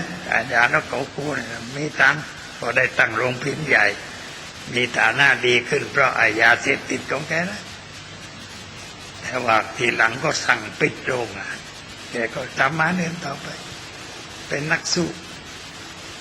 เวลานั้นก็เก็บเงินรับชูปการภาษีรับชูปการ4 บาท6 บาท8 บาทตามฐานะของบ้านเมืองแกคัดค้านว่ารีดนาฐานเน้นกับคนยากคนจนคนไม่มีเงินก็ต้องไปทำงานแทนเงิน4 บาทเสียไม่ได้ก็ไปทำงานเท่านั้นวันเท่านี้วันเป็นการทารุณเกินไปขัดค้านแกเกิดเร็วไปหน่อยถ้ามาเกิดในสมัยมีรัฐธรรมนูญอย่างแบบปัจจุบันนี้แกก็ค้านสบายตำรวจไม่จับเพราะมีสิทธิที่จะค้านได้แต่แกเกิดเร็วไปตายเร็วไปเลยก็ไม่ได้เรื่องเป็นนักสู้คนหนึ่งก็นึกชมในใจมันกันว่าแกเป็นคนกล้าตามราชการเป็นขุนเป็นหลวงเป็นพระได้เป็นเจ้าขุนพระพนมสารนรินทร์เพราะเป็นนายอำเภออยู่ที่พนมสารคามแล้วต่อมาได้เป็นเจ้าเมืองนครนายกจบกันตรงนั้นถูกออกจากราชการมาเป็นช่างปั้นหม้อขายต่อมาก็สนใจในเรื่องศาสนาต้องปฏิวัติพุทธศาสนาเวลานี้เลอะเทอะเต็มทีแล้วเหมือนเดี๋ยวนี้เลอะเทอะอยู่หลายเรื่องแต่นรินทร์อยู่แกก็คัดค้านแล้วไอ้พวกทำราหูให้คนไหว้แล้วก็คัดค้านแกก็ค้านแล้วแกก็บวชลูกสาว2 คนให้เป็นภิกษุณีบวชเองขึ้นไปหอคอยชั้นบนแล้วก็อธิษฐานต่อพระรัตนตรัยโกนหัวนุ่งผ้าเป็นแม่ชีสาระกระจงดีเนื้อคุณจงดียังอยู่ตายอายุ80 ปีมาเผาศพบอกนี่ฉันนะชื่อจงดีโอ้แล้วลูกคนอื่นตายหมดแล้วเหลือคนเดียวนั่นก็ทำตามพ่อสั่งดีเชื่อพ่อทีนี้บวชแล้วก็ทุดงไปเมืองสุพรรณไปอยู่ตามถ้ำที่เมืองสุพรรณ ประหลัดอำเภอคนหนึ่งนามสกุลชัยสอนชัยอะไรเนี่ยไปชุดแม่ชีมาซะเลย ชุดแม่ชีก็เอามาเป็นแม่บ้านซะนี่ ประหลัดนักเลงโตสุพรรณจุดแม่ชีเลยเลยจบกันไปแล้วแกก็ยังเที่ยวคัดการเรื่องโน้นเรื่องนี้เรื่องศาสนาใครทำอะไรแปลกๆแกข้างแกไปเที่ยวยืนพูดตามเสาไฟกว้าหน้าเฉลิมกรุงพูดกับคนไปสนามหลวงยืนพูดกับประชาชนเป็นคนแรกชีวิตแกเป็นแล้วก็ถึงแก่กรรมไปเป็นนักสู้คนอย่างนี้ก็มีมนุษย์มันก็มีแปลกๆก็ดีนะในระบอบประชาธิปไตยมันก็ต้องมีอย่างนั้นบ้างพวกข้านก็มีแต่ถ้าข้านมากเกินไปมันก็ยุ่งเวลานี้บ้านเมืองของเราเนี่ยมันอยู่ในภาวะจำยอมเป็นหนี้เป็นสินเขาเยอะแยะพวกที่จะมาเดินขบวนขอมอบอะไรก็หยุดไว้บ้างเพราะว่ารัฐบาลก็ทำงานตัวเป็นเกลียวเหน็ดเหนื่อยกับการต่อสู้กับความตกต่ำของเศรษฐกิจก็พอแล้วอย่าเอาเรื่องมาให้ยุ่งเลยแต่ว่ามอบคนจนจะมาอีกแล้วคนเหล่านั้นก็ไม่จนประมาณมานอนกินกันอยู่ที่กรุงเทพได้มีข้าวสารกินมีอะไรมานอนสบายๆเพราะมันว่างงานแล้วเนี่ยแล้วดูนี่เกี่ยวข้าวเสร็จแล้วก็ไปนอนกรุงเทพดีกว่าแต่มานอนใกล้ทำเนียบไม่งั้นพวกประเภทนั้นเขาชอบจะเรียกว่าก่อกวนก็จะมากไป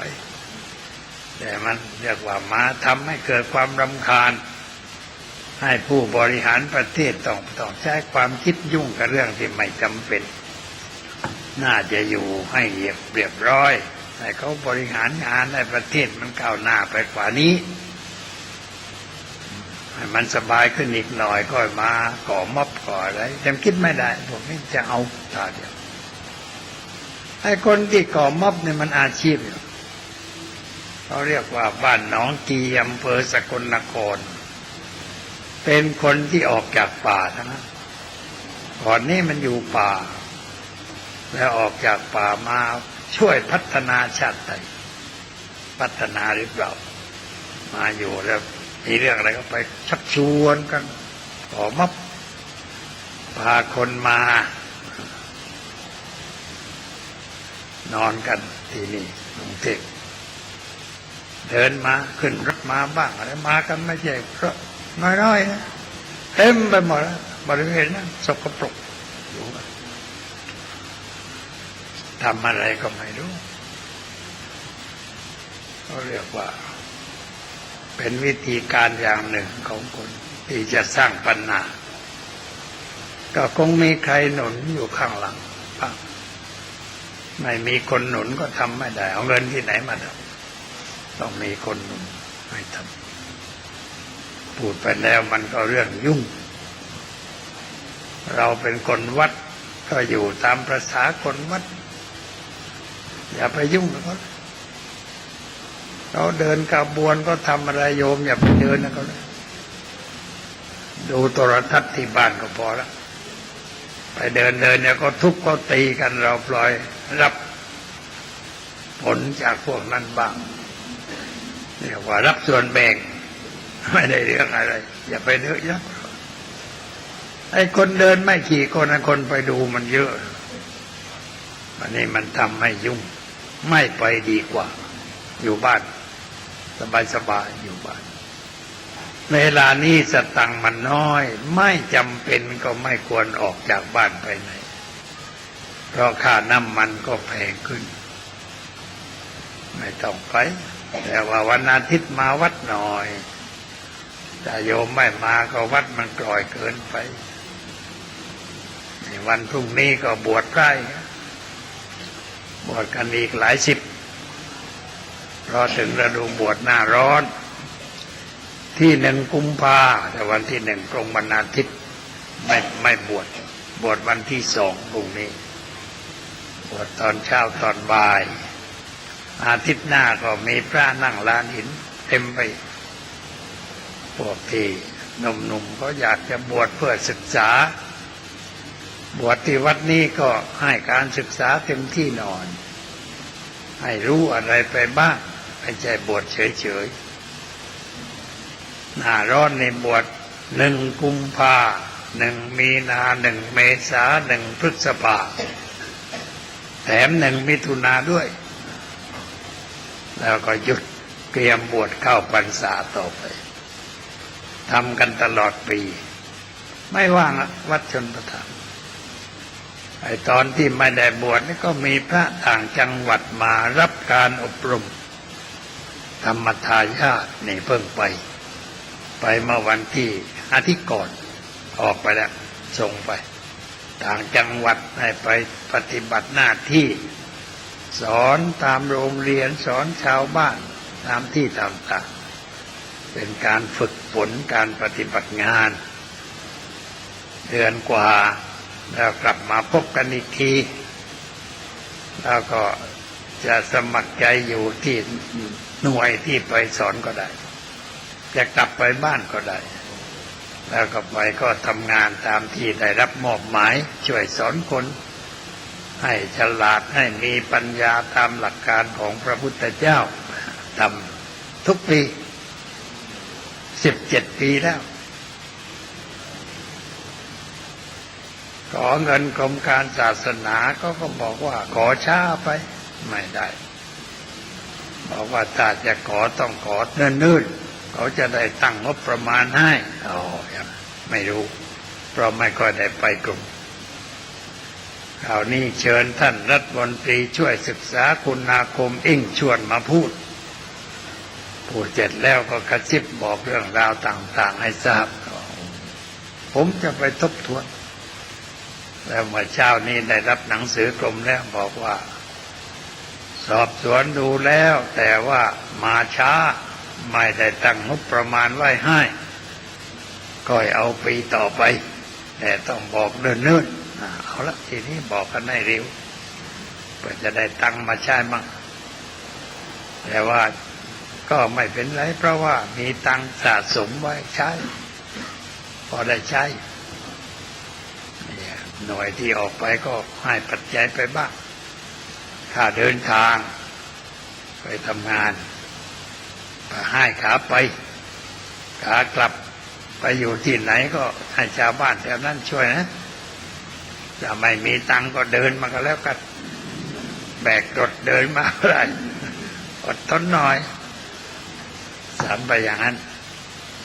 ต้องการฝึกพระให้อดทนในหนักแน่นออกไปสอนพระที่ได้รับการอบรมแล้วนี่ไปทำประโยชน์อยู่หลายรูป ทำเอาจริงเอาจังที่จังหวัดตราดเรามีองค์หนึ่งทำงานส่งเสริมสหกรณ์ออมทรัพย์ไปชักจูงชาวบ้านให้รวมกันเป็นสหกรณ์แล้วเอาทรัพย์มารวมกันเข้าคนที่ไม่มีเงินจะกู้เอามากู้กับสหกรณ์นี้แหละสหกรณ์ของตัวเองยืมไปทำนั่นทำนี้ถึงเวลาก็เอามาส่งไม่คิดดอกเบี้ยมากคิดเอาวัตถุที่ทำได้ขึ้นมาเอาไปขายในหมู่บ้านนั้นเองเดี๋ยวนี้ขยายออกไปมากมายบางสหกรณ์มีเงินตั้ง10 ล้าน12 ล้านคนละน้อยๆเอามารวมกันเราไม่ค่อยได้รวมตัวคนไทยนี่รวมตัวไม่เป็นจึงเสียเปรียบคนอื่นชาวนาไม่รวมตัวเสียเปรียบพ่อค้าชาวสวนก็ไม่รวมตัวก็เสียเปรียบคนกลางเขาเรียกว่าคนกลางเสียเปรียบเขามัดมือชกกดราคาเพราะเราไม่รวมตัวกันแล้วเวลาจะทำอะไรก็ต้องไปยืมเงินเขายืมเงินแล้วเอามาปลูกมาทำพอข้าวช จะสุกเขาก็มาเร่งรัดเอาดอกเบี้ยไม่มีเบี้ยให้ก็เอาข้าวไปก็แล้วกันเวลานั้นข้าวราคามันถูกเขาเอาไปเวลามันถูกพอข้าวขึ้นราคาชาวนาไม่มีข้าวจะขายเพราะนายทุนดอกเบี้ยเอาไปหมดแล้วมันเสียเปรียบมานานแล้วเสียเปรียบเพราะไม่รู้จักรวมตัวกันความจริงรัฐบาลก็จัดตั้งสหกรณ์มานานแล้วสมัยก่อนท่านกรมเหมือนพิทยาลงกรณ์ท่านไปดูการสหกรณ์ถึงประเทศอังกฤษประเทศอินเดียว่าเขาทำกันอย่างไรแล้วก็มาตั้งกรมสหกรณ์เดี๋ยวนี้เป็นกระทรวงเกษตรสหกรณ์แต่ว่าทำแบบราชการนี่ก็ไปไม่ค่อยก้าวหน้าแต่ถ้าว่าเขาทำกันเองมันก้าวหน้ากว่าสหกรณ์ที่เกิดขึ้นในประเทศอังกฤษนั่นก็คือคนในโรงงานอุตสาหกรรมเนี่ยมันรวมตัวกันเปิดร้านเล็กๆเรียกว่าร้านสหกรณ์ขายแป้งขายน้ำตาลขายขนมปังขายเนยนมอะไรเงี้ยของกินจำเป็นสำหรับพวกกรรมกรมาซื้อแล้วมาเป็นสมาชิกอันนี้ถ้าเป็นสมาชิกก็เรียกว่าซื้อของตัวเองได้รับปันส่วนเวลาสิ้นปีมันก็ขยายออกไปใหญ่โตเดี๋ยวนี้ร้านสหกรณ์เดิมนะเขาเก็บไว้เป็นอนุสรณ์เป็นสถานที่เริ่มกิจการสหกรณ์แพร่หลายทั่วโลกเกิดที่นั้นเขาแข็งแข็งอันนี้เราก็ไปเอาอย่างมาทำแบบราชการไม่ค่อยก้าวหน้าสหกรณ์ออมทรัพย์สหกรณ์การเกษตรสหกรณ์ไร่อ้อยสหกรณ์อะไรแต่ก็ไม่มีการรวมทุนของตัวเองต้องไปยืมเงินเขาใช้ก็ยังเสียเปรียบอยู่นั่นเอง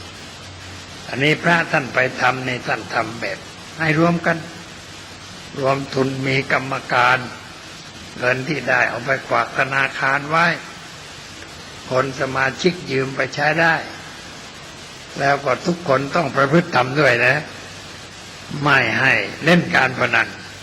ไม่ให้เสพสิ่งเสพติดไม่ให้ขี้คร้านไม่ให้เหลวไหลบังคับไปในตัวคนมันก็ดีขึ้นเพราะว่าถูกผูกมัดได้เป็นคนดีอยู่ในศีลในธรรมประพฤติเรียบร้อยถ้าไม่ประพฤติดีประพฤติชอบไม่ให้คู่ไม่ให้เป็นสมาชิกมันลำบากเพราะไม่มีเงินบังคับคนให้มาเป็นพวกประพฤติธรรมดีขึ้น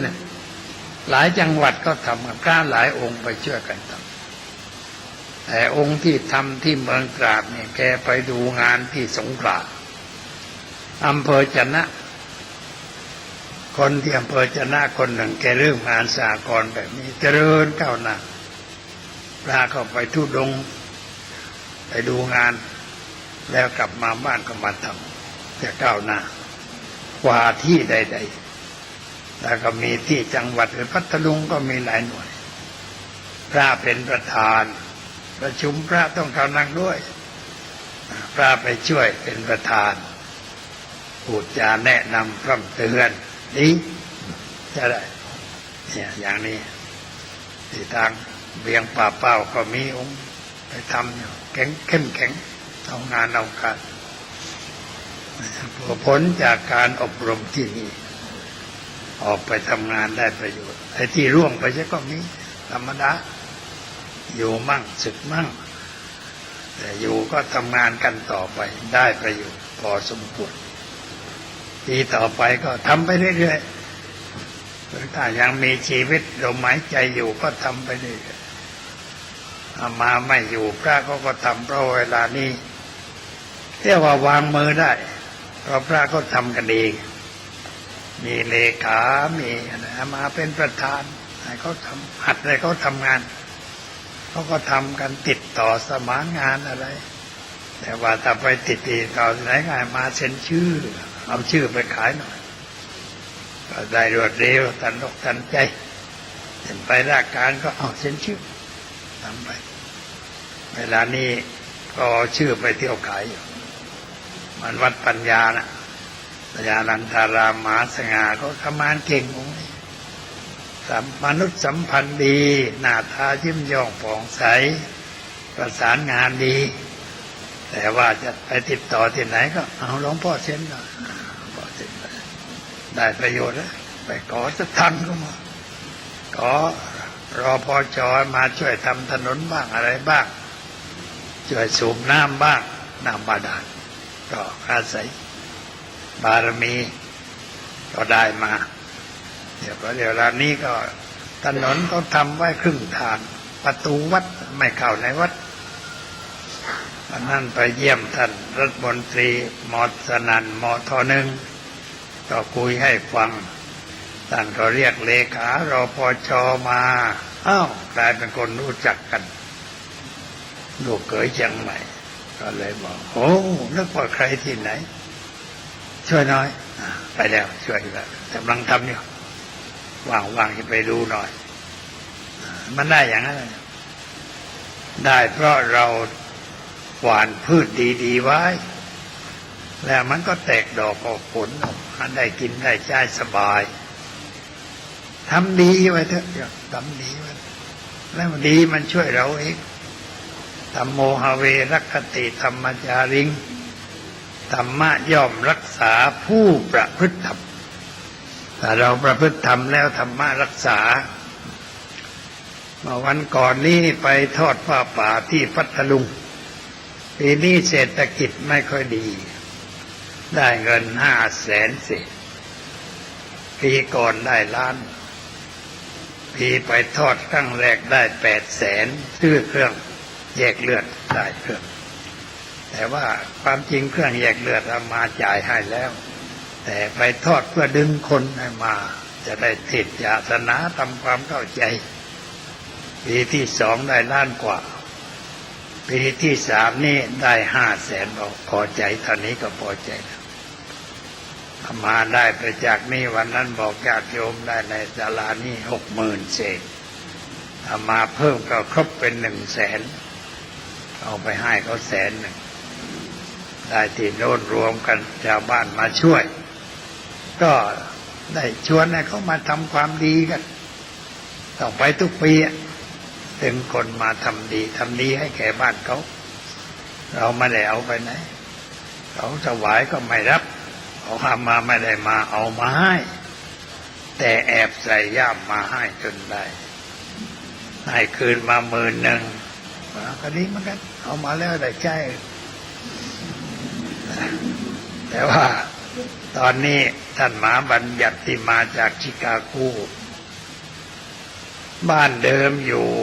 เชียนใหญ่จังหวัดนครศรีธรรมราชสมภารเชียนใหญ่ตายมีพระ2 องค์ชื่อชอทั้งคู่คนหนึ่งชื่อหนึ่งชื่อชูกับชื่อน่าจะบวกกันนะมันจะเรียบร้อยแต่บวกกันไม่ได้ขัดคอกันอยู่กับคนละซีกวัดคนหนึ่งอยู่ด้านตะวันออกคนหนึ่งอยู่ด้านตะวันตกไม่มัดมีลูกวัดองค์หนึ่งเป็น3มาบัญญัติก็ไปเยี่ยมบ้านเดิมชาวบ้านก็ปรารภว่ามัวแต่ไปอยู่ที่อื่นที่บ้านจะแตกแล้วขอให้กลับมาหน่อยก็เลยก็กลับไปเมื่อวันเสาร์นี่ต้องก่อนวันศุกร์ไปรับตำแหน่งสมภารรับตำแหน่งแล้วก็จะได้ประสานหาให้คนติดต่อกันอันนี้โรงเรียนที่นั่นเขาเรียกว่าโรงเรียนประชาบาลที่นั่นมีบ้านหนึ่งจนที่สุดเขาเรียกว่าเนินธรรมังแม้ชื่อเพราะนะโยมเนินธรรมังมันอยู่ริมลำสายน้ำเขาเรียกว่าตักลำน้ำในคลองจระเข้ชมที่สุดน้ำลึกคนแถวนั้นจนเด็กนักเรียนบ้านนั้นไม่ได้เรียนสูงเลยสมเด็จพระราชินีท่านจะไปส่งเสริมให้คนที่จนหายจนท่านบอกว่าเอาตำบลที่จนที่สุดไปได้ตรงนั้นบ้านธรรมังนะไปตั้งศ ศิลปาชีพใหญ่โตชาวบ้านก็ได้มาทำงานแล้วก็ส่งเสริมอะไรต่ออะไรโรงเรียนเขาก็บอกว่านักเรียนที่นี่ยากจนอาหารกลางวันก็ไม่ค่อยมีกินบอกแล้วพ่อแม่มากินอะไรลูกมาโรงเรียนก็เอาข้าวใส่ห่อมากินมั่งไม่ได้มาสมัยเด็กๆก็ข้าวใส่ห่อมาหิ้วมาทุกวันมากินที่โรงเรียนปลาสักชิ้นหนึ่งปลาใส่เกลือแล้วชิ้นหนึ่งมากินเปิดฝืนกินมาอย่างนั้นแต่ก็มันเติบโตดีแข็งแรงไม่ค่อยมีโรคด้วยถามว่าพ่อแม่มันจนนักหนาไม่มีข้าวจะกินก็มีแต่ว่าไปโรงเรียนก็ไม่มีอะไรกินเลยขอให้ช่วยตั้งทุนสำหรับอาหารเด็กกลางวัน20 ทุนละ500บอกเอาตกลงให้ไปยังไม่ให้จะไปลูกเดือนมีนาจะไปแต่ว่าบอกว่าได้แล้วจะตั้งทุนให้เป็นทุนอาหารกลางวันสัก 40,000 บาทจะเอาไปให้เดือนมีนาจะยังไม่ไปตอนนี้แต่ว่าสะสมปัจจัยไว้ใครถวายก็ผนวกไว้เอาไปให้เขาสงเคราะห์เด็กไปดูว่าเด็กบ้านนั้นรูปร่างหน้าตามันเป็นยังไงพอจะชุบเลี้ยงให้มันเติบโตได้ไหมเอาให้มันขุดขึ้นมาบ้างให้มาเล่ามาเรียนคราวหนึ่งก็เรียกว่าในควนคริงโอ้แม้บริเวณนั้นโยมนะป่าใหญ่ป่าต้นกระจูดนะที่เขามาสารเสือหน้าที่หลายแสนไร่วันนั้นนั่งเฮลิคอปเตอร์ผ่านโอ้ทำไมมันใหญ่โตอย่างนี้ไม่เคยผ่านแล้วเห็นควรเป็นเนินอยู่ในพรุ่นเขาเรียกควรเพลงควรเพลงในหน้าตาใช่ได้แต่ว่าแข้งมันเป็นรูปเท้าช้างถ้านั่งมาดูหน้าสวยพอยืนก็ไม่เข้าท่าเลยเป็นรูปเท้าช้างอันนี้ท่านมหาผลเนี่ยไปเอาเด็กมาคนหนึ่งเอามาบวชเป็นสามเณรมาอยู่วัดคูหาสวรรค์ให้เรียนหนังสือเรียนจนได้ปริญญา8 ประโยคส่งไปอินเดียได้ปริญญาโทส่งกลับไปนครได้ไปตั้งสำนักศึกษาที่วัดแจ้งเป็นสาขาวิทยาลัยสงฆ์ของวัดมหาธาตุทำงานอยู่ไปขุดมาจากในครูในเคร่งนั้นควรเคร่งแต่เดี๋ยวนี้มันดีก็ยุงน้อยเพราะโคนมันแห้งในหลวงท่านไปเห็นโอ้มันต้องพัฒนาลุ่มน้ำปากพนังเลยวางโครงการทำเขื่อนต้นน้ำกักน้ำไว้ปล่อยลงมาไล่น้ำเค็มกำลังทำอีกไม่กี่ปีก็จะดีขึ้นอำเภอปากพนังนี่เป็นอู่ข้าวอู่น้ำโรงสีมากมายเดี๋ยวนี้ไม่มีข้าวจะสีกลายเป็นนากุ้งไอ้นากุ้งนี่สร้างความเสื่อมให้แก่ที่นั่นมากเพราะดินมันเค็มหมดแล้วทำอะไรไม่ได้เดี๋ยวนี้นากุ้งทำลายหมดเสียหายมาก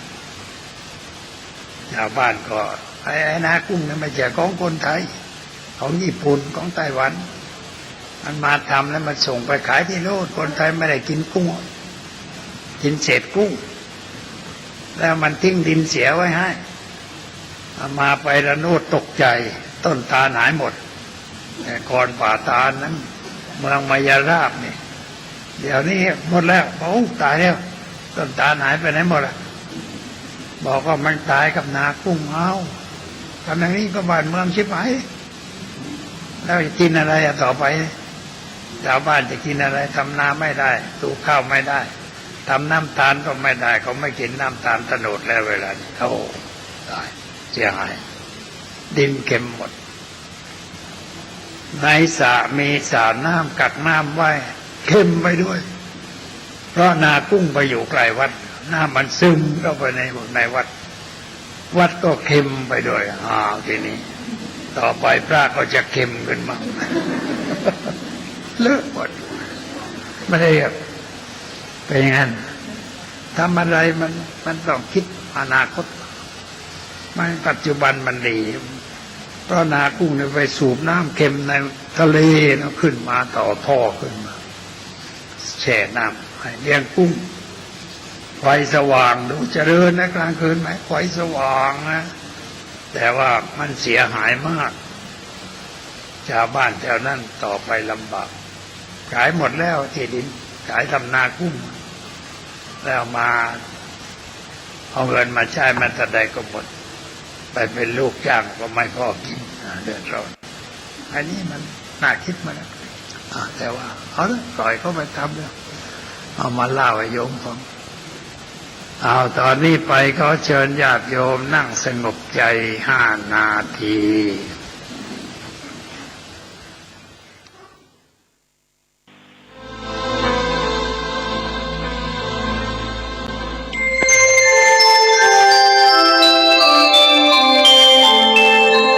ขณะนี้ท่านกำลังฟังสถานีวิทยุกระจายเสียงพระพุทธศาสนา FM 104.5 เมกะเฮิรตซ์ โยโตภควาอะระหังสัมมาสัมพุทโธพร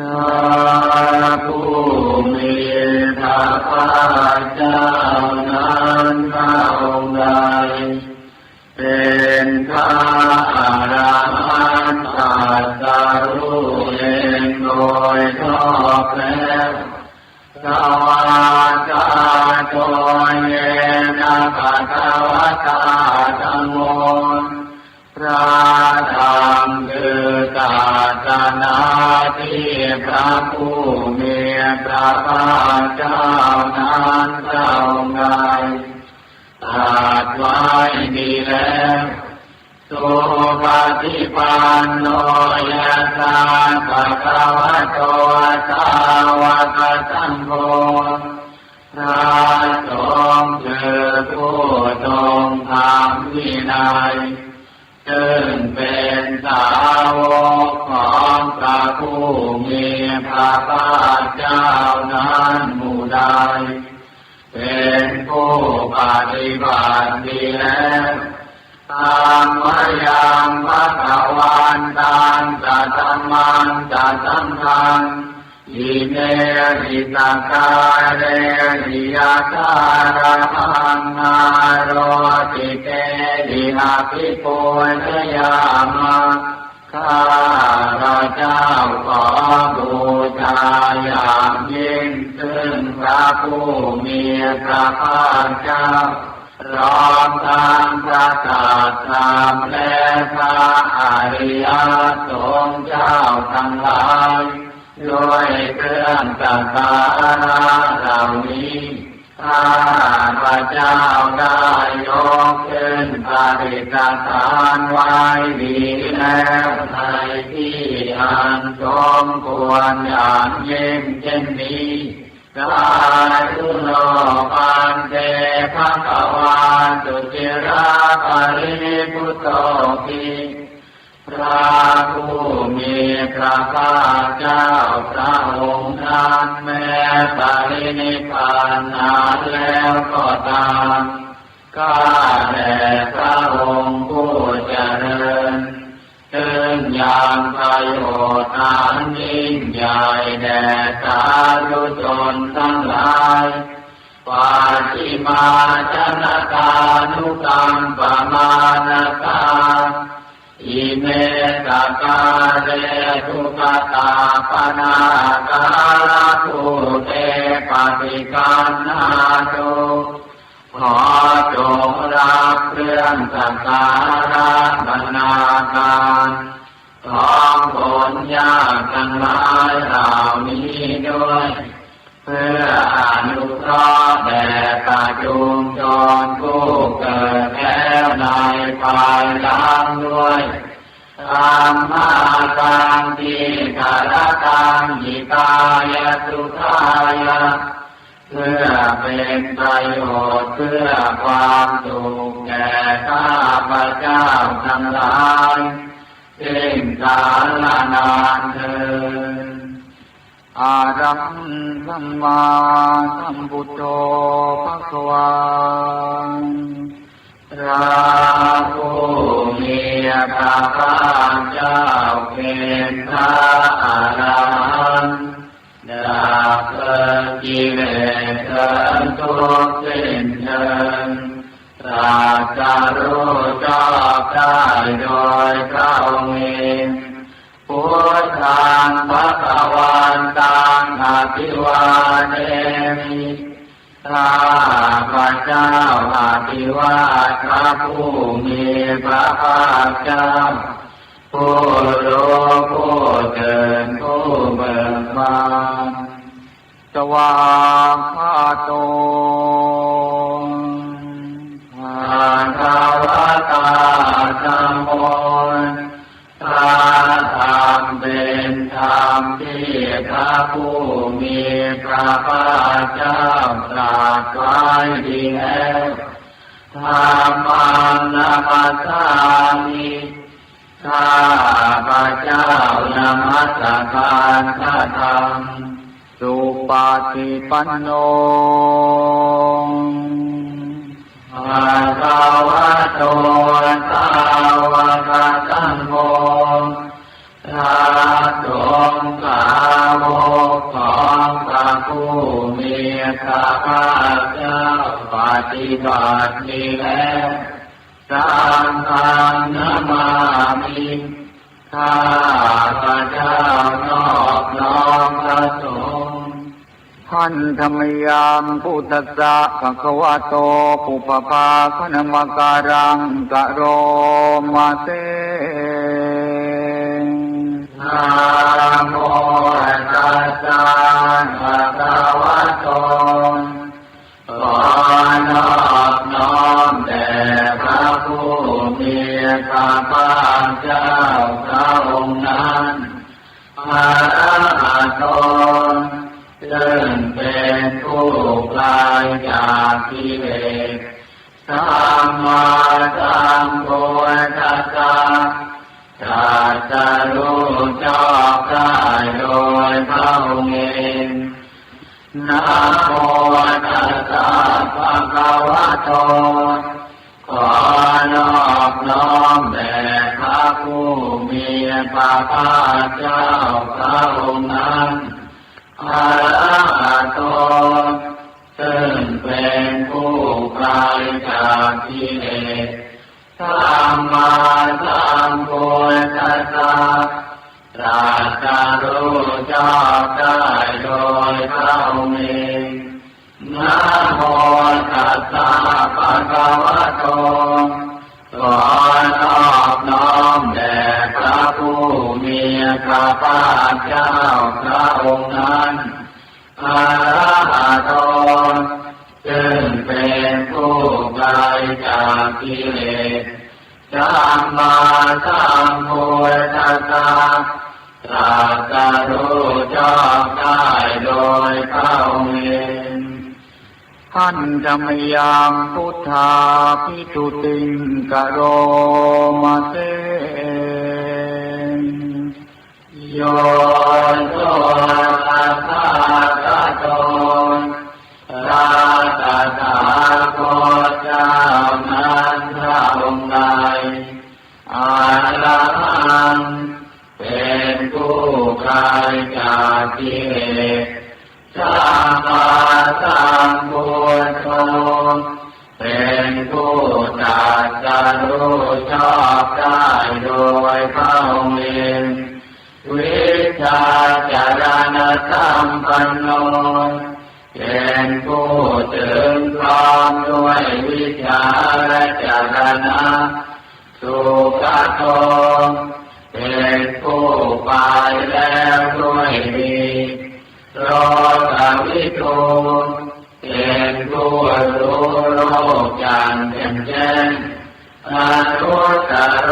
บุริกธรรมสารถิเป็นผู้สามารถเกิดบุรุษที่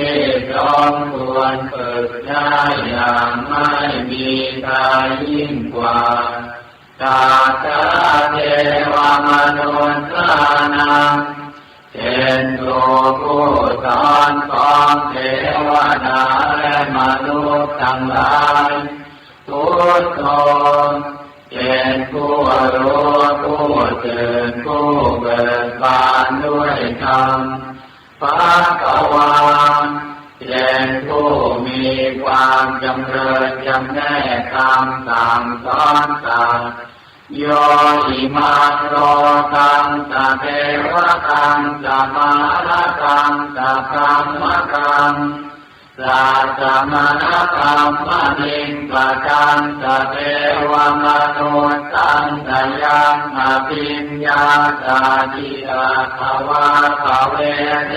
ติพระผู้มีพระภาคเจ้าพระองค์ใดได้ทรงทำความดับทุกข์ให้แจ้งด้วยพระปัญญาอันยิ่งเองแล้วทรงสอนโลกนี้พร้อมทั้งเทวดามารดงและหมู่สัตว์พร้อมทั้งสมณธรรมพร้อมทั้งเทวดาและมนุษย์ให้รู้ตามโยธรรมันเทเทติพระผู้มีพระภาคเจ้าพระองค์ใดทรงแสดงธรรมแล้วปาฏิกัลยาณังสายรอในเบื้องต้นมาเทกัลยาณังสายรอในท่ามกลางปาริโยสานกัลยาณัง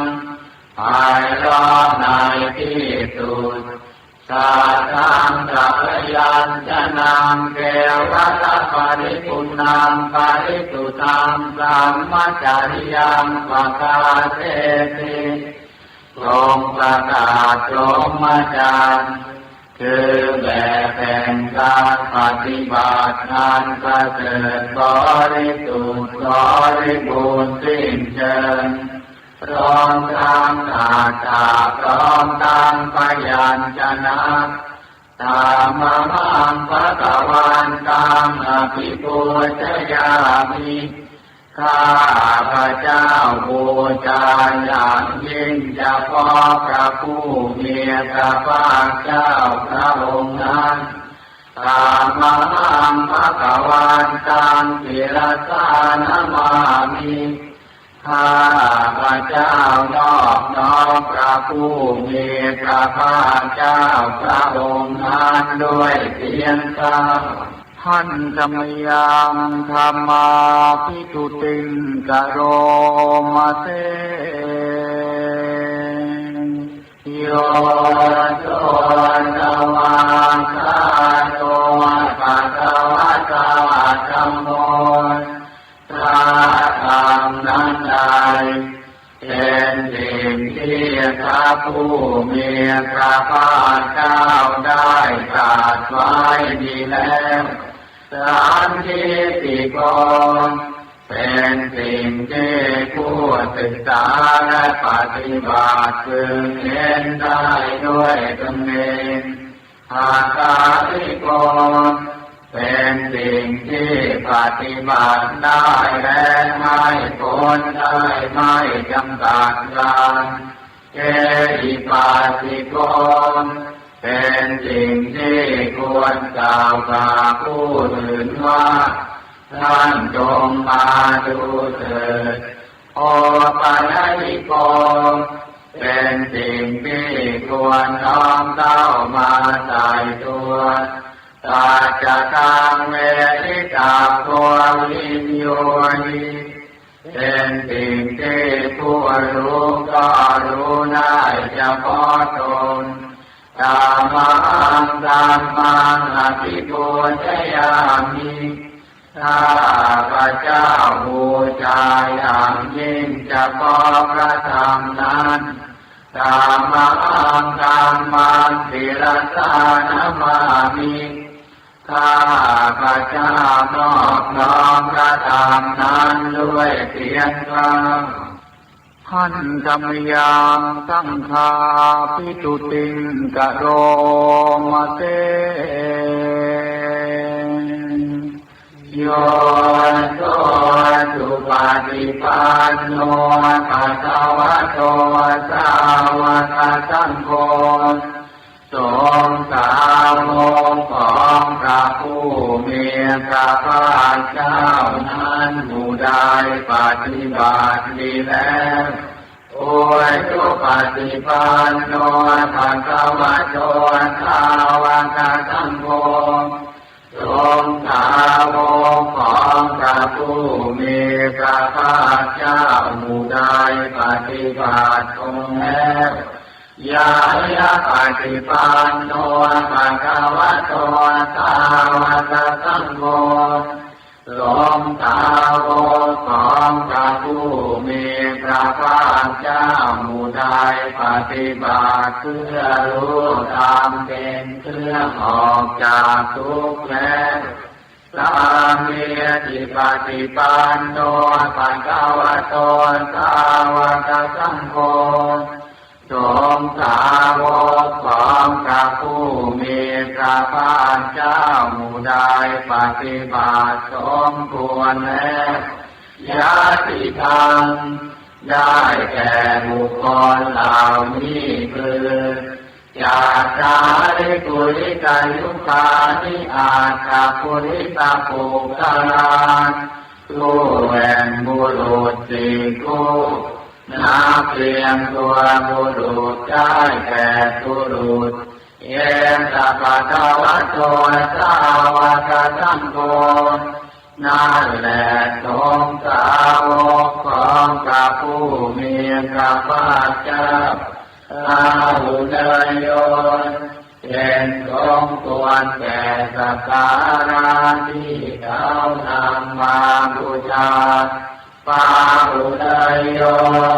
เป็นสมควรแก่สักการะที่เขาจัดไว้ต้อนรับ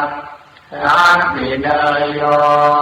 เป็นผู้ควรรับทักษิณาทานอัญชลีกรณิโยเป็นผู้ที่บุคคลทั่วไปควรทำอัญชลี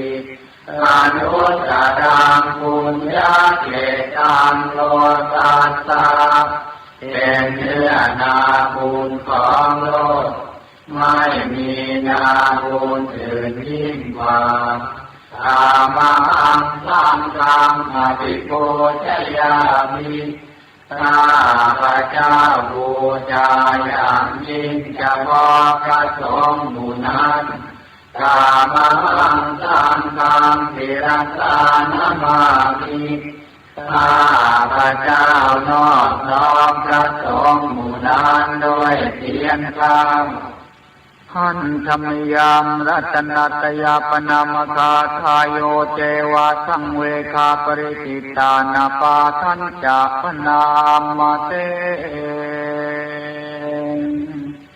พุทโธสุสุโธกรุณามานโวพระ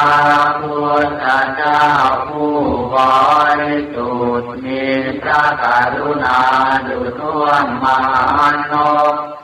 โยจันตตุตาภรยานโรจโนพระองค์ใด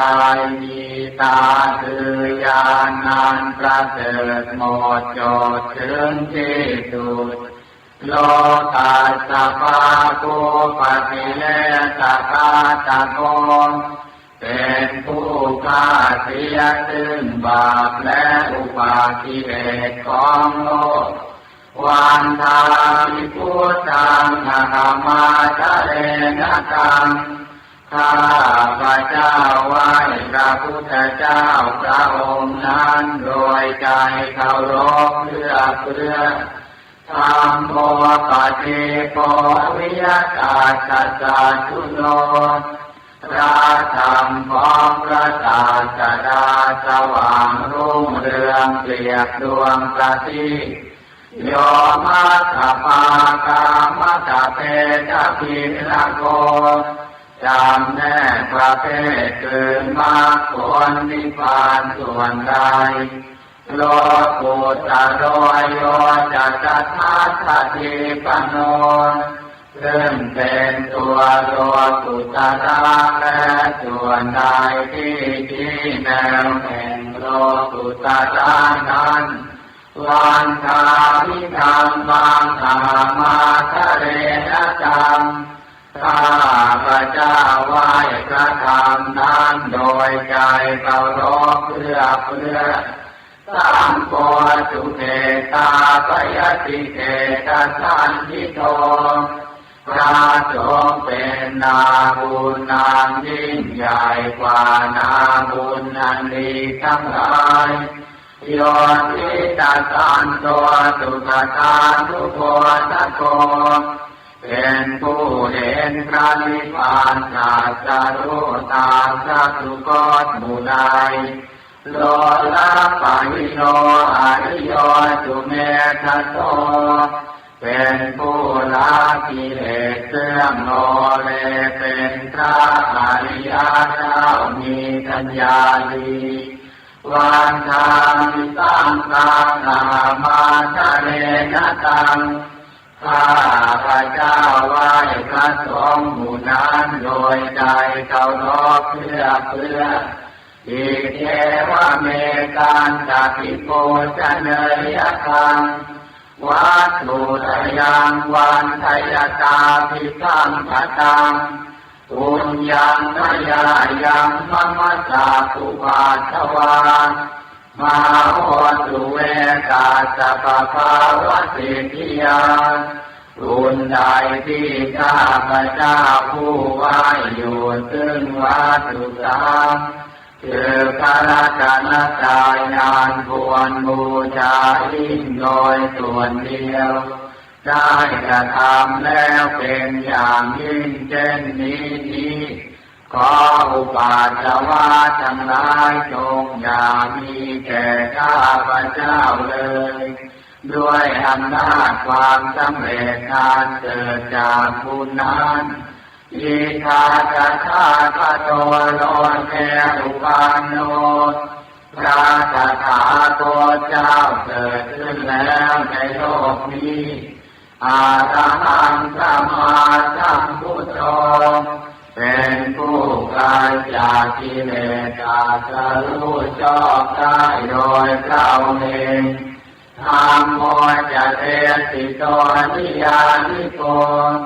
และพระธรรมที่ทรงแสดงเป็นธรรมเครื่องออกจากทุกข์อุปาทานิโกปารินิพพานิโกเป็นเครื่องสงบกิเลสเป็นไปเพื่อปารินิพพานสัมโพธิภามีสุขตาภเวทิโตเป็นไปเพื่อความรู้พร้อมเป็นธรรมที่พระสุคตประทานมยันตังตามวันสุตวาเนวังชานามาพวกเราเมื่อได้ความธรรมนั้นแล้วจึงได้รู้อย่างนี้ว่าชาติปิทุกขาแม้ความเกิดก็เป็นทุกข์ชราปิทุกขาแม้ความแก่ก็เป็นทุกข์มรณะปิทุกขังแม้ความตายก็เป็นทุกข์โสกปาริเก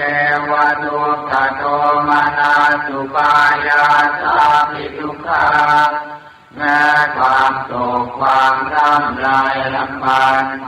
ความไม่สบายกายความไม่สบายใจความคับแค้นใจก็เป็นทุกข์อาภิเยติตัมปโยโกทุกโขความประสบกับสิ่งไม่เป็นที่รักที่พอใจก็เป็นทุกข์ปิเยนิวิปโยโกทุกโขความรักจากสิ่งเป็นที่รักที่พอใจก็เป็นทุกข์ยามปิทังนรปฏิตามปิทุกขัง มีความปรารถนาสิ่งใดไม่ได้สิ่งนั้นก็เป็นทุกข์ตามที่เตนะปาสุปาทานขันธาทุกขาว่าโดยย่ออุปาทานการจำหน้าเป็นตัวทุกข์เตยาทิธรรมได้แก่สิ่งเหล่านี้คือรูปุปาทานขันโธฐานะเป็นที่ตั้งแห่งความยึดมั่นคือรูปเวทนุปาทานขันโธฐานะเป็นที่ตั้งแห่งความยึดมั่นคือเวทนาสัญญูปาทานขันโธฐานะเป็นที่ตั้งแห่งความยึดมั่นคือสัญญาสังขารูปาทานขันโธฐานะเป็นที่ตั้งแห่งความยึดมั่นคือสังขารวิญญาณูปาทานขันโธฐานะเป็นที่ตั้งแห่งความยึดมั่นคือวิญญาณเยตังปริยายะเพื่อให้สาวกกำหนดรอบรู้อุปาทานทั้งเหล่านี้เองธารมาโนโตภควาจึงพระผู้มีพระภาคเจ้านั้นเมื่อยามทรงพระชนอยู่เอวังเท่าลังสาวะเทวิเนติย่อมทรงแนะนำสาวกทั้งหลายเช่นนี้เป็นส่วนมากเอวังปังกาจักนาจักภวะโต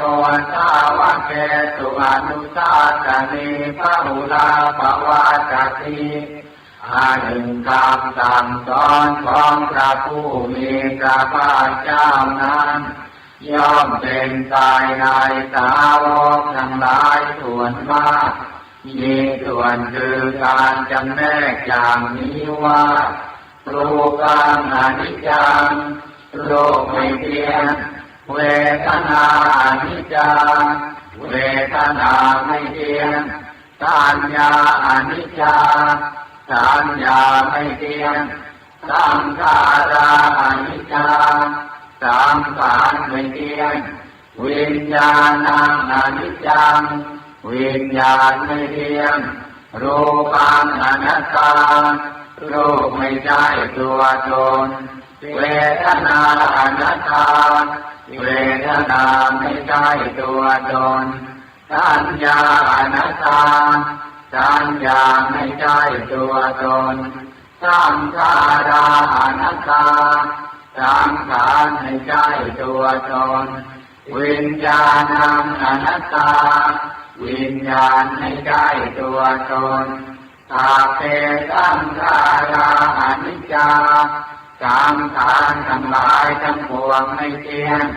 สาเปธัมมาอนัตตาติธรรมทั้งหลายทั้งปวงไม่ใช่ตัวตนดังนี้แต่ละยังโอตินามาพวกเราทั้งหลายเป็นผู้ถูกครอบงำแล้วชาติยานโดยความเกิดชรามัรเนนาโดยความแก่และความตายโลเกหิปริเทเวหิทุกเขหิโยมานาเตหิอุปายาเตหิโดยความโศกความร่ำไรรำพันความไม่สบายกายความไม่สบายใจความคับแค้นใจทั้งหลายทุกข์ทรมานเป็นผู้ถูกความทุกข์อย่างเอาแล้วรู้จักปเรทางเป็นผู้มีความทุกข์เป็นเบื้องหน้าแล้วอาเปวนานิมาสเทวราชสุขาสันตาสาอันตเกิริยายัญญาเยธาติทำจะหายการทำที่ดูดแทนกองทุกข์ทั้งสิ้นนี้จะพึงปรากฏชัดแก่เราได้ เยระภะรินิพุตังทิตังภควาตังอุทิสะอรหันตังสัมมาสัมพุทธังเราทั้งหลายอุทิศเฉพาะพระผู้มีพระภาคเจ้าผู้ไกลจากกิเลสอาจจะรู้ชอบได้โดยเท่าเองแม้ปรินิพพานนานแล้วพระองค์นั้นตาทาอาคารัตมาอนาคาริยังปาปสิตา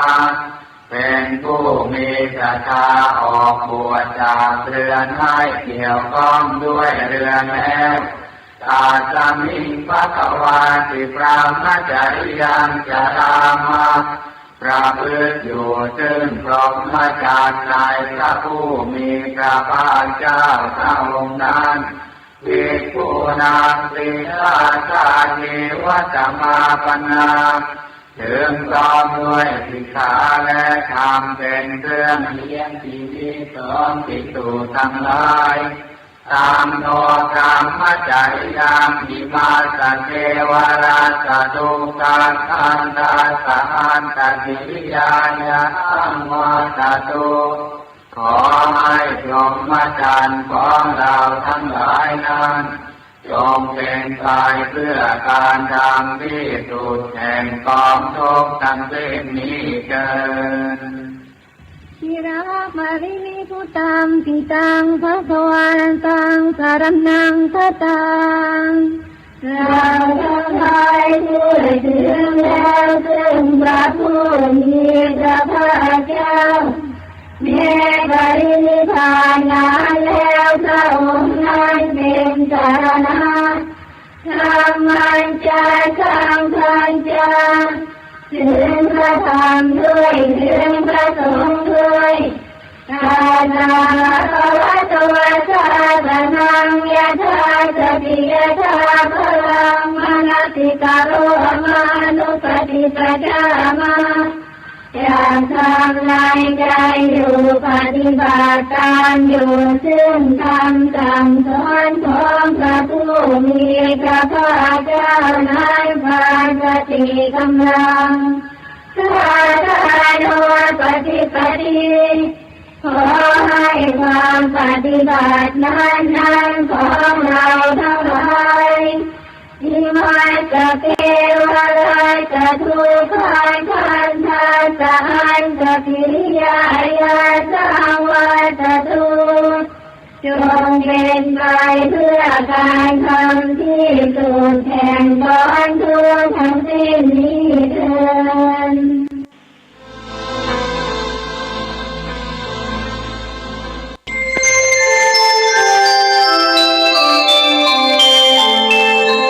ขณะนี้ท่านกำลังฟังสถานีวิทยุกระจายเสียงพระพุทธศาสนา FM 104.5 เมกะเฮิรตซ์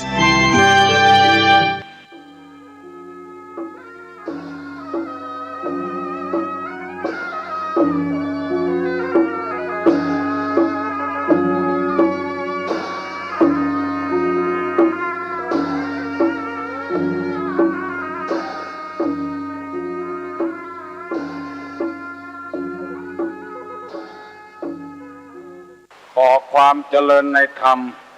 และความผาสุกทางใจจงได้บังเกิดมีกับพ่อแม่พี่น้องท่านสาธุชนคนดีทุกท่านพร้อมกันนี้ขอยกมือ10 นิ้วกราบอาราธนาเอาคุณพระแก้วเจ้าทั้ง3บุญศีลบุญทานคุณพ่อคุณแม่คุณครูบาอาจารย์สิ่งศักดิ์สิทธิ์ทั้งหลายอันมีพระบรมธาตุเจ้าโดยสุเทพและครูบาเจ้าศรีวิจัยนักบุญแห่งล้านนาไทยเป็นต้นจงได้มาปกปักรักษาพ่อแม่พี่น้องพ่ออุ้ยแม่อุ้ยพ่อหนานพ่อน้อยพี่ป้านาอาศรัทธาสนิบาลตันเข้าลูกเต้าหลานเหลนวงศาคณาญาติทั้งญาติสนิทและญาติธรรมทุกท่านขอเงินมีความสุขกายและสุขใจสุขกายนั้นคือปราศจากโรคภัยไข้เจ็บอันร้ายแรง สุขใจนั้นปราศจากความโลภความโกรธความหลงความอิจฉาริษยาซึ่งกันและกันขอความสุขอันสมบูรณ์นี้จงบังเกิดมีกับท่านทั้งหลายทุกท่านตลอดกาลนานเทินวันนี้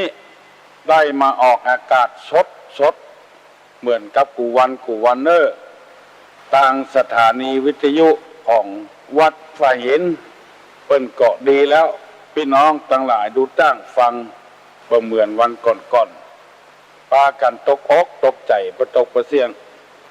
และขอย้ำท่านน้อยหนึ่งว่าท่านผู้ฟังทั้งหลายอย่าไปเอาอย่างเป็นกีรังยั่งยืนเอาเป็นเอาตายลำไปบางคนบอกว่าบ่ได้ยินตุลุงงุดงิดมาม่วนใจจะไปอย่างอันลำเหลือจะไปยึดมั่นถือมั่นกันเกินไปเมื่อได้ยินก็ได้ยินบ่ได้ยินก็แล้วไป จะทำเครียดเกลียดบ่สบายใจเป็นนักเลงปอย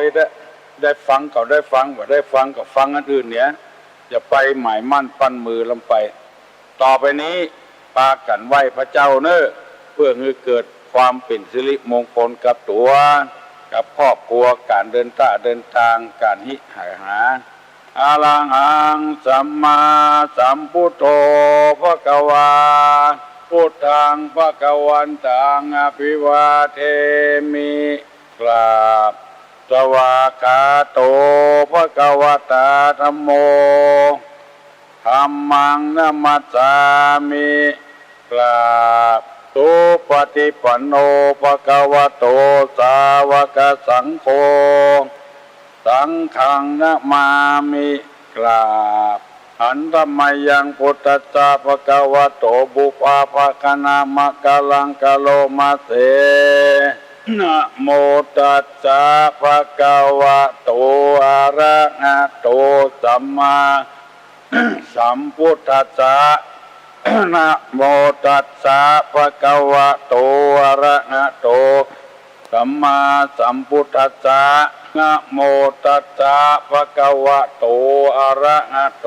สัมมาสัมพุทธัสสะพุทธังสรณังคัจฉามิธัมมังสรณังคัจฉามิสังฆังสรณังคัจฉามิตุติยัมปิพุทธังสรณังคัจฉามิตุติยัมปิธัมมังสรณังคัจฉามิตุติยัมปิสังฆังสรณังคัจฉามิตติยัมปิพุทธังสรณังคัจฉามิตติยัมปิธัมมังสรณังคัจฉามิตติยัมปิสังฆังสรณังคัจฉามิอิติปิโสภะคะวะอะระหังสัมมาสัมพุทโธวิชชาจารณะสัมปันโนสุขโตโลกวิโตอนุตตโลปุริสธัมมสารติสัทธาเทวามนุษย์สานังพุทโธภควติสวากขาโตภควตาธัมโมสันติติโกอากาศทองเพราะว่ามันบัดถึงดินบัดถึงทรายอุปมาฉันใดคนโง่งมเปิ้นก็บ่ใจเนี่ยเวียกเนี่ยการเพราะว่ามันบ่ไปไหนถึงไหนข้อนี้เปิ้นว่าไว้เพื่อให้คนเฮาทั้งหลายได้พิจารณาตัวเก้าว่าเป็นอย่างไรเปิ้นถึงบัดใจเฮาจะได้รู้สึกตัวว่าเพราะเฮาเป็นไม้ทอสั้นบ่มีความรู้บ่มีความฉลาดในเรื่องนี้บางทีไปสมัครไปเนี่ยการเปิ้นสอบเข้าตัวเฮาสอบตกไปเหี่ยเพราะเฮาตอบบ่ถูกคำถามของเปิ้นเขาตัวเฮาก็บ่ต้องไปเสียอกเสียใจหยังเพราะเอารู้ตัวเก่าเฮาแล้วเฮาจะบ่ได้เครียดเหมือนกับที่เปิ้นลงหนังสือพิมพ์ลงวิทยุลงทีวีเมื่อเมื่อคืนไม่ใช่คืนที่แล้วนะคืนก่อนปนไปบนพระศาลพระภูมิพระพรหมสีหน้าออกได้เป็นทหารแล้วเปิ้นบ่เอาเป็นสกรรมเนี่ย โคตรคือพ่อพรหมไปบุบพ่อพรหมแล้วแล่อันเนี้ยคือคนเป็นไม้ทอสั้นเปิ้นโหสัมภาษณ์พอแล้วถามอย่างหนึ่งไปอย่างหนึ่งกินข้าวกับหยังเนี่ยหน้าที่อย่าบอกเปิ้นกินข้าวกับไข่คั่วกับพอละโอ้ยพ่อก็ไปซื้อไก่มา2 ตัวปูถ่วงแม่ถ่วงซื้อมาน้อยๆเอาใหญ่มามันผสมพันธุ์กันก็เลยไข่แม่ก็หั่นไข่มันหลายแก่นเอาไข่ไปคั่วแล้วมากินกับข้าวเนี่ยคือมันเมินลำไปกินข้าวไข่คั่วก็แล้วไปละล่ำลาตั้งแต่เก้ามามันมันบ่ถูกต้องของเพิ่นจำไว้ที่เปิ้นบ่ใจเฮาก็เพราะว่าเฮานั้นยังบ่พร้อมเด้อเพราะว่าการงานที่เปิ้นทำน่ะมันเรื่องใหญ่เรื่องโตไม่ทอสั้นเปิ้นบ่เอาทอเรือที่น้ำบนเอาทอเรือตื้นๆนั่นน่ะน้ำตื้นๆน่ะอันนี้ก็คงจะเข้าใจเนาะเพราะว่าเวลามันล่วงเลยมาแล้ววันนี้จะนำเอาธรรมในพระพุทธศาสนามาเสนอให้พี่น้องทั้งหลายได้ฟังเกี่ยวกับพวกที่ชอบดูหมิ่นนักปราชญ์บัณฑิตผู้หูผู้ฉลาดทั้งหลายมันจะมีนิสัยเป็นอย่างนี้เนี่ยคนที่ชอบดูหมิ่นครูบาอาจารย์ดูหมิ่นคนที่ทำงานเพื่อประเทศชาติบ้านเมืองมันจะมีนิสัยอย่างเงี้ยถึง6 ข้อก่อนอย่างใดอย่างหนึ่งเป็นพวกนักเลงไผ่เป็นใหญ่เป็นโตขึ้นมาได้นักเลงนี่ไผ่อย่ามาเป็นแก่บ้านมาเป็นแคว้นไผ่อย่ามาเป็นตู้หลวงวัดนี่มาได้ไผ่อย่ามาเป็นครูบาอาจารย์มาได้คุยเบิ้นตู้หลวงนี่เปลี่ยนติ๊กเดือน2 เดือนก็เปลี่ยนเดือน2 เดือนก็เปลี่ยนจนวัดจนโปห้างก็เพราะพวกนักเลงเนี่ย1พวกนักเลง2พวกคอสุราหมู่กินเหล้านี่นะ3พวกคนที่ไม่สร้างสรรค์4คนพวกพาลหาญกล้า5คนที่ไม่ประกอบความเพียร6พวกคนที่ไม่ฉลาดในธรรม6 ข้อเนี่ย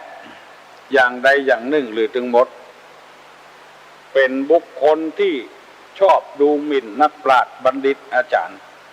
คือไปอยู่ในสายตาของเขาอีกอุกันง่ายๆคนใดดีตึงบ่ได้พยายามจะเป็นภัยกระจ้างจะเป็นแก่บ้านจะเป็นแคว้นจะเป็นอบต.จะเป็นตุกหลวงกระจ้างถ้ามีลักษณะ6 อย่างนี้นะชอบดูหมิ่น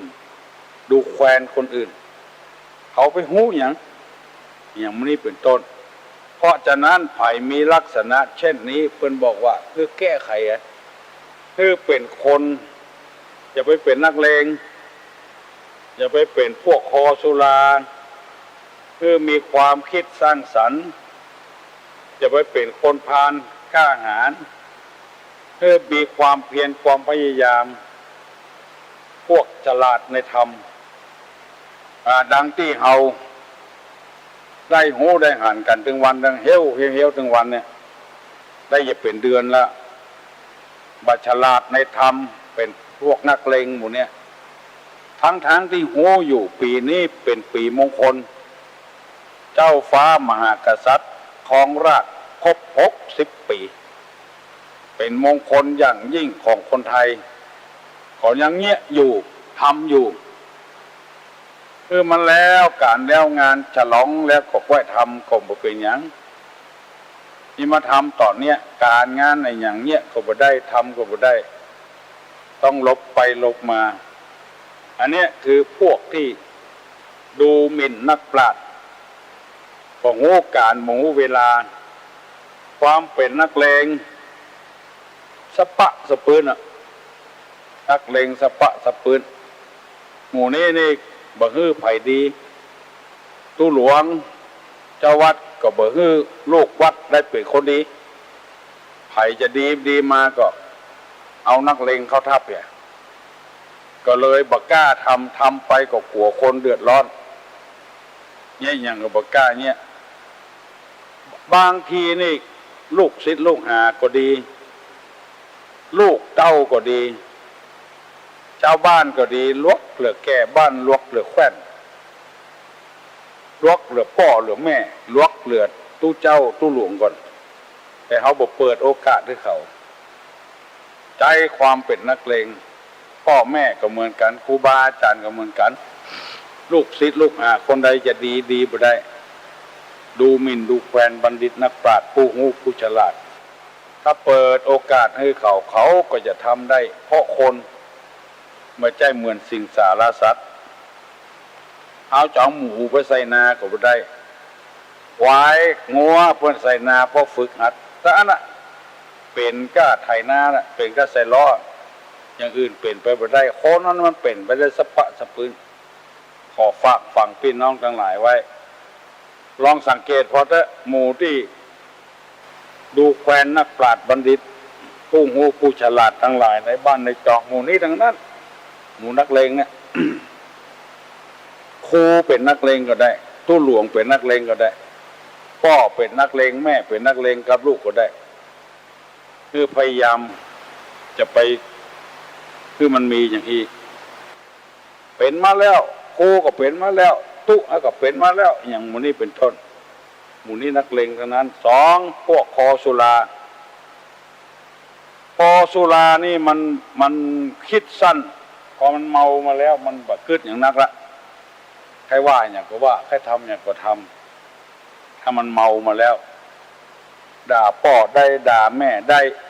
ฆ่าพ่อได้ฆ่าแม่ได้ถึงขนาดสารพัดอย่างลูกอยู่บ่ได้เมียอยู่บ่ได้ลบไปคนที่คนทางหมู่นี้คอสุราพวกที่บ่มีความสร้างสรรค์อันนี้นักแก่เนี่ย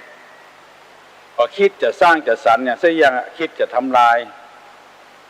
เพิ่นฮ้องว่าบ่สร้างสรรค์หันค้นผิดหน้าที่จะจะจ๋าจะตักจะเตือนบัดตักบัดจ๋าบ่บัดตักบัดเตือนหยังเนี่ยแล้วก็ไปโปะก็ใส่เอาโต๊ะก็ใส่เพิ่นติ๊ก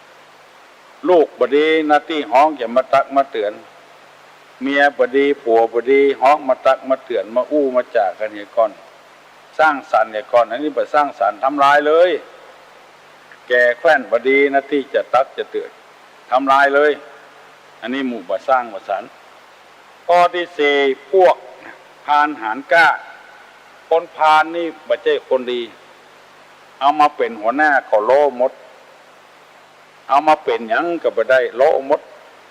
คนพานนี่พานในพอสระอาลอลิงเนี่ยบ่ใช่พานนอนหนูพานนอนหนูนี่เอาใส่ดอกใส่เขาตอกดอกไม้ได้มีประโยชน์อยู่พานลอลิงเนี่ยพานหาเรื่องหาราวเนี่ยหานกล้าพอฟังคำไผ่พอพิจารณาอย่างก่อนจำตีไผ่ก็ตีจำฆ่าไผ่ก็ฆ่าพวกพานหารกล้านี่ได้หมดหมู่เนี้ยหมู่ที่ชอบดูหมิ่นบัณฑิตนักปราชญ์ผู้หูผู้ฉลาดทั้งหลายข้อที่ห้าพวกคนที่ประกอบความเพียรว่ามีความเพียรคนพยายามเป็นคนทำมาอย่างจับจออ่อนใจขี้ค้านนั่นก็มาเอาละคนที่มีความเพียรความพยายามนี้เพิ่นจะยกย่องสรรเสริญและข้อที่หกคนที่บัญชาลาดในธรรมคือบ่ฮู้จักการฮู้จักเวลาที่จะต้องทำต้องเนี้ยบัญชาลาดในธรรมเวลาใดต้องทำเวลาใดบ่ต้องท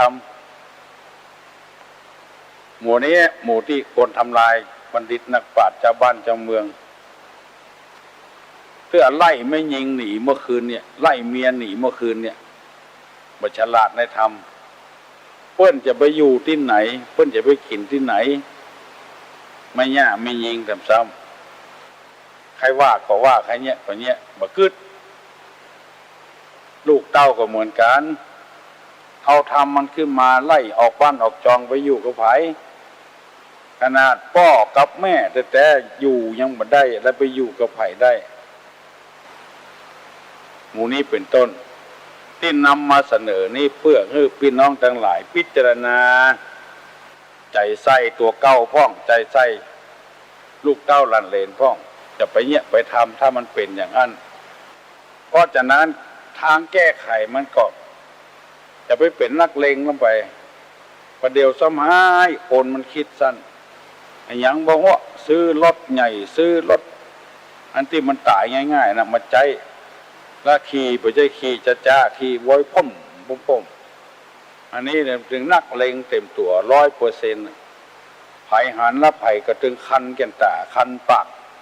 พวกคอสุรานี่เหมือนกันมาสร้างสรรค์นี่ก็เหมือนกันพยายามอยู่ที่ไหนคือสร้างสรรค์พ่องอยู่กับวัดก็สร้างสรรค์ในวัดไปวัดไปวาก็คิดสร้างสรรค์พ่องจะไปบันไดอันใดมันบ่มีซื้อมาถวายอันใดมันบ่ดีก็ปรับปรุงแก้ไขอันนี้คนสร้างสรรค์ในบ้านในจองก็เหมือนกันยังก็ไปยืมของเปิ้นบ่ตกบ่เสี่ยงพริกมีเงินเหนือเกือมีเงินใต้ผักแคบมีคอกหัวบ่ซื้อบ่หามาไว้สักเตื้อก็ไปขอของเปิ้นกะปิก็ไปขอของเปิ้นน้ำปลาก็ไปขอของเปิ้นในบ้านในจองมันมีสักอย่างมาสร้างสรรค์นี่เลย